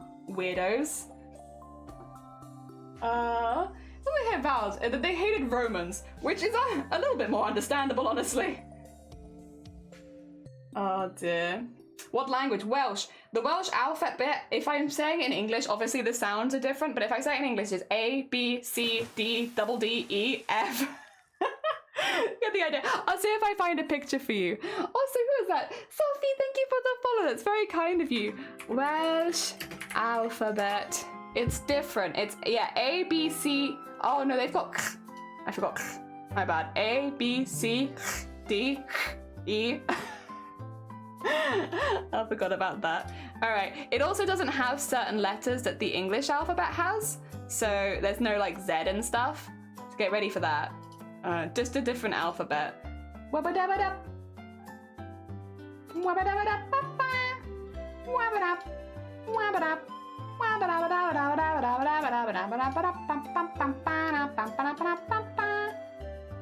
There you go. Welsh alphabet. That's what it looks like. Now you can see. A, B, K, D, Z. You know? You know? Your error. Yeah. yeah, basically. No Z, so you can't be 0. You can only be error. Oh dear. Where is with the root of evil in Western society? It's like valid, honestly fair. That's why we hate croissant. I love croissant. Don't hiss at me. Combine wealth and finish. It should be, to be fair, Sammy, if you are someone who speaks Dutch, that apparently the accents between Dutch and Welsh are actually very similar. So it's meant to be if you speak one or the other that you can pick the other one up easier. Like if you wanted to learn an easier language. Well, if you wanted to learn a language and you wanted slightly easy mode, if you speak Dutch, you can learn Welsh well, and if you speak Welsh, you can learn Dutch easier. Yeah, it's meant to have like a lot of overlap, which means it's slightly easier to learn for certain people. Oh yeah. Yeah, if I was Jelly, that's gonna be hard actually, because I don't think there's a J, is there? No, there's no Jelly. There is E though. Is there an L? Yeah, L. Oh, also yeah, Y is not E. So it'd be L. hello. Which kind of sounds like, hello, hello, it's me, hello. Oh, you're learning Norse? Yeah, nice. Hell yeah, good luck with the learning. I hope it goes well. Oh dear, but yeah, have a good burba. Enjoy your burba. Okay, I'll take the Welsh alphabet off the screen now. Yeah, I mean, you can also look it up if you want to see it, but that's generally what it looks like. It's a little interesting, that's for sure. Bit of an interesting one, but a cool interesting, I think. I personally think it's cool. I think it's cool. I like it. All right, I need to do this bit filled in at the back. I want to have, like, again, like a little dark purple base for it to sit on, but I don't know if I want to do it with this one. I do have some options, actually, for what I could do if I want to cheat, though. I realized this the other day. If I pull my thread through a lot, but, like, more than my regular thread, and then do a stitch, this is going to sound really silly to a lot of people that probably have sewn for longer, but I didn't realize because it leaves the little tail behind, and now my thread has gone from a single thread to a double thread without me having to actually, like, undo it or anything, which, you know, again, logically, you could work that out, to be honest, but I hadn't worked it out, which means I'm proud of myself. I'm proud of myself for putting 2 and 2 together and realizing that I can do this.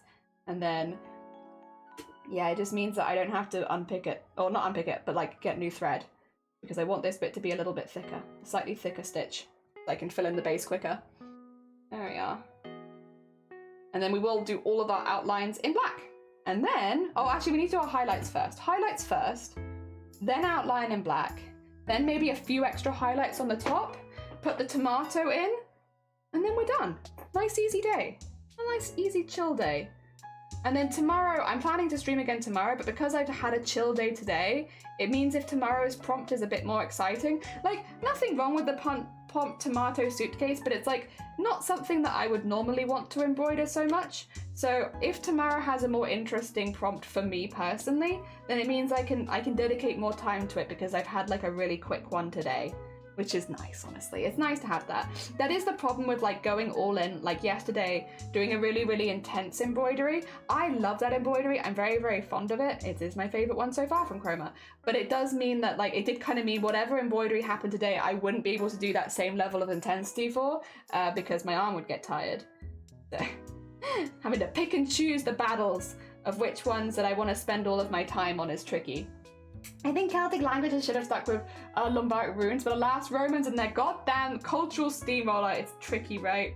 What you gonna do? Heckin' Romans. Really makes it difficult the war elephants came trampling in. Yeah. What you gonna do? Heckin' Romans. I can write in Tangle and can read some Elder. Oh, that's very cool. That's very cool. Oh dear. Okay. What have the Romans ever done for us? Oh god, that bit. That's a Life of Brian, is it? I'm pretty sure that's a Life of Brian one. What have the Romans ever done for us? Roads? Roads? Oh dear. There we go. There we are. And in there. Oh, it's Life of Brian with a kiddo when he was over. Nice. I remember my family introducing me to Life of Brian a long time ago. Pretty good. Pretty good. There we go. Did a lot of the classics because it was raining a lot. Maybe. That's nice. That's nice. Maybe concrete. Alright. I need a little bit of purple in the other side. There's not a whole lot of shading to do because it's only really small. But that's kind of the vibe with this one. The vibe with this one is just It's a Sunday! What's going on? I'm so sorry. I don't know what's happened this week. Normally it's not that intense outside my house. Just gonna put it out there. For anyone who's just joined today, this is gonna be a bit weird. But like this week, we've had so much weird stuff happening on our street. Like we have a 20-mile-an-hour road outside our house, basically. Because it's like a residential, and that's what the speed limit is around residentials here. It's 20 miles an hour, right? But we have people powering down at like a mile a minute. We've had siren after siren all chasing each other. And like when I look on the news, I can't see that there's been any incidences nearby. But like there are all these sirens happening. Massive like horns. We've had all this, like we had screaming the other day. I don't know what's happening. I don't go outside a whole lot, I will say. But like with all of those noises happening outside, like can you honestly blame me? Like Jesus Christ, what is happening on our street? Like what? Maybe it's because it's summer holidays now, so kids are out of school. And so everything's kind of like all routine has gone to the wind, but it's so weird. Like, we live in a pretty quiet rural area. Like, you don't even have that many cars, and yet the ones that we do have are all going 1,000 miles an hour, or honking, or they're sirens, or they're all chasing each other. I don't know. But then when you look at the news, it's like, nothing's happened. Nothing's happened near you. Oh, dear. Well, I guess if something had happened near me, I wouldn't necessarily be able to say, because that might dox my location. I won't say what it is. We did actually have a thing happen near us earlier this year that wasn't the news, but obviously I couldn't say anything on stream, and so I was just I went live like normal the next day, and I was just like, I'm gonna have to be really subtle about this and not mention it, because it really does give away my direct location, which would not be ideal as a streamer. However, things have been happening in our area, and I am keeping an ear out to everything. I keep an ear out to the window, keeping an ear out to the news. One of those. Oh dear. Maybe we're recording the next Fast and Furious? Oh, I'd love that. Oh my god, I'd be so down. Come to Wales, record Fast and Furious around little Welsh roads. Oh my god. Listen, I know it's a bit cheesy at times and a bit silly, but I actually do like Fast and Furious. I have very good memories around it because a mate of mine's really into them. I don't watch films. I don't like watching films, but for like my close friends, if they want to watch films with me, I will make an exception for them, you know? I'll make an exception. And for that reason, I have seen the first like 7 Fast and Furious films. So I have like a really close association with them with my mate, and it's like, oh, now I really like them. I know they're cheesy, a little silly at times, but I like them. I like them. What can I say? I enjoy them. Maybe they're recording the next. I would love that. Oh, I would love that so much. Oh my god. Vin Diesel, come to Wales and make Fast and Furious here, please. That would be really, really cool. I'd love to see like places I recognized in the films. That'd be sick. I mean, they do a lot of film recording in Cardiff, especially in Cardiff Bay. Like a lot of television has been shot there over the years. What's really funny is it's often like the idea is that they're in London, but they're actually in Cardiff Bay. And if you've ever been to Cardiff Bay, it's very obvious that they're in Cardiff Bay. But it's quite funny. Quite funny. I mean, I guess that's on any kind of on-site kind of thing. If it's not like actually at the area it's meant to be, you're always gonna get that. Oh dear.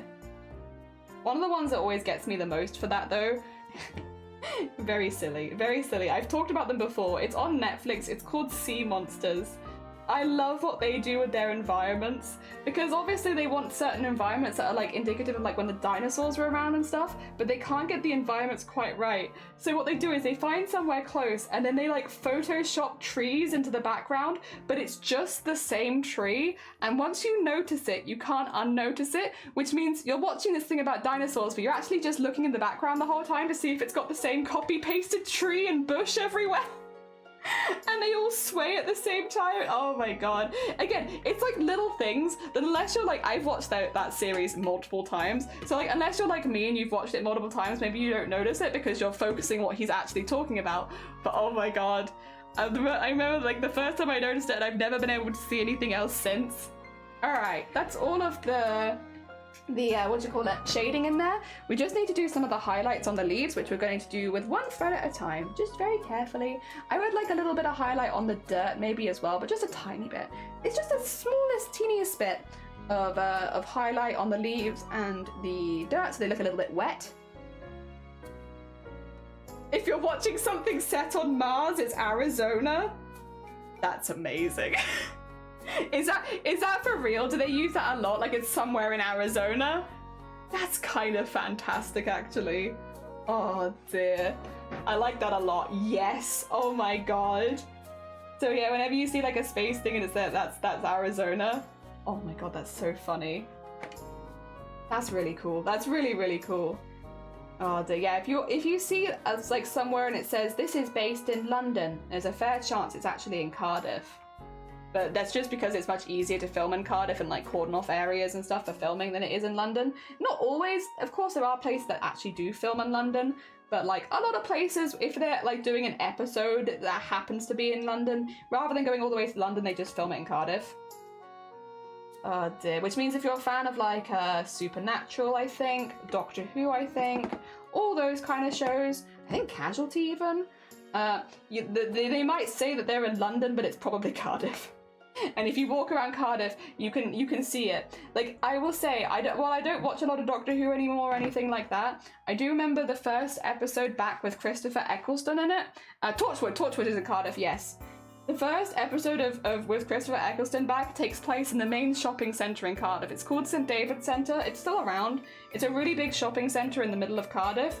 And because it's the mannequin episode, they're just going around there. And they're like, oh my god, London. And then they've like photoshopped the London Eye in the background to be like, yeah, this is definitely London.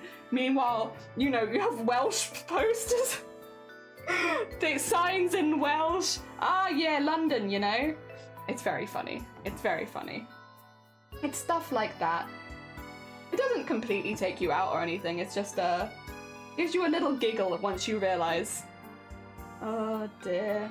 You do still sometimes see, if you go, well, I say sometimes, I don't live in Cardiff anymore, so I don't see this as much. But when I did live in Cardiff, you would still sometimes see them like cordoning off areas to do filming for certain things too. So like, it's not like it doesn't still happen a lot. It does. There we go. That in there. I think that looks pretty good. I mean, that is a little highlighted thing. It's a bit icky knowing the conflict between Welsh and English. Is it though? Is it actually? I don't agree. I'll be honest. I do not agree, because I don't believe that filming in Cardiff takes away, and calling it London actually takes away anything from Welsh culture, because Welsh culture is a lot more deep than that. That is like, I mean, fair enough if they said, oh, the Eisteddfod, and they took that and they put it in England. Okay, fair enough, that might be a bit odd. But I don't think that it actually takes away anything from Welsh culture, nor does it take anything away from Wales, to be honest. It's just that they wanted to write it in London and Cardiff was easier to film in. If anything, it brings more tourism and more work to Wales, which is a thing that we actually desperately need in this country, is more work opportunities so that people actually stay here. Because in so many industries in Wales, people will train here and then move elsewhere because the work opportunities aren't here. So the more, if they want to say that London is Wales and bring more job opportunities to Wales, more things for costume designers, more things for actors, more things for that, actually a really good thing right now. So I'll be honest, I actually hard disagree. I think it is Wales benefiting off England being a difficult place to film in. It's the opposite. But that's my opinion, obviously. Just an opinion. Just an opinion. I think it's nice to see Wales benefit a little bit off of England every now and again, to be honest. Oh dear. And yeah, I will also say it's not one of those things you hear Welsh people complaining about. Again, it just opens up more jobs. It means people are actually coming to Wales to work, which is a really positive thing for economy. So I actually think it's a really, really good thing, and I hope that they continue to do that long into the future.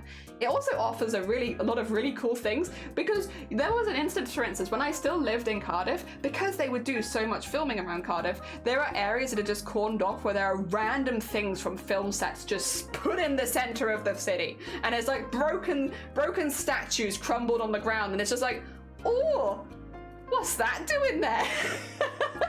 I think it actually adds, like, if anything, like, it's kind of like an interesting, whatchamacallit, kind of like cool thing that you get here that you don't maybe get in many cities elsewhere in the UK, where sometimes when you're walking around Cardiff, there are just people filming, like with massive cameras. There are just actors around doing filming. Like, how often do you get that in other English cities? Or like in English cities in general, I feel like. I don't think it's that common, whereas there is so much filming that happens in Wales. You just get it. It's kind of just a cool thing that happens. Like a charming point, you know? Although it can be a bit of a pain if you're trying to commute to work at points. And I do remember there were times where roads were cordoned off and it's like, come on now. I understand that you have some very important filming to do, but I also need to go to work. But outside of those, outside of those specific instances, generally it's kind of a cool thing, I think. And again, it's not something that I've ever heard a Welsh person actually complain about, because it's something that brings more jobs here. It brings more visibility to Wales. It's actually like a really nice thing. I thought it might not sit well with the Welsh, considering the English are so a bit snob. Well, I don't think they are. It's an interesting one. I'm not going to get very heavy into Welsh-English politics, but it's not really like that.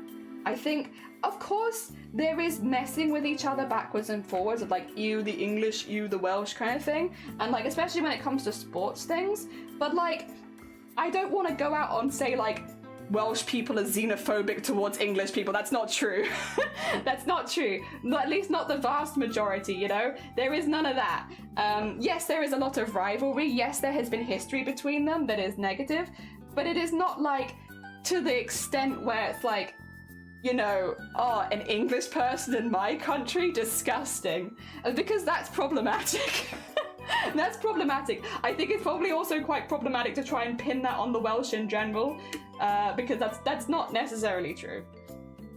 It's not quite like that. Outside a sports event, if you wear like an English top in like a sports stadium in Wales when it's like England versus Wales, people are probably gonna be like, oi, rivalry, oi. But like it shouldn't be anything more dramatic than that, you know? I know in work when there was like a Welsh game on and I was like, I'd say that I was English, you'd get like an but it's like the same kind of thing, like when Blackpool comes in, I go like that kind of thing, you know? I'm not going to accuse the Welsh of being straight up xenophobic. Yeah. Again, there probably are a few out there that are like that. There are always bad eggs. There are bad eggs in every single group. But the majority of it is more rivalry than like abject hate, which is how it should be. Because it's not fair also to be like, I hate every English person because of like history. Those English people did nothing to do with it. You know, it's rivalry more than anything else. Oh dear. And again, more work for the Welsh. Like having English things set in Wales actually brings more visibility to Wales as a country, which is a really good thing. Because if they just did English things set in England, then Wales wouldn't be there. They wouldn't be involved at all. So yeah, again, generally more of a positive thing and a good thing, and a thing that I hope they keep doing, because it means you have some interesting charming points in Cardiff and other big cities where again you can just see people filming for your favourite shows, which isn't that kind of fun? Isn't that kind of like a good selling point, right? Like, if you're someone who's a really big fan of Torchwood, for instance, there are murals in the Bay where you can go visit where they were filming. If you're a really big fan of Doctor Who, go through the episodes and you can find and visit the locations that they show on the show, and you can take pictures in those same places in Cardiff, in Wales, you know? So I think it's actually a really good thing.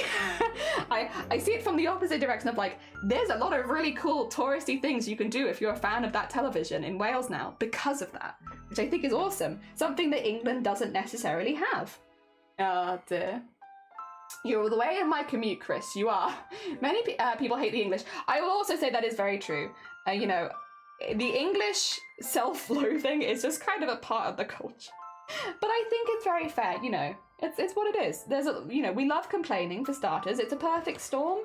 We love complaining. And what can we complain even better at than ourselves? Oh dear, I got some Horlicks. Very nice.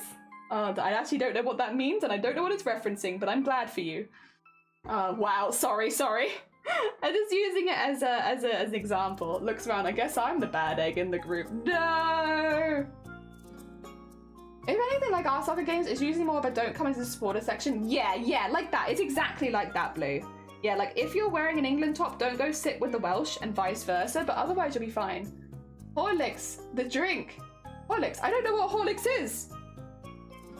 I don't drink alcohol. What is Horlicks?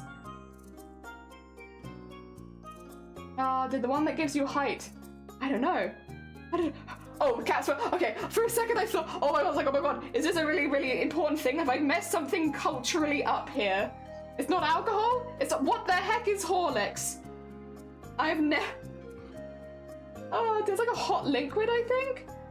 Oh, I am completely ignorant of this thing. I have no idea what Horlicks is. Oh, it's a malt powder. Would you recommend it? Is it tasty?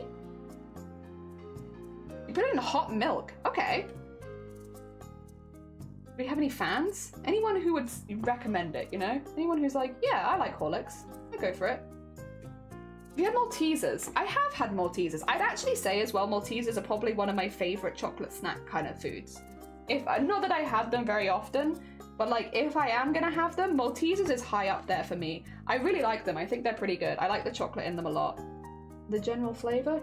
Oh, that's a good one. I specifically like Maltesers with ready salted crisps or chips if you're American. But yeah, ready salted crisps and Maltesers are delicious. Is that in a powder? Oh really? The non-chocolate based malt. How's it to Milo? We don't have Milo here either. Very tasty, very calming. Ooh, I want to try that. You used to get Maltesers for my birthday. Hell yeah. Oh dear. All right, wheels are in. Now we can start doing the other bits, which is honestly not that complicated. Pretty simple embroidery. We're just gonna get some lines done. Look at this. It's all coming together. All coming together. I do need to do a line down here though, which will be a little tricky, but I can do it. I can do it. I believe in myself. Like so. There we go. And then I guess we can follow this one up. So that we get the whole kind of like little greenhouse look. Go. Oh dear. I used to get, oh dear. Oh no, I forgot. No, Duolingo, go get your Duolingo done. Yeah, you said you had a really good streak. Make sure you don't lose it. Go get your streak. Hell yeah. Oh dear. You have time, Reaver. You've got this, Reaver, I believe. Ah, excuse me. Alright, we'll do 3 again. Also, this is very cute. It's just a very simple one. This almost feels like an embroidery you would get as part of a kit. I do see like plant style embroideries in kits quite often. I feel like this is very like embroidery kit-esque. Not that there's anything wrong with that. I like seeing those kits. I think they're very beautiful.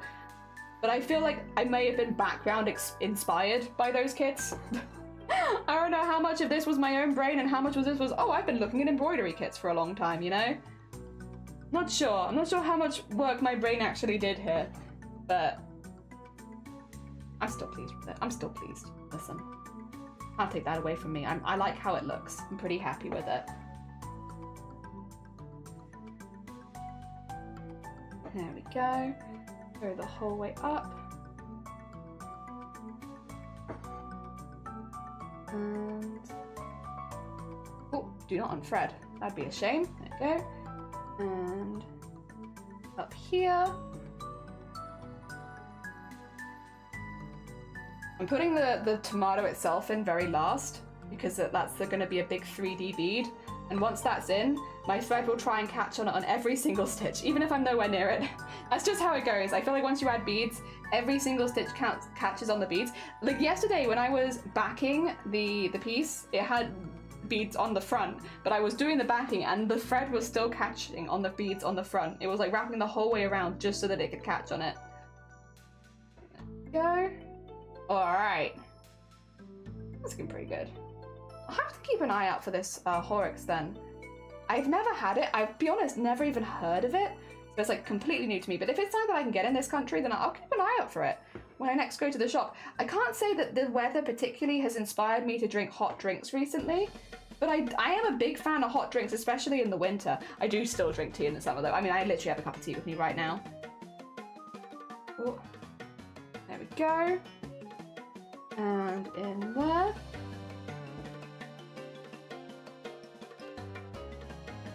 And then we'll go the whole way down, or as far as the thread will let me go. That's pretty cool. I think it looks cute. I think it looks like a little suitcase. A little glass cage. This is going to be one of my earliest submissions again because, yeah, this is it. I think that's fine. A nice armresty day for me. Go. Okay, we're going to come back because I'm running out of thread rapidly, but at least I've got back to here so that there's somewhere I can tuck the thread away. And then we'll just have to get a bit more thread and keep scooting around, and then I can add my tomato. Go. Get that in there. Nice, nice. Seeing as it's death outside, that makes sense. Yeah, it's very warm, very warm. Save yourself from the owl, Reaver. Oh, I was like, what? Do you know something I don't, Arty? Is Reaver being haunted by an owl right now? I had no idea. Yeah, stay safe around owls. No, you mean the Duolingo owl. I will say, I do like how much the Duolingo owl like it's got a heckin' Twitter presence and a half. Have you seen as well, the Duolingo owl had lots of art with Hootie the owl from the Owl House when all of that was going down? Very cute, very cute. I like how much of lore the Duolingo owl has. Like it really, like it has a very set personality in people's minds as well, which is kind of hilarious. I don't know, I think it's really cool. Duolingo Owl, pretty heckin' cool character right there. Nice character design. Very good. Sticks in people's minds. Duolingo Owl has nightmare presence for me. Yeah, a lot of people have that because it feels very needy. Like, needy is the best word. Like persistent, pushy, a bit pushy, a bit needy. You know, all that kind of stuff. Like it's gained a real personality, which I think is very cool. Also, please keep going. I'm not finished yet. There you go. I want you to finish. I've still got crafting to do. There we are. There we go, and then... Sorry, I've just had a pop up, but it's fine. It's one that I was expecting to pop up, but it's not a problem. There we go, there we go. Oh, yeah. Nice, okay. What? And... down here. And in there. Very nice. And then... go back up the side again. We need to get all the stuff at the top. I might pop some highlights on it, to be honest. Just some like little blue highlights or something, like similar to the ones on the leaves, so that the glass looks a little bit more shiny. The thing is, I want it to be see-through. I do want that. And I could have used like a sheer fabric, but I didn't really want to because a lot of the sheer fabrics I have in the house will fray very easily. I could have put a little sheer fabric over it, but I decided not to. The CEO is a hacking cool guy. The other day I saw him doing TED Talk, freaking love him. He's like an embodiment of the Duolingo Owl. Oh my god. That's kind of a little bit scary, but kind of fun as well at the same time. Yeah, I loved it. I don't often like Twitter, to be honest. I think that's a general, like a lot of people feel the same here, but I don't often like Twitter. There's a lot of like kind of uncomfortable and blech stuff all over Twitter. It's not always the most fun place to like be viewing, to be honest. But there are different accounts. Like, have you guys seen the whole, I think it's Chitan?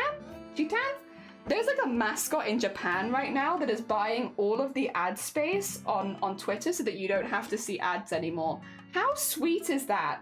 How sweet is that? They are literally, they're calling themselves like Japan's crazy, Chitan, yeah, Chitan. They're calling themselves Japan's crazy mascot and they're buying all of the ad slots on Twitter so that you don't have to see Twitter ads. Like, you just see Chitan. How fun is that? Like, I know some people are really against it because I have seen the post of people being like, I'm blocking this guy. I hate this. I hate Cheetah. And I was like, but they're literally just making it so that you don't see advertisements on Twitter. Like, that's all they're doing. How cool is that? This may be a student question. With thread painting or like, but with thread painting or with like a satin stitch, is there a maximum length you go? So with thread painting and satin stitch, it's about the same. I wouldn't normally go, let me just measure real quick and get a fucking centimeter. Everyone's different. Some people do go longer than this, but for the scale of embroideries that I do, about 1.5 centimeters, I would say, would be my longest stitch personally. However, that is a very personal thing. It is also based on the size of the embroideries that I make. If I was making much larger embroideries or pushing them around with bigger canvas, then I would likely go larger. But yeah, at the size that I'm doing, about 1.5 centimeter would be the biggest stitch I would comfortably go for, because otherwise it gets hard to tighten it enough that doesn't start warping. Yeah. Oh, hello Shifty, hello Blapple. Oh dear. The only mascot I know from Japan is Nyango's. That's the drummer, right? That's the drummer. I love those videos of them drumming. Oh my god, they're so good. Yes, the legend. They are a legend. That makes sense. You were good. Yeah, it's like just depending on the project. And some people will do much larger ones than that because I feel like there is no right or wrong. It's just for you personally. But yeah, for me personally, 1.5 centimeters. So that I can still tighten it nicely around a teeny tiny canvas board. Because my embroideries at the moment are all about 3 inches by 3 inches. If you need an idea of my size, that's about what we're doing. 3 inches by 3 inches. So they are quite small, to be honest. They're pretty small. Just to make sure that I can finish them in a day for the most part. 3 inches, so average. Yeah, I'm a very average embroiderer. 3 inches by 3 inches. To be fair, if you have a really large space to fill in, I do think as well I prefer long short stitch because I think it looks a little bit more like nicely textured. Pattern stitch is still good, but I prefer long short stitch, and then you can kind of get through it fine because you're just like, you know, matching the stitches to each other and it doesn't really matter how long they are. Oh, I love long short stitch. Long short stitch is my backup stitch for basically every embroidery I do. 3 inches, that's huge. Thank you. Oh my god, I don't get that very often. Oh, thank you. Wow, what a heckin' compliment. Oh my god, is it compliment jelly day? What the heck? Things so nice. Jeez. Yeah, 3 inches. That's about how big my embroideries are. Obviously, this one will be a bit smaller, but yeah. What is long short stitch? Long short stitch is basically what it sounds like. It's when you're filling in a space and you do like a short stitch next to a long stitch. So you do like a little stitch and then a long stitch and then a little stitch and a long stitch, and then when you layer them up, you know like how bricks are layered up, Blapple, where they're all kind of overlapping each other a little bit for the structural stability? Long short stitch is kind of like that with stitches, where you purposefully don't line up where they are. You have like a long and a short, so that when they kind of like stagger when they're next to each other. Oh, Arty asked. Oh, sorry, my bad, Arty. Yeah. As I said before, yeah, it's kind of like laying bricks, where you never quite want the lines to match up. So you do like a long stitch and then a short stitch to make sure that they don't line up ever. Whereas satin stitch, you want them all, it's the opposite. You want them all to line up perfectly. Yeah. They're like opposites of each other. Opposite of a short long. I mean, that is true. Technically that they're not wrong. Oh dear, makes sense. I was thinking about starting embroidering a little project with a few friends. I would involve putting a mostly geometric padding on dark blue or black fabric, though, which is really scaring me off. I read some methods, they seem to hit and miss. Can you give any tips to me? So for black fabric, obviously you can use chalk. The thing is, the more that you work with it, the more the chalk's gonna wear off. 2 seconds, let me grab yesterday's off. Actually, I can show it here. So, I don't normally... Okay, I've got a couple of options. 2 seconds, I have a lot to say here. You're about to have a bit of an essay, which you didn't ask for, but you're about to get it. If I whack this one off the wall... Please give me the thing. Please give... And then I'll take this one as well, because I did different things with... Okay. They got stickies on the background. Sorry. Alright, you got a couple of options. So for black, well, the thing that I do if I want a black background, I use a white like cotton fabric or curtain lining, and I color it in with Sharpie. So that way I can trace what I want onto the white fabric, and then once I've got that tracing in there, I can just fill the rest of it in with Sharpie, and it still gives a really nice like covered black look, and you can go over it several times if you want it to be darker. I normally go for like a dark grey rather than fully black because my outline thread is black. So if I did black completely, then you wouldn't see the outline. But yeah, so I will trace it onto the white fabric using a light box or like a bright light behind it basically, so from my drawing to the fabric, and then do the outlining, and then once my base outlining is done, color the fabric in black. That works really well. You can do that with any Sharpie color as well, so even if you want a dark navy or a dark green or anything like that, it works with all of them. And then otherwise, if you are doing just onto a dark fabric, like a fabric that has a pattern, if you use an ink that has like a biro that has like that red tinge to it, you know what I mean? You can hold it at the correct angle and you can kind of see where it is still. So for ones like this, it's a dark fabric, there's a lot of dark navies in there. I don't like using chalk because by the time that I've started, it's rubbed off. So I will generally use, yeah, like a biro. In my case, it's actually my Twitch biro, but it's got like a reddish hue to it. I can actually show you this because I have a little scrap fabric to one side. If I take this off, you'll see what I mean. Let me just snip a little bit off the corner there. A teeny tiny corner of it. There you go. So I'm going to draw like a smiley face with this ink on this navy. And hopefully you should still be able to see it on camera. You see, like at certain angles you can still see it. Like even though it's quite dark, you can still technically see it because it's got that like reddish hue to it. That's how I do it. So those are the two ways I do it. Either I use a pen with a reddish tinge to the ink so that at a certain angle it catches the light and I can still see it, or more commonly I Sharpie it in after I've done the base. That way I don't have to worry about trying to trace onto black, because tracing onto black is really hard because it's difficult to see if you use anything other than white. So yeah, that's generally how I do it. I'm just going to put these back on the wall and then I'll be right back. Put that one back in there. That one back over there. Yep. there's 2 options for you. Also, Karma, thank you for the follow. Good morning. That's very kind of you. So I didn't get that immediately. But welcome on in. I dare say they asked for an essay. Lesson time with Jelly. That's how I do it. I am not an expert. I've only been doing thread painting for a year myself, so do take everything I say with a grain of salt, but that's how I do it. The guy behind Duolingo, if I remember correctly, was from a family who saw poverty. He thought the biggest thing he could do to earn money was to learn language. If you know English, you can practically work in most places in the world. He thought he could be a teacher. Oh, wait, that's really cool. So now the owls are sassy with it because he wants to do well for you. That's really sweet. Ah, dear. Duolingo owl isn't going to get me? Good. Yeah, good. GG. Ah, dear. That is ingenious. Yeah, that's how I do it. Glares at chalk lines. If my work wasn't so freeform. Yeah, chalk is a pain in the ass because it rubs off as you use it. It's definitely still an option, and like especially if you're doing a simpler or smaller project or just sectioning off areas, you definitely still use chalk, and it's not like it's necessarily a bad option or anything.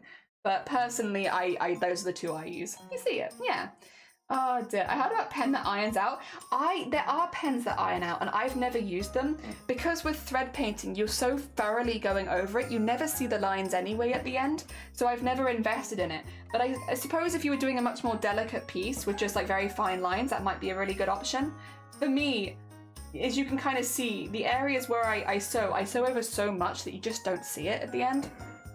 I would definitely try the Sharpie one. It seems a lot less stressful, and it gives you a lot of options. Like for me, any alcohol marker will do it, and I got this set of alcohol markers at TK Maxx for like 6-7 quid. So yeah, it gives you a lot of options. The only thing to bear in mind is markers do bleed a little bit, which means I always do my markers after I've done the outline, but not normally after I've done the whole piece. So like if I get the outline done first and then do the markers, just to make sure I don't accidentally colour in any of the thread, you know? They don't normally bleed onto the threads, but I try and be safe rather than sorry. Yeah. But yeah, alcohol markers in general work. Sharpies is what I use for black because they give me a really strong black, but for colours I use any, really, any. Ah, dear. Thank you so much for tips. I know you're fine. Good luck. I hope it goes well for you. Fingers crossed for you that it works. Oh dear. I'll come back. Oh no, I use water soluble pens by normal everyday sewing. I love them. Hell yeah. I have heard a lot of good things about water soluble pens. It's just with the style that I do, it's never been one that I've had to think about investing in. Because again, I do really, really intense embroidery over the areas that I mark, which means you just never see it at the end. Oh dear, it's just not there anymore. But that's just me. Everyone's going to have different styles when it comes to embroidery as well, so if you are using a lot more fine lines, something soluble might not be a bad idea. I just can't speak on it personally because I don't use it. But again, it definitely starts to keep in your brain. Oh dear. Oh, I kind of want like a little something golden on this as well. Oh dear, maybe I will. Thankfully I could just redraw the things so freeform. Yeah, that is kind of a nice one if you can be nice and freeform. And I really look forward to seeing yours done, Jay. It's going to be really exciting. Since there's a lot of work going into it, I look forward to it. Hell yeah. There we are. But no, I generally just use Biro and then sometimes Sharpie. And also like appliquing different fabrics down has been really good for filling in spaces if I don't want to fill it in with embroidery. Although I will say that is more, I think, again, a symptom of doing it every single day. I don't necessarily know that that's something that I'd always do if I was not doing them daily. Since I am doing them daily, it definitely helped me a lot. I mean, if you're thinking to do daily embroideries, that's a useful one to have. I really like this. I'm gonna put a little something on top though. I wasn't gonna put a little something on top until I saw that pointy top and it's like, oh, something. I think I have some little, yeah, like something like one of these would be really good there. A little something. Oh dear. Also, where the heck am I? Where have I gone? Where's Twitch gone? Twitch, where have you gone? Come back. I'm not finished yet. There we are. We're back.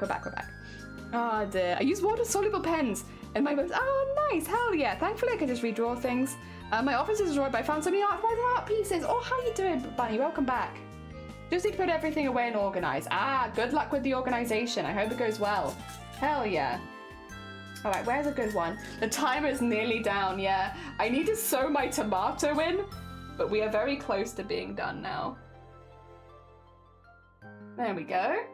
Oh dear, just say for the shinies. All Alright, we are only like 10 minutes away. Also, there's a little gold sparkle on top. I don't need to put a gold sparkle there, but I have chosen to put a gold sparkle there. I do want to do some highlight, so what I might do is I might get the tomato in now so that anyone who does leave after the break has seen basically it finished, and then after break we'll just quickly nip around adding some highlights to the glass so it looks a little bit more glassy, because right now it looks a little bit flat, which I don't mind. Again, it is meant to be a simpler piece, but it would be kind of nice if it had some glassy elements.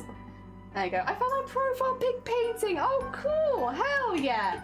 I just use a paintbrush with glass to rub it in. It does come out a little bit of the moisture of your hands, however, I find that that's a problem when I go over a handle fabric.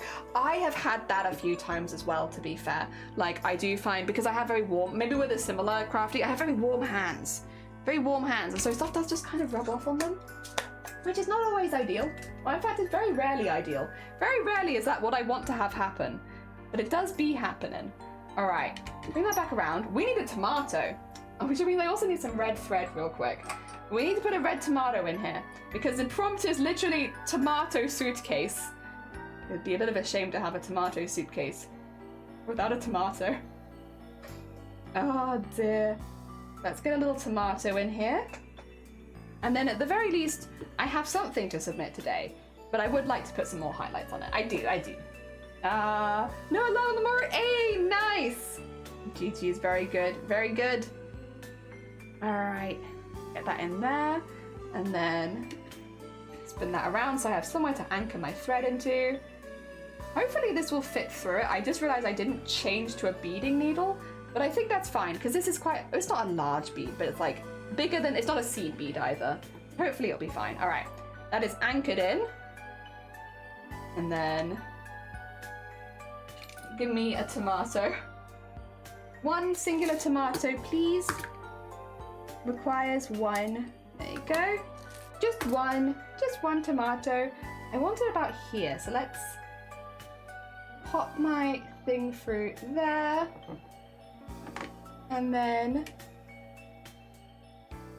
there we go. One singular tomato. I could do some vines, maybe. God, this is now going to get to the point of like, why does she keep adding things? It's fine. That's our tomato. There it is, in its little throne, in its little suitcase. That is our tomato. Why did I get so much thread? I did so much red thread. This does not need this much thread. Oh, I have vastly overestimated what I needed. Oh well, it's fine. I'll pop that back so that maybe I can use this next time. We're doing mostly gore. Today is not a gory day, but for mostly of Grim Month, we're meant to be doing gore. So I can always hopefully use that red thread for something in the future. God, why did I put so much red thread on here? Ridiculousness. Oh dear. I do still need to work on the group shot as well. Alright, we'll put that back over there because I could use this again. Arguably, that's a lot of thread. I mean, that looks like a little something. Kind of looks a little bit like a bird cage, but I think it's okay. It's got little wheels on it, so hopefully that gives the vibe that it is, in fact, a little suitcase. A little suitcase. It's just meant to have like the handles up so you can like bring it behind you. It could be an apple. I mean, yeah. Yeah, you're not wrong. It could be. I mean, what is to say that it's not an apple? I'm just going to do a few little vines and silly things because I think tomatoes grow on a vine, right? I've got 8 minutes. I want to do highlights after break because I think they'll take a bit longer than 8 minutes. But I could do little vines before break. Since they'll only be very small. Yes, yeah, I think they normally, yeah, they grow on like a little pole vertically. I'll be honest, I have never grown tomatoes. I have grown certain vegetables, but tomatoes was never one that really interested me. So I can't say I've ever grown tomatoes. I'm not a tomato grower. I think as well though, most of the people I know that grew tomatoes had like a conservatory or something.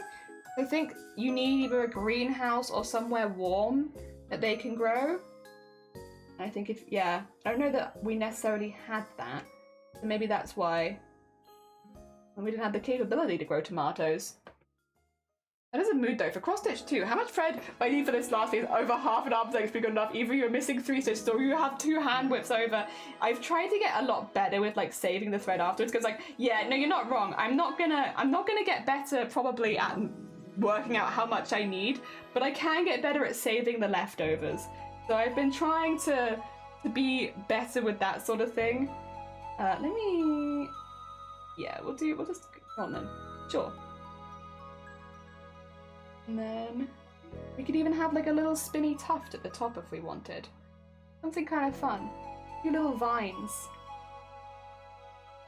I want to sew underneath that. There you go. Nice, nice. They don't have to be on a support, however, if you let them grow tall, you just need to give them a pole. Oh, okay. Oh, interesting. Cool. Yeah, chicken is a noble sport. Yarn chicken is a noble sport. Yes, it is. It's noble. I would love to see, like, yarn chicken does, it makes me nervous, but like, yeah. It's a thing we all do. We all do it. I love introducing people to yarn chicken as well. People are like, oh yeah, I had, like, you know when you meet someone who's new to sewing or crochet or like some kind of craft, and you mention chicken to them, and they're like, what do you mean? It's like, oh, you do not know of yarn chicken? Right, let's talk about it. It's when you're so close to finishing, but you only have a little tiny bit of yarn left, and you don't know if you have enough to finish the project, and you don't want to go get more yarn because it feels like a waste for like 2 stitches. That's yarn chicken. And you have thread chicken, yarn chicken, all that kind of stuff. All the chickens. There you go. Got like a little curl in there. And then we have it on the other side too. Very cool. Very cool. Just some little somethings. We grow tomatoes outside in Denmark. Really? So you probably could too. Oh, I didn't know that. I thought they always had to be inside. I'm clearly misinformed. Good to know your pro struggle with thread amount too. Oh my god. I am not a pro, but damn do I struggle. 100%, 100%. Yarn chicken and thread boa, yeah. Oh dear. I like it. Got given a box of novelty yarn? Wait, what is that? What is included in novelty yarn? That's very cool sounding. Alright, we have that. And then we'll probably have this bit go back in if I wanted. We have a little bit of it growing up, because normally the leaves would be a little higher. I kind of had them all centered at the bottom, so it was more like a little throne, but yeah, just the accuracy of a tomato plant, you know? Have it going up a little bit. Yeah, we could even have some little roots if we wanted to. Oh, aren't you embroidering pro? No! I've been doing this for 1 year. Literally 1 year. Yeah, 1 year, give or take nothing. Just a year. I'm very, very new to this. Comparatively to most of the skills that I do, I'm pretty good with embroidery on a machine, but like hand embroidery at least, I'm very, very new to. Yeah, I did my first ever thread painting this time last year. So I've only really been doing it for a year at this stage. Oh dear. What you making? Yeah! I always like get a little more into the thread than I realise, and I don't have enough thread to tie off. Oh my god, yeah, the thread to tie off. Oh, hate that, hate that. She's mid. I'm mid, yeah, up to north tomato plant. Oh, okay, it's an outdoor plant. Here you need a greenhouse for amazing luck. Interesting, interesting. I can't make anything. To be fair, I think there are a lot of skills that I had before I started embroidery that did help me when it came to learning embroidery, because I'd done art for a while, I'd done cosplay for a while, so I had those skills, translatable skills from other areas when I started. But yeah, no, embroidery itself I've only been doing for a year tops. Not good morning, welcome in, not welcome. We've done a really, really simple embroidery today. It's a little tomato. I need to do some highlights around this so it looks more like glass. But we're gonna do the Discord art share first, come back to do the highlights. So we'll get all of those with like some nice light blue bits going across them so they look a little bit more like glass. We're gonna like put some outlining around the panes as well. So yeah, we're not quite finished yet. We have other things to do. I need to get all the glass in basically.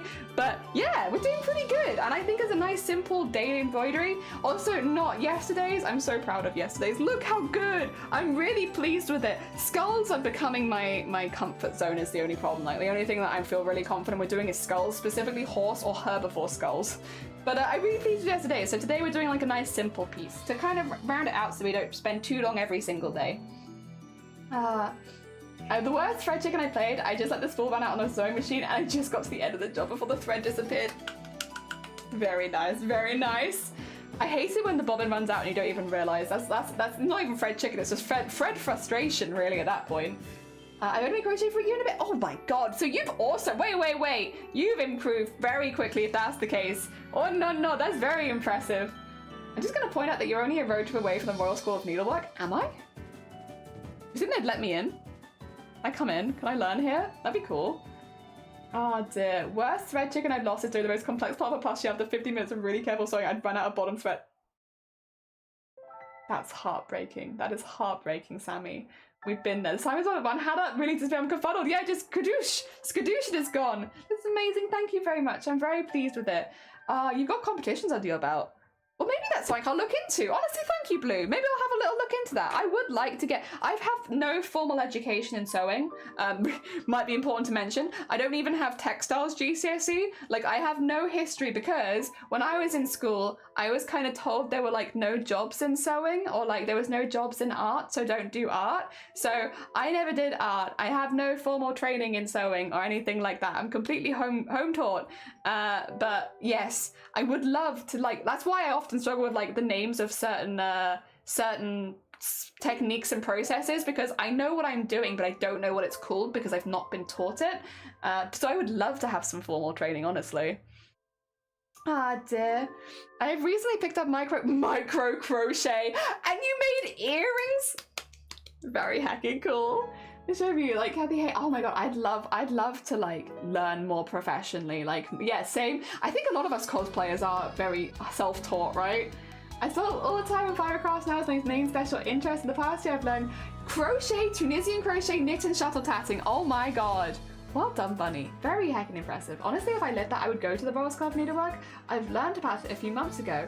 Put it in the Discord. Perfect timing because we have just hit 0. So for anyone who is new here, when the timer hits 0, we do a Discord art share. I will come back and keep working on mine after the Discord art share, but we have a little look at all of the other art the community is making at the moment. So let me skip across. Oh dear. Estarzia! I'll say all my needle skills are what my granny taught me. My mum taught me how to hem trousers on a sewing machine, but nobody does crochet and nobody else really does sewing in my family. So most of it I just kind of practiced a lot, and like YouTube when that came along was really helpful for tutorials. YouTube's still really helpful for tutorials, but just stuff like that, just like bit of something here, bit of something there. Software and everything included my job, and I'm now a software architect. Very nice, very nice. Oh, it was same as being told with no jobs in art. Yeah, like when I was in school, they would just like dissuade you from going into art because like there's no jobs in art, which is not true. There's lots of jobs in art actually. Graphic design is a huge amount of our society, but when I was in school, they were like, don't do art. There's no jobs in art. So I never did. And I tried to do textiles, but I wasn't. This is the other thing. I tried to do textiles. I wasn't good enough to do a GCSE in textiles. I was told that they only had very limited spots on the course and I didn't make the cut. So I never got to study textiles because I was told as like a 12-year-old that I wasn't good enough and so there was no point. And I say that story to this day because I'm like, it was a different time. When I was in school, it was like, yeah, the textiles was kind of being filtered out, like people weren't doing it as much. And so when you went to try and do it as like study it, which is kind of what you need to keep studying at a higher level, you need like that base level of education. Only like 20 people got into the course in my year and I wasn't one of them. They were like, nah, you're not good enough. But these days I feel like I'm kind of glad in some ways because I do have that kind of mentality when someone's like, you're not good enough to do something, I want to prove them wrong. I work very hard off spite. So in some ways, I'm like, if I hadn't have had that interaction where someone told me where basically I wasn't good enough to do the course, would I have actually got into it? Because spite's always driven me more than anything else. As soon as someone's like, you can't do that, I'm like, watch me. So yeah, maybe it ended up being a blessing in disguise, you know?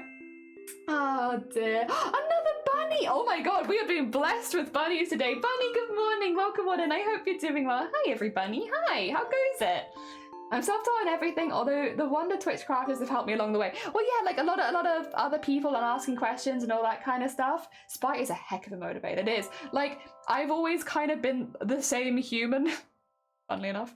And yeah, the thing that gets me going is spite. Oh, Oh, okay, wait, 2 seconds. I'm going to bring up Discord because we do need to do a Discord art share. And I see this, we were talking about this earlier. I've never heard of this. Horlicks. Instant hot malty goodness.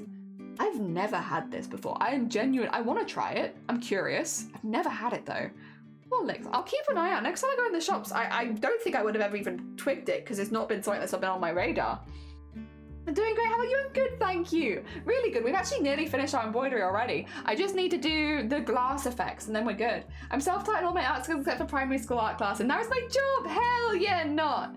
Your pronunciation and the name gave me different mental images. That's exactly why we had this conversation because someone said Horlicks and I said Horlicks and they were like, no, Jelly, not Horlicks. And it's like, but that literally looks like Horlicks. I don't know what to say. How would you pronounce that? Horlicks. No, it looks like Horlicks.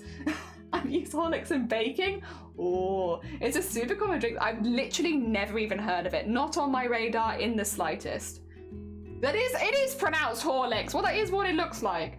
There's a really dark time in my life where I do it out of spite was the only thing that kept me running. Probably not healthy, and I'm glad that time is over, but man, am I grateful for my stubborn spite. Kind of the same. Like, I am a very spiteful crafter. When you tell me that I can't do something, it makes me want to do it 10 times more, but I am a much healthier level of it now than I used to be. Now it's like, I'll weigh up, do I actually want to do the thing that people are saying I can't do? And then, yeah, sure, maybe. Dear. All right, let's have a little look at all of the arts and crafts that people are doing. First of all, oh, we got for Cthulhu, we have some fabric painting with cyan type and covered it in light so it doesn't cure. Oh, when it dries. Ooh, okay. Oh, it's a beautiful color. I mean, I'm definitely not biased at all. That's a beautiful color. Really, really nice. I just love that color. Really good choices. No, that looks really, really nice, Cthulhu. Well done. Hell yeah, a lot of progress as well. You had a lot of pieces there. Dear. Making socks out of spite? Hell yeah, spite crafting. Oh, out of Sprite. Sprite 2, that's a drink. Do I want to do that or just want to do it to prove something? Yeah, it's like that whole, like, do I actually want to do the thingy? It's powdery mixed in with hot milk. I want to try it really bad. It sounds really good. It's like I'd love to do this fabric painting. Hell yeah, Cthulhu. Very nice. Oh, and also this one. Oh, ooh, big piece. Big piece. Big piece. Oh my god. Wow. Hell yeah. Very excited to see where they go. Thank you so much for sharing. The color, yeah, was definitely my choice and not the color of the dye. No, definitely choice, and you did a really good one. Cassie Bates, sometimes being a bitch is all you have left. It's true. Sometimes it is. I like the painting on the wall. Yeah, Cthulhu also did this one, right? Cthulhu is, yeah, just generally a very talented artist. If there is a genre of art, Cthulhu's probably dabbled in it, and they're very good. Scott, thank you for the egg smash. Good morning. And then if we nip down, yes! What has become of the plans? Oh my god, I love Lego scenes. I love Lego scenes. I love Lego buildings and I love Lego scenes. They're very hecking cool. Wait. Oh, look at the fellas. The fellas. There they are. Hell yeah. I also do really like minifigures. Oh dear. True. Sometimes being a bitch is all you being a bitch is all you have left. It's true. It's true. Cthulhu's just very talented. They are stars. Are they wearing bikinis? You're wearing bikinis. I don't know. I don't know a whole lot about Star Wars, but I really like... what I don't know about Star Wars, I make up with for enjoying Lego. Oh dear. Well, we have to keep going. You can always become a healthy person afterwards, but you have to keep going for that. Exactly. Good point. Oh, it's done. Oh my god, Gina! You finished it! You finished it! Well done! Oh my god! That looks fantastic. This is a diamond painting. For anyone who's not seen the progress on this, Gina's been working on this the last couple months. This is a diamond painting. Wow, holy heck. It's huge as well. You can't really tell from this because there's nothing to scale it next to. This is a massive piece they've been chipping away at. That is so beautiful and so vivid, and whoever's gonna have that in their house is a very lucky person. That is so, so pretty. Oh my god. Absolutely stunning, Gina. Also, this is one where it's like a work in progress where you can see where the diamonds have come in because you have that beautiful vivid color popping in. They do take a really long time. You won't get into the fabric, just a dice for tomorrow. I don't know how long. Oh no, that's very fair. I look forward to seeing it though. I'm hoping to stream tomorrow, so hopefully I'll see it then. I mean, if not, you can post in the Discord whenever and I'll be happy to see it. Ah, dear. That's gonna be really, really cool. That's, yeah, one they've already started, but they're coming back to, I guess now that they finished the big one. Hell yeah, well done, Gina. Honestly, fantastic stuff. Just amazing. That's so good. That's so pretty. The so delicate with so many different colors and so many different shades in there. Wow. Just wow. Really impressive. Well done. if we nip across to cosplay now, oh, crafty, cosplay and sewing, I should say. Making a cushion pad for a friend who wanted it for a little boy's chair. Wait, I think I want these fabrics, maybe? I mean, they're very cute. They're very, very cute. I love. Yeah, no, that's really cute, honestly. Yeah, you do want those fabrics. 100%. Those are good fabrics. You should get them. They're fantastic. Yeah, get them. Dumbo, Bambi, the Dalmatians, all the animals. You should get them. They're great. 100%. Get them. If you go across to... Ooh! Ooh! Oh my god, love bunny! I am officially embroidering again. A jellyfish for a certain someone. Oh my god. That's so cool. Oh my god, you can also do French knots. Everyone's like, a French knot enjoyer. I see. Someone who does French knots. It's you. It's me. They're just like me, for real, for real. Oh my god, that's so cool as well. I love the way that you're filling it in with the different stitch types. That's really nice. Really, really nice. Oh, it's you. It's me. I love it. That's so cool. Oh my god. I'm gonna save that. I think that's very cool. I'm saving that one. I'm saving it. It's heckin' cool, and I'm saving it. You can't stop me. Well, you can stop me, but you can say stop it, and I will stop. But I love it. I love it. This is really cool. It was really cool, and I want to see it again in the future. So I save it so I can look at it again. I save it so I can look at it again in the future. There we go. Oh my god, very heckin' cool. I hope you have a really, really good time with it as well. I hope embroidery gives you the same enjoyment that it gives me. Yeah. Stop it. What? More embroidery. Wow. Okay. Jay, first of all, I love the picture that you've taken here because this looks like it's like a UV almost. The colors you've used with the contrast here, like just seeing it quickly, it makes it almost look UV. That's so cool. Good colors. Oh my god, fantastic colors. Also, look at all those French knots going in. Oh my god. Well done. You heckin' trooper, you.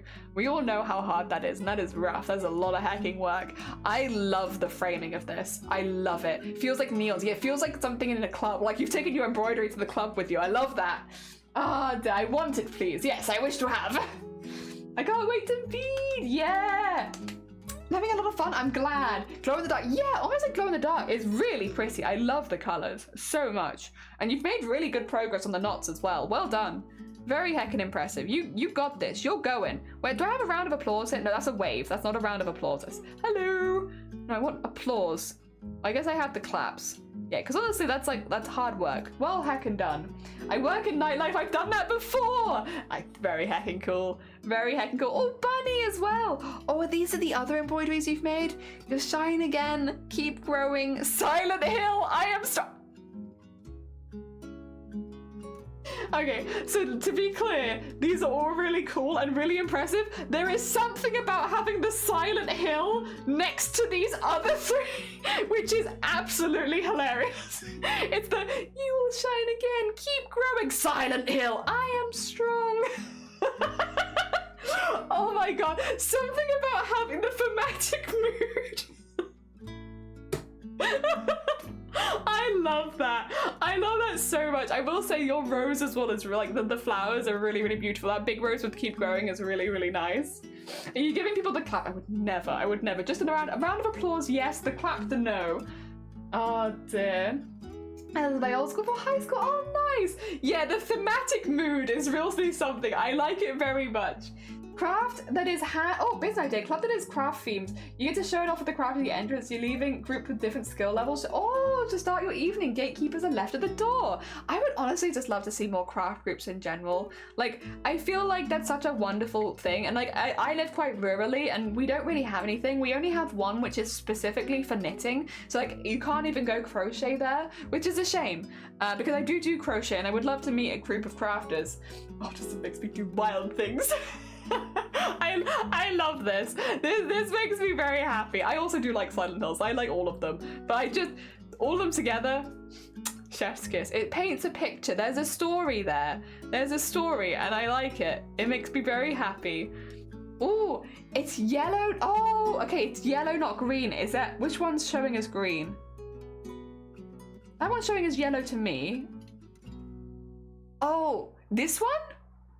I see. Yeah, because that does have that slightly green tint. I think I would have assumed it was yellow, but yeah, I can see what you mean.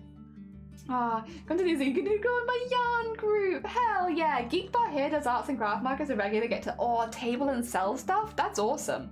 We had a few at the local library and church with the pandemic. That's exactly where we've been. It's like, yeah, the pandemic kind of ended anything that was in the area, unfortunately. I'm hoping that they'll regrow with time, but as they are right now, there's not really too many options. That is, oh my god, you're doing so well, Jay. So well. Like, this is hard work. Like, knots are not fun. People do not enjoy normally doing French knots, and to do such a big section of it, you're doing a really good job. If we nip across to the art category now, did a study of Sam Does Arts' style. It's been really intriguing to me. Use their arts as draw portrait of a random reference I found on Pinterest. Oh, I love the way you've done the mouth and the nose on that one. The eye, I love that. That's really cool shading. I give crafting workshops sometimes, even if I'm in chainmail. Oh my god, I'd love to go to a chainmail workshop. That sounds awesome. If someone wants to do it in the area. I love the way you've done the mouth there, Sean, so much. I think that's really effective. I think that looks really, really good. That's a great mouth. I love the shapes he does. Yeah, I think you've done a really good job there. I also really love like the hair angles kind of stuff. That's why I said on the Discord call, I just need craft attention. I vibe with that. I just want people to craft with. I mean, streaming has been a really good outlet for that sort of thing, but if I didn't have streaming, I don't know what I'd do. Stunning. Yeah, really, really good, Sean. Like a really, really cool study. I think it works really, really well. Well done. All right, if we nip down, dragon. Yay! Yay! Dragon. I love them. Put them on a cosplay. Put them on a shield. Put them on a medieval scroll. Put them everywhere. Whack dragon all over the place. Oh my god, I love them. They look very cool. Dragon! Dragon! As soon as there's a dragon, it's like, oh my god, dragon! Hell yeah, I want him! All the dragons! Hell yeah, we love dragon here. We're a big fan. We're a big fan. I want to pet him. Understandable. Oh wait, has my music given up on me again? Please come back. We're not finished yet. We got plenty of stream to go. Oh dear. Hell yeah. Great dragon. Fantastic. Dragon D's. Dump joke. Oh, come on. Dragon. What? What emote is that? Wait a minute. Oh my god. A beating heart. That is. Dumpy. That is a butt heart. That is amazing. Curtsies. Great dragon. Oh dear. Pet him, paint him, and be him. Yeah. Butt heart. That is an excellent, excellent emote. I love him. Oh god. Thank you. Great. Well done. Well done. Thank you for the bead and butt. Oh dear. Oh, little jigsaw heart. Thank you for more boot. We always need more butt here. Oh dear. Let's. Wait, did I do all the? That was everything in art, right? Yeah. Okay. Oh, this is your micro crochet. Oh my god. Very well done. That is stunning. I'm assuming, SJ, you are familiar with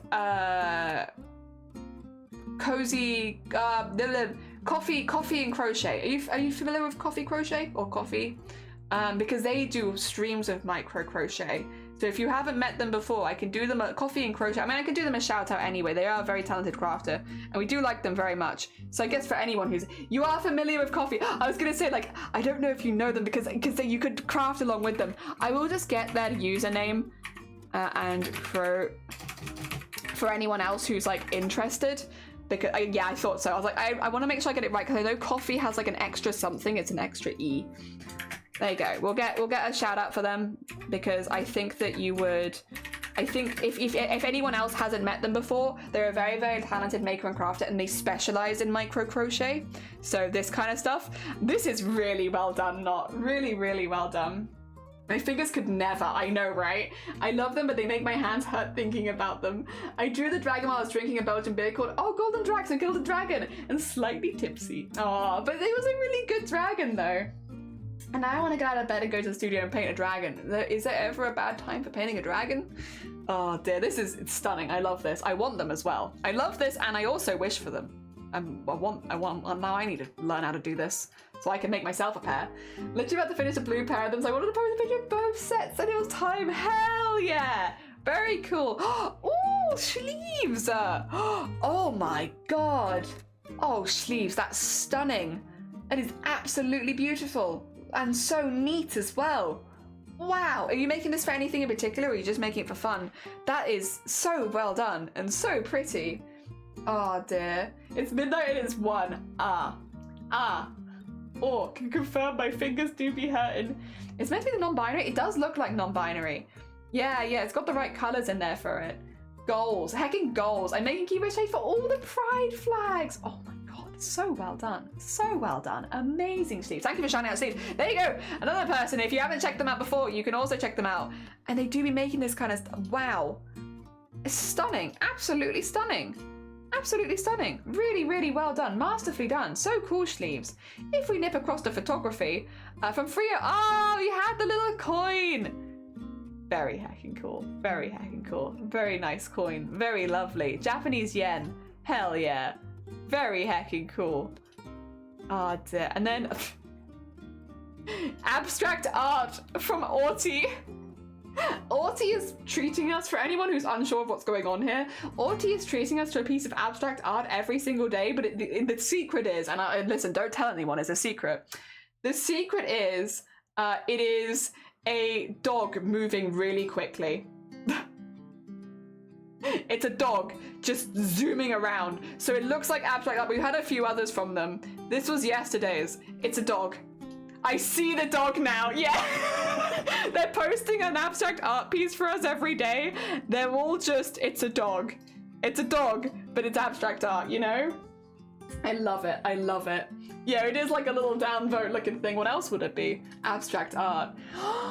Amazonia. Oh my god. It is lunchtime. This is gonna make me hungry. Oh, that looks amazing. Oh my god.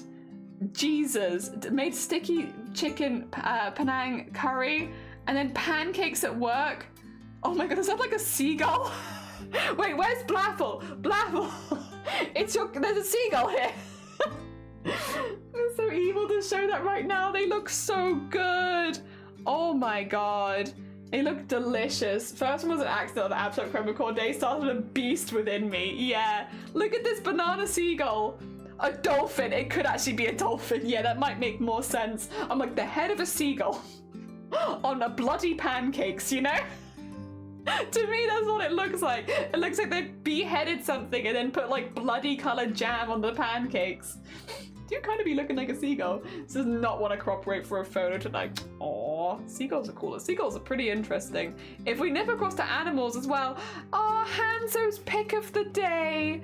Look at this cuddly floofy bean. Look at this adorable floofy cuddler. Oh my god, so cute.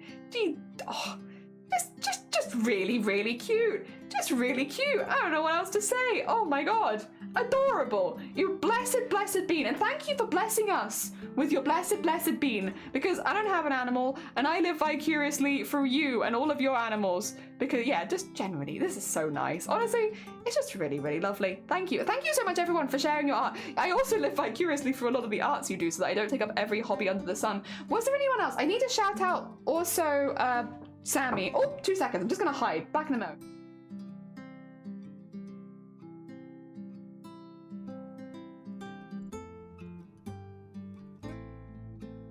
I need to shout out Sammy. Sorry.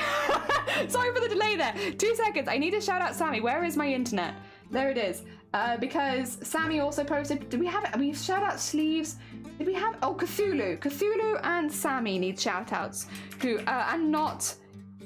Do you stream? I can never remember. Dragon Eye Sammy. We can do Cthulhu. I can never spell Cthulhu is the problem. I want to. Oh, there we go. And then I'll try shouting out not. Not yet. Okay, that's fair, that's fair. If you ever do, let us know, because I'm sure a lot of people would love to watch you. But yeah, no pressure, obviously. If people do stream and they post the Discord art share and I missed them, let me know so that I can do you a shout out. If I missed anyone, it's spelled.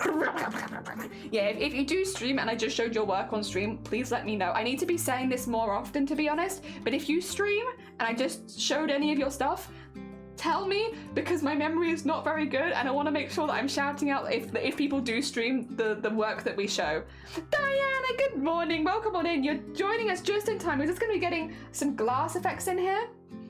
I don't know when the last one is going to be. So what I'll do is I'll just put it to 1 hour or something here. And then I don't think it's going to take an hour to do this, but I'll put it to 1 hour so that people know at least we have a timer going down. So that if they want to post anything to the Discord art share, you can. The next one will probably not be in that long because I expect that I'm going to finish my work. So it might be an hour, but it might also be less than an hour. Because the goal is we want to add some little light blue highlights around the tops of things and around on the screens themselves to kind of give the look of like the glass glare a little bit.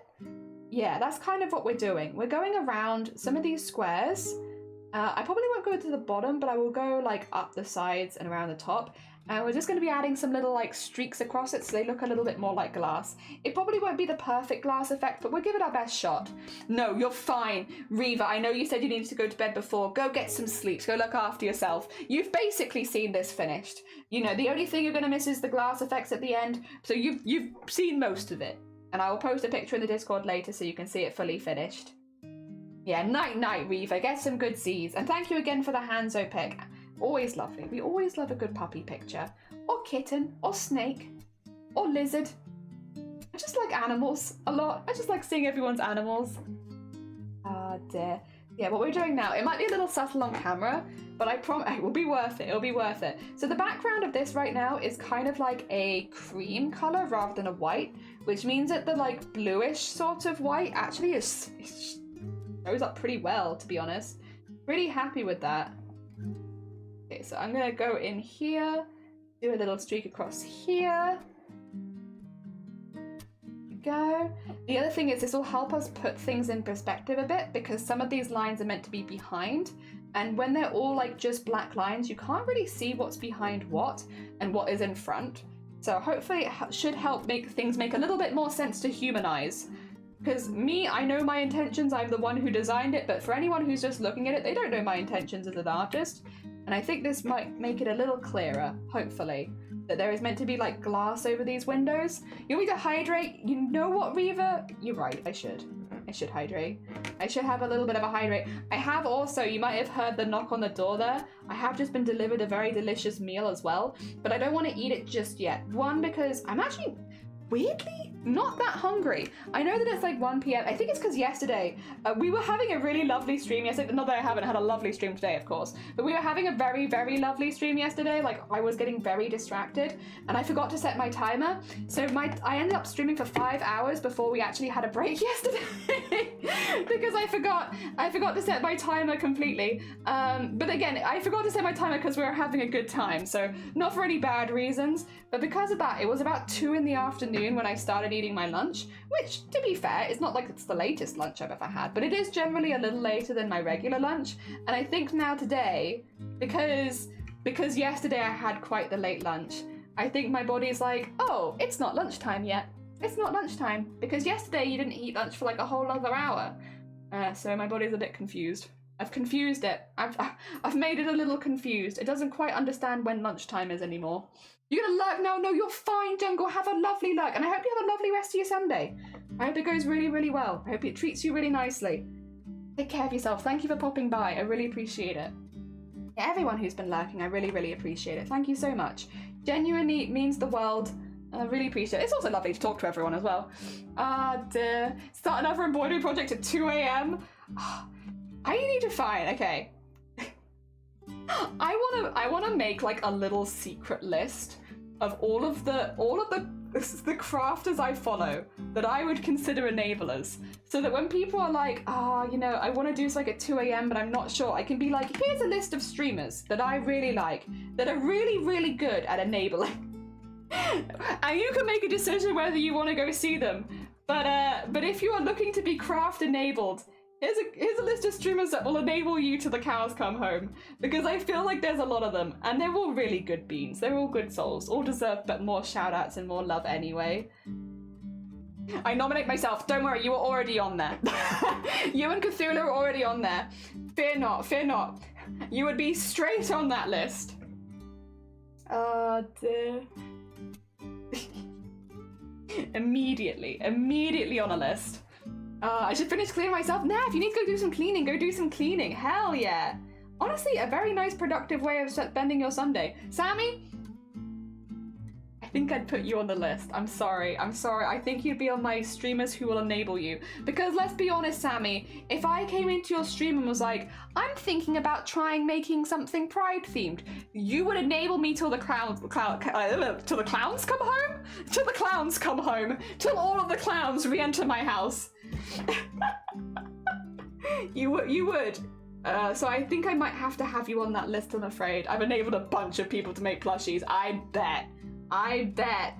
No doubt in my mind. Worries, good morning, welcome on in. You're just popping in time to watch us attempt to do some glass effects on this using embroidery threads. Not something that I've actually really experimented with much before, so we are having like a bit of a play around with it.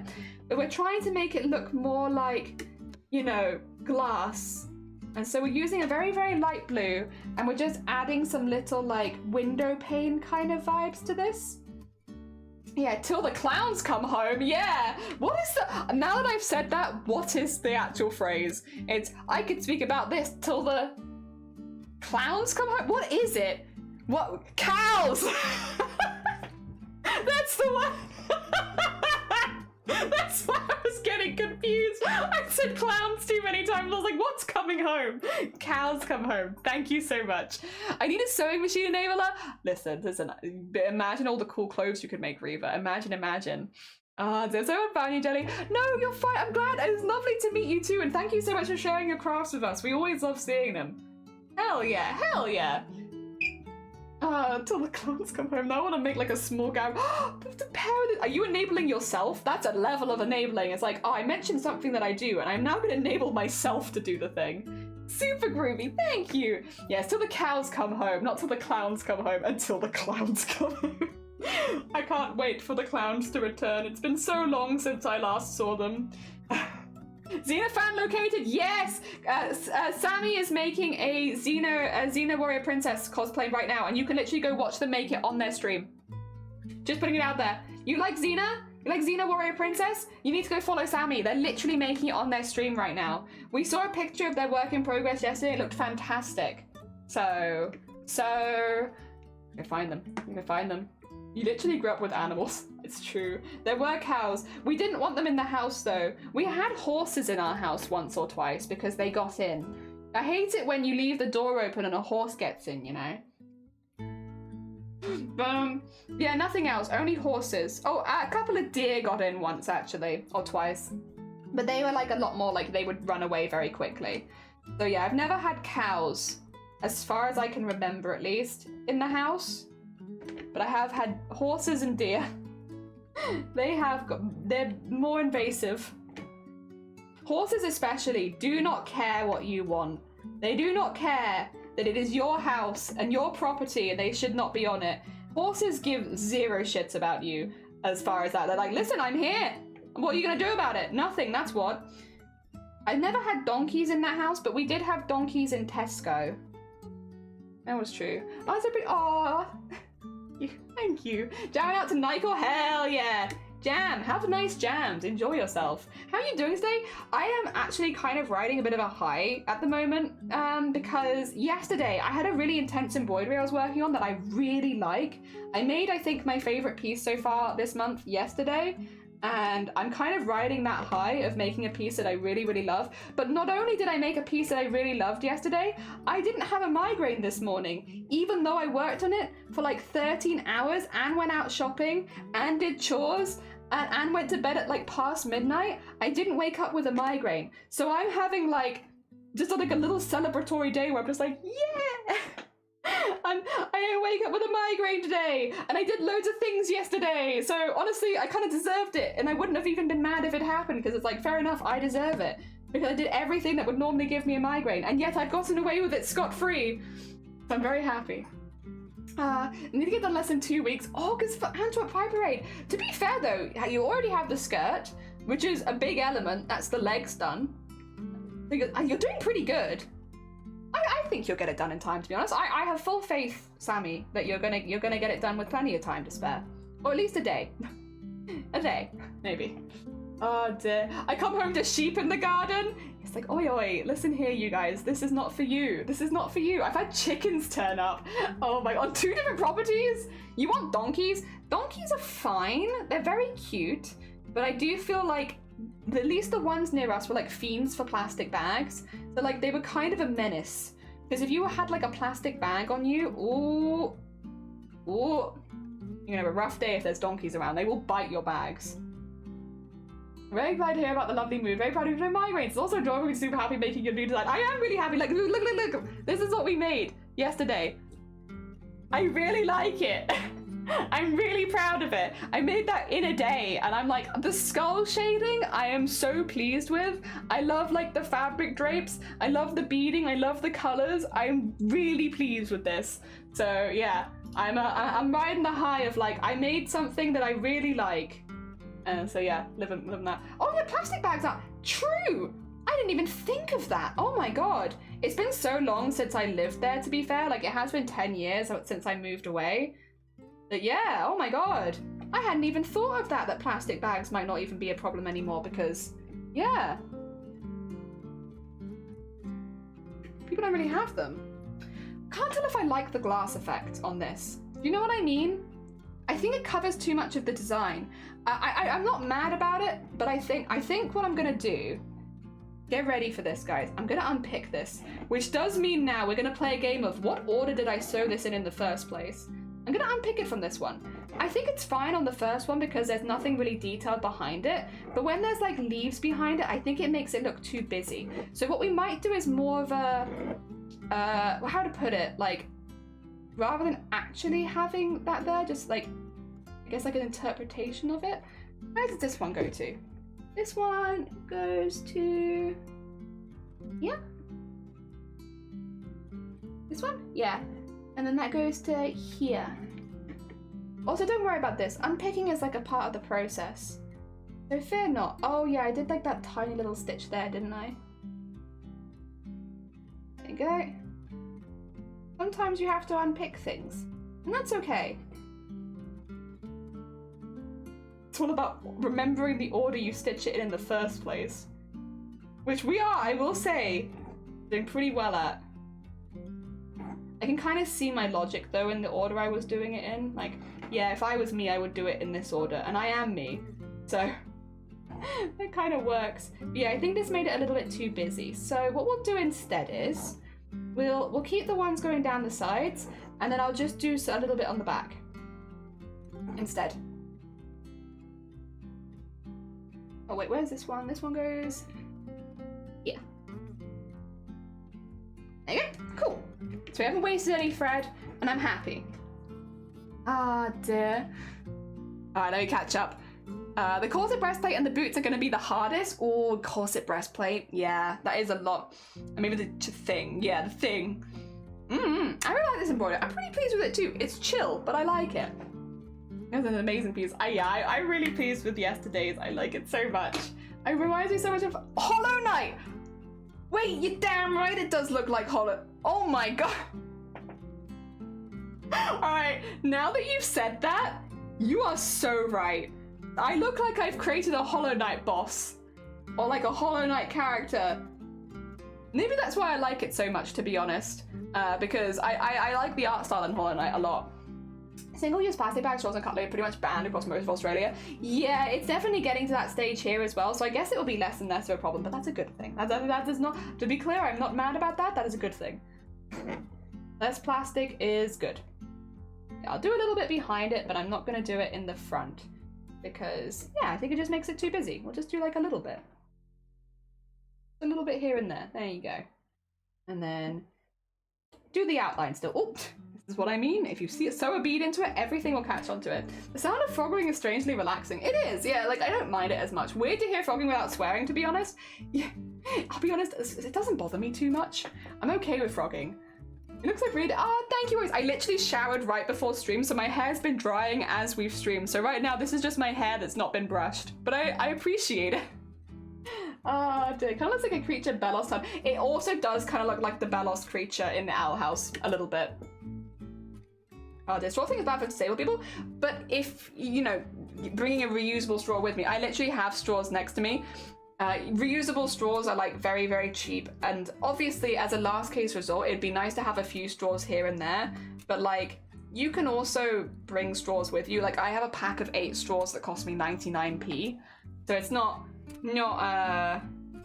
so much because I have to use straws after certain surgeries and such for a while, right? So I've been using reusable straws for a long time. Yeah. And again, they're like 99p. I'd understand if they were very, very expensive or anything, but yeah, as someone who's also had to use straws for their disability, specifically like surgeries around their disability, yeah, it's fine. It's very manageable. It's only in like an emergency situation, and again, I always have a straw in my bag anyway, so yeah. But I always have a straw in my bag, not for disability's sake, just to be clear, because that's only around surgeries. I have a straw in my bag all the time because I like drinking certain things with a straw because it helps get the fizzy out of them. You can judge me all you like. I just find fizzy drinks are too fizzy. I don't like the fizzy feeling on my tongue. And if I have a fizzy drink, because a lot of places, like if you go to like McDonald's, not that we go to McDonald's very often, but if you went to McDonald's, like you might only have options of like fizzy drinks, really, and like I don't like the fizzy feeling, so I bring a straw with me because it helps alleviate the fizzy feeling from the fizzy drinks. It makes them less fizzy. Yep. But no, I got them in the first place because of surgeries, and they've just been a gift that keeps on giving when it comes to drinking fizzy drinks. I felt like I'd be a boss for a Dead Winter environment. Yeah! That would be very cool. I found so many beads, I can't wait. Oh, exciting! Bead and crochet. Do you have the straw around just so you go, that was the last straw? No, but now that you've said that, I will. I'll find a reason to do that, 100%. Using a straw with fizzy drinks also protects your teeth. Also that, there you go, an extra reason. This is dumb, yeah. Like, I get why people like it, to be fair, but I just find it a bit too much personally. So I am a big fan of just drinking with a straw if I'm going to drink it, but normally I go for still drinks. The only fizzy drink that I make an exception for is Lilt, and that's just because I really like Lilt. The fizz doesn't really add anything for me, and I'm happy to have Lilt without fizz, just like wait till it's flat. But yeah, I will drink Lilt fizzy, and that's okay. That's okay. I don't mind that. But that's pretty much the only exception to the rule. Oh, and the San Pellegrino.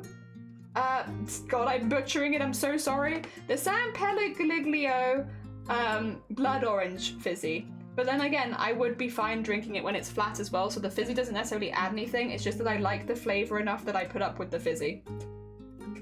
Sorry, I know that I butchered that one. I'm so sorry. I can't remember how it's spelt, so I can't even try and sound it out in my mind, to be honest. Dear, someone in the world likes fizzy water. I know a few people, now this is not everyone, to be clear, but a few people drink fizzy water if they're trying to specifically like cut down on their like cola kind of beverages, because fizzy water can trick the stomach into thinking that you've had cola, so you crave it less.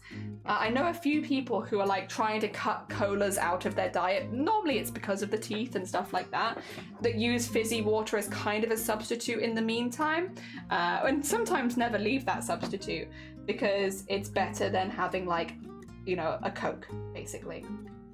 So a few people do that. Oh no, she just likes it. Weird. Fair enough though. Listen, if there's like a fair reason, that's one thing. We will not judge you for your kinks, but we will judge you for your fizzy water. Oh dear. There we go. Nah, if you like it, that's fine. And me not liking it just means you get more fizzy water. More fizzy water in the world for you. Probably German. I know, right? Is it wine? Is wine fizzy? I don't remember. It's been a minute since I had wine. I don't think wine is fizzy. You're gonna move on? No, you're fine. Take care. It was lovely to see you, Worries. Have a lovely rest of your day. We're just gonna be trying to get some of these light blue bits in. That was, God, a loud one. Jesus Christ. No, it's like San Pellegrino. Peter Griffin, good morning. Welcome on in. 2 seconds. San Pellegrino. That's the one. The blood orange San Pellegrino. Welcome on in, Peter Griffin. Thank you for the follow. It's very kind of you. We are slowly but surely getting some blue bits in, so this looks a little bit more like glass.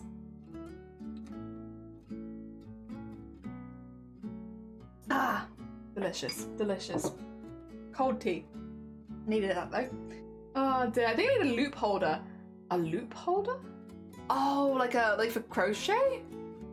Oh, I don't have any. I feel like I've seen them around. I'm never sure what crochet bits and bobs to get, to be fair, because I do, again, crochet is purely a hobby for me. I'm not really making too much out of it. I just do it for fun sometimes, especially in the winter. But yeah, I never know really what to buy for extra stuff, like a hoop holder. Yeah, hoop holder. I said loop holder. Hoop holder. Is that for crochet? No, I feel like hoop holders are not for crochet. Hoop holders are for embroidery. Oh my god, I am literally using a hoop holder. Ignore me. My brain is zero. I was like, I'm sure I've seen something called a hoop holder. What was it again? Literally, this. This is a hoop holder. This right here. I'm so sorry. My brain is like, yeah, I recognize that word. I've definitely seen hoop holders around. Yeah, that's ringing a bell. Couldn't tell you why, but I feel like I might have seen a hoop holder before. Somewhere in my life. Oh god, my poor brain is trying so hard. Cats, good morning, welcome in. I hope you had a good stream yesterday. We finished the piece yesterday and I'm very proud of it. Looks pretty hecking cool. I'm vibing, I love it. I'm very happy with the final vibe. Today we're doing a smaller piece just because yesterday was a long one. Often sold as stitch markers. Oh, hoop, yeah, hoop. Stitch markers I also see and I should also buy at some point, but I haven't yet. Yeah, hoop holder. Yeah, I'm so sorry. My brain. Like, I recognize these words. Stitch markers my ride or die. I can never keep track. Yeah, when I was making the seagull amigurumi, I was like, I should really get these. But then most of the time I get just fine. Never mind. I should be unconscious and hallucinate. Oh, good luck. You got this. I believe. And if anyone can do it, you can. Ellie's so silly. I'm actually levitating this hoop with my mind. I am. Also, Dex, good morning. Welcome on in. I hope you're doing well. Yeah, I had it. That's like one of the biggest brain farts I think I might have ever actually had. On Twitch, at least. On Twitch. Live in front of a camera. I don't know that I've ever brain farted quite so hard as being like, I think I know what a hoop holder is. I think I've seen them around before, but I couldn't quite say where. Is that a thing for crochet? Meanwhile... Help. Help. Brain is just slowed to an absolute standstill there. Like Miniton chorus. There we are. Hello, how goes? I hope you're doing well. Today's prompt is a tomato suitcase. So here's my little tomato plant in a little glass suitcase, going on little travels, going on a little adventure. It's just one tomato.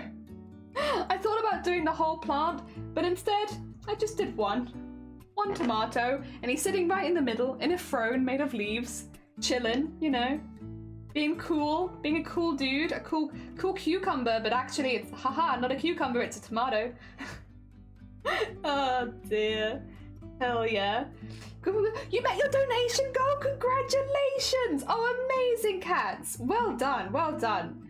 I mean, very heckin' deserved, to be honest, because you've been working really hard at streaming as well. Hell yeah. Well heckin' done. Massive congrats. Vegetable confusion. Take that, make it a stream title. Welcome to my stream. Today we're doing vegetable confusion. The stream. What does that mean? Beats me. Oh dear. Alright. We've nearly got the big bits down, and then we just need to do... I actually really like this. I wasn't sure how I was going to feel about it over the whole thing, but I think it adds a little something to the glass effect. It's not perfect. This is definitely something that I need to practice a little bit if I want to get better at it. This is my first time ever trying to make something look like glass using embroidery threads. This is kind of the same vibe as water, right? Like the first time I did water, I really struggled with it, but then the more times that I've practiced it, the more confident I've got. And to be honest, I still think I could do some learning when it comes to especially embroidering water. But we did water for, which one was it? The Hatsune Miku is evil and under the water. Wait, I can get it on screen because that does not explain very well what I'm talking about. The Hatsune Miku is under the water embroidery, you know, that one? This one, the evil Hatsune Miku. This one. We did this on day 3, I think. I'm really proud of like how the water effects are in this one. It's not perfect, and I'm very aware of that. Like there are things I could do better, but I think it was a really good start. You know, a really, really good start in the right direction, and it was better than water I'd done previously. So yeah, I mean that's kind of the whole thing with Chroma Core, isn't it? It's like it's all about practicing different skills and like trying to become better as an artist. So like really competing against yourself and trying to get better and better. I think glass effects is one where I've just tried it for the first time, and I don't hate this, but I think I'm already seeing areas where I could improve. So next time that I have the opportunity to do glass effects, I'll factor that in, kind of thing.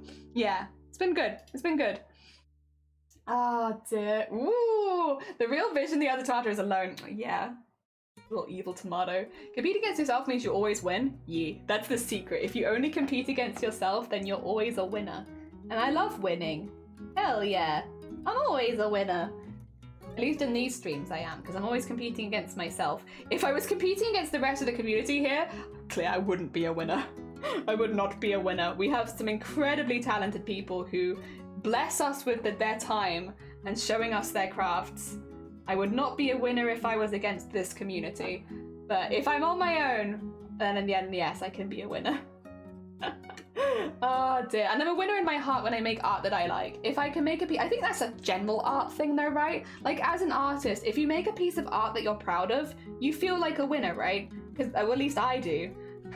I feel like they're, you know, we're all our own biggest critics when it comes to art and like the pieces that we make. So if you make a piece where you look back on it and you're like, I'm genuinely proud of that, that's a huge win, because it is, I think, within our nature to try and pick ourselves apart and like, you know, find all of the flaws and all the things we don't like in it. So yeah, if you can look past the flaws of a piece and say that you're genuinely proud of it, I think you've won.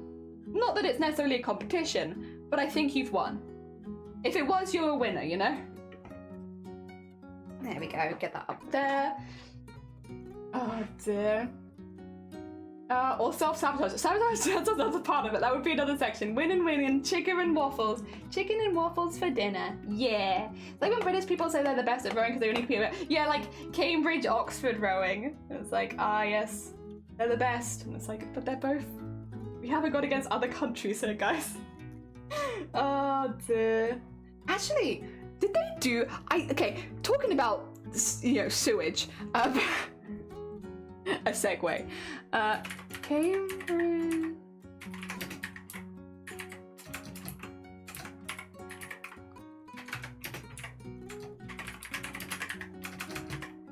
I want to check this before I say anything.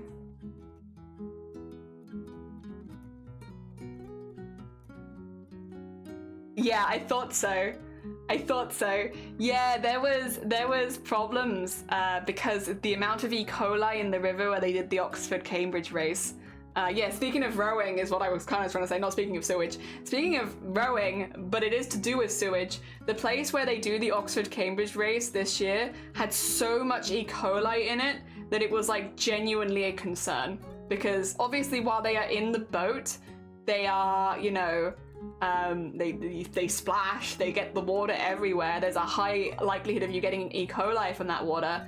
And Oxford actually said that it affected their progress. They actually had like a lot of problems because several of the guys went down with E. coli when they were training. So on the day of the race, they were throwing up because of where they were racing. When I say the water quality in British rivers right now is bad, like this is what I mean. Like they still raced whilst having E. coli from the river they were racing in. Why I'm not going in the ocean, guys. That's why I'm not going in the ocean when I go to the beach. Who's rowing in sewage? We are! The British! The British are rowing in sewage and getting E. coli from it. I think athletes doing outdoor water events at the Olympics had to take vaccinations. God, that's bad. That's so bad.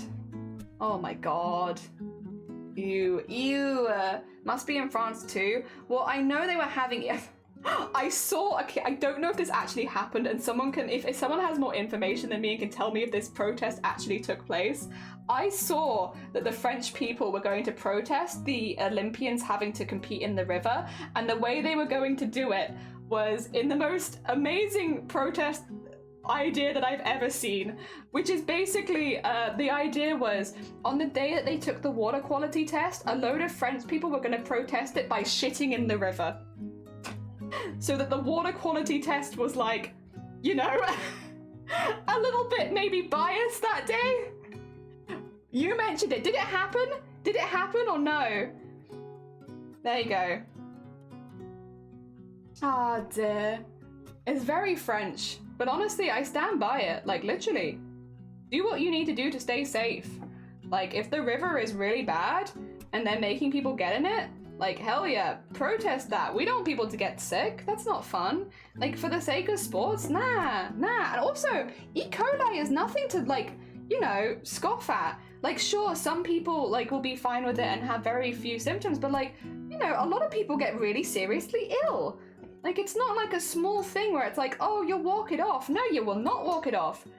Nobody wants crappy water. Nobody wants that. Someone did sabotage the rail and made the crews rush it, even though a lot of French people were angry at the Olympics.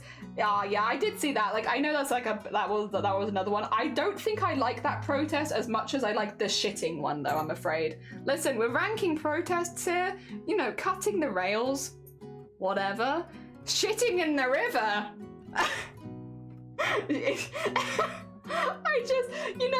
I just think it's great. Jelly loves bodily fluids. You know what though? Isn't it a funny protest? It can't just be me. Is that not like a hilarious protest? Being like, oh yeah, you know, we're not happy about the quality of the river. Time to shit. The shit protest? Quite hilarious. Quite hilarious. Just very funny, really. I don't know, it just makes me giggle. Like, the ones with the trains, I'm like, okay, yeah, that does seem like a protest. Okay. How inconvenient. Whatever. Shitting in the river? Hilarious. Very funny. Good protest right there. Sticks in my mind in a good way. I do feel bad for the river, but also, if it's gonna make people ill, like, yeah. Did French ever get a control of the bedbug stuff as well? Speaking of issues that have been in France in the last year, did French get on top of like the bedbug problem it was having last year? I haven't seen it in the news for a while, so I'm going to assume that it's better. But I know that like this time last year, Paris in particular was having like a really bad bedbug infestation to the point where it was like on public transport, where like you could see bedbugs just like walking around. Did they ever fix that? Was that a thing they fixed? I don't know. I hope so. I hope there aren't just bed bugs all over public transport in France anymore. Because, yeah, that's kind of intense. Also, I always complain about public transport here, but, like, at the very least, it's not that. Like, oof. Sounds rough. Sounds rough. Heart goes out to you people in Paris. Been a rough year. That's why having poo E. coli in the water versus having lead in your water. They're both pretty bad. It's because politicians said they swim in the river to prove it was safe. That's what it was. Do it. Shit in the river. Shit on the politician. Got a load of lactose intolerant people after they've had ice cream. It's like, let's go. We're ready. Our bodies were built for this. I'm just thinking about the poor wall, like get that shit over, like, oh my god. Yeah, there's a lot of shit. I wouldn't want to be on top of the bedbug problem. I guess that is true. That is very fair. You wouldn't want to be on it. That's for sure. Apparently, when you travel, leave your suitcases shut for a few weeks. If there are beds outside, the time frame will kill them. Yeah, or like, doesn't freezing them do the same thing? I guess it depends on how big your freezer is for that, though. I know a family member actually visited France while all that was happening. They were in Paris, and I remember they had to do like really thorough checks when they came back to make sure they didn't bring any. Because the problem with bed bugs is, like, once you got them in your house, it is really difficult to do stuff about it, which is the problem they were having in France is, you know, it's expensive. You have to basically fumigate, and a lot of people cannot afford to fumigate their house and lose a lot of their possessions and all that kind of thing. So, like, once bed bugs become a problem, it becomes almost like an economic problem where it's like people can't actually afford to do anything about it, which means that the bed bugs do not go away. Which means they spread to more people, and then those people can't afford to do anything about it, so it becomes like a thing. So yeah, I know one family had, because they had like work stuff they had to go to Paris for, they were, yeah, very, very careful. Very, very careful, because you do not want bed bugs in your house. That is a pain in the ass to deal with. How on June 23rd, it was the mayor of Paris, it was clean. Ew, they swam in the poop water. Ew, they're poop. They're covered in poo. Disgusting. Ew, gross. Blech. Blech. But to be fair though, like, would you go, okay, Robert, you're London-based. Would you go swimming in the Thames? Because I feel like I wouldn't go swimming in most of our major rivers anyway. I would not get in the Thames. I don't want the Thames touching me. There must be so much random trash. Ugh. No, do not want it anywhere near me. At all. Like, gross. Like, I wouldn't expect anyone else to go in there either. For the same reason. You can't swim. You know? That's a pretty good reason to not go in the Thames. Yeah, there are other reasons as well, but the drowning might be a pretty good reason, you know. Out of all the reasons I've heard to not swim in the River Thames, that's a pretty good reason, I must say. Yeah, you're fair enough. You've got me on board there. Understood. So I'm assuming the answer is no. There are sharks living in there too. Nice. Well, that's kind of cool.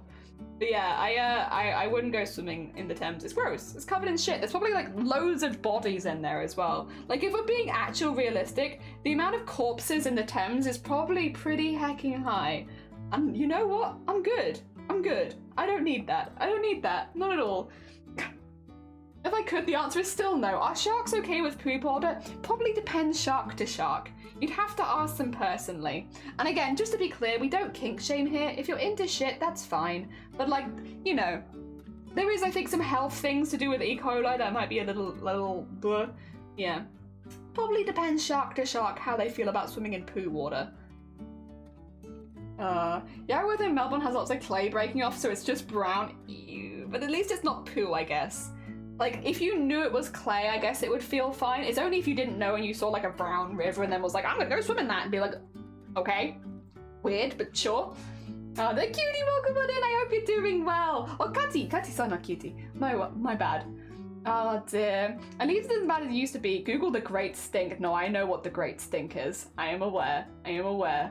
I have learned about that. Oh, yeah. Oh, yeah. All right. I think I'm done. Like, I'll spin this around really quickly so you can see it, but I'm actually really proud of this. It's not like the best embroidery I've done doing this, to be fair, but I'm still pretty proud. I'm still pretty proud. This is also a really quick embroidery. This has only taken 5 hours. Let me just spin this around for you, so you can see it. Yep, snippity-dip. And get it off the hoop. I think the glass effects looks really good. Back porn. Shh, didn't say anything. No back shots. No back shots for you. You like the glass effect? I think it actually does look like glass. Not the most realistic glass in the world, but I think I like it. I do like this, but it complicates me. That's fair. That's fair. Oh dear. Yeah, look, I'm pretty pleased with that. It's not the best glass effect in the world, but an effort was made, and I'm pretty pleased with it. I'm alright. I thought it was a bird cage. Yeah, it is very bird cage-esque. Oh, I almost put this in my food. That would have been embarrassing. It is very bird cage-esque, but you know, I'm pretty happy. We should just start looking at the back and trying to see images in it. I'll give you a very quick one. Also, Cosmeg, welcome on in. I hope you're doing well. There it is. Just very quick. A little quick back shot. There it is. That being said, before we do end stream, we are going to do one more Discord art share just to see if anyone has posted any arts that they don't get left out. We will be streaming again tomorrow, so don't worry. If you have just popped in at the end of stream, fear not. We will be back. We'll be back. We're doing a slightly...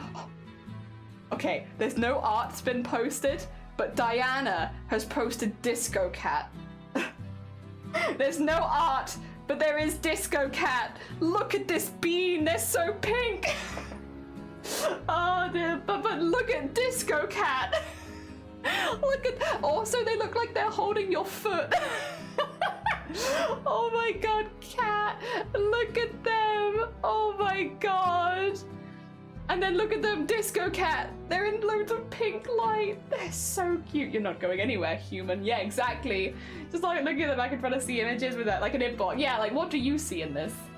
Oh dear, the lighting. They're so cute. Oh. Oh my god, you just completed them? Oh, we'll have a look at that in a sec then. Not congratulations on the crafts. any info for me, and I'm fairly new to cross stitch. So I actually don't do cross stitch. This is called thread painting, which is basically you draw a picture and you fill it in with thread. I don't do cross stitch myself, but I can shout out some streamers who do cross stitch. So what I would say is, if you are looking for some cross stitch streamers, maybe check out Cthulhu. Maybe check out Sleeves or Cthulhu, because they both do cross stitch and they're very, very talented, and they'll probably give you a lot more advice. Ah dear. Pete's. Yeah, I believe it's not even a country in Australia. I believe it's a municipality of Hutt River. Oh, okay.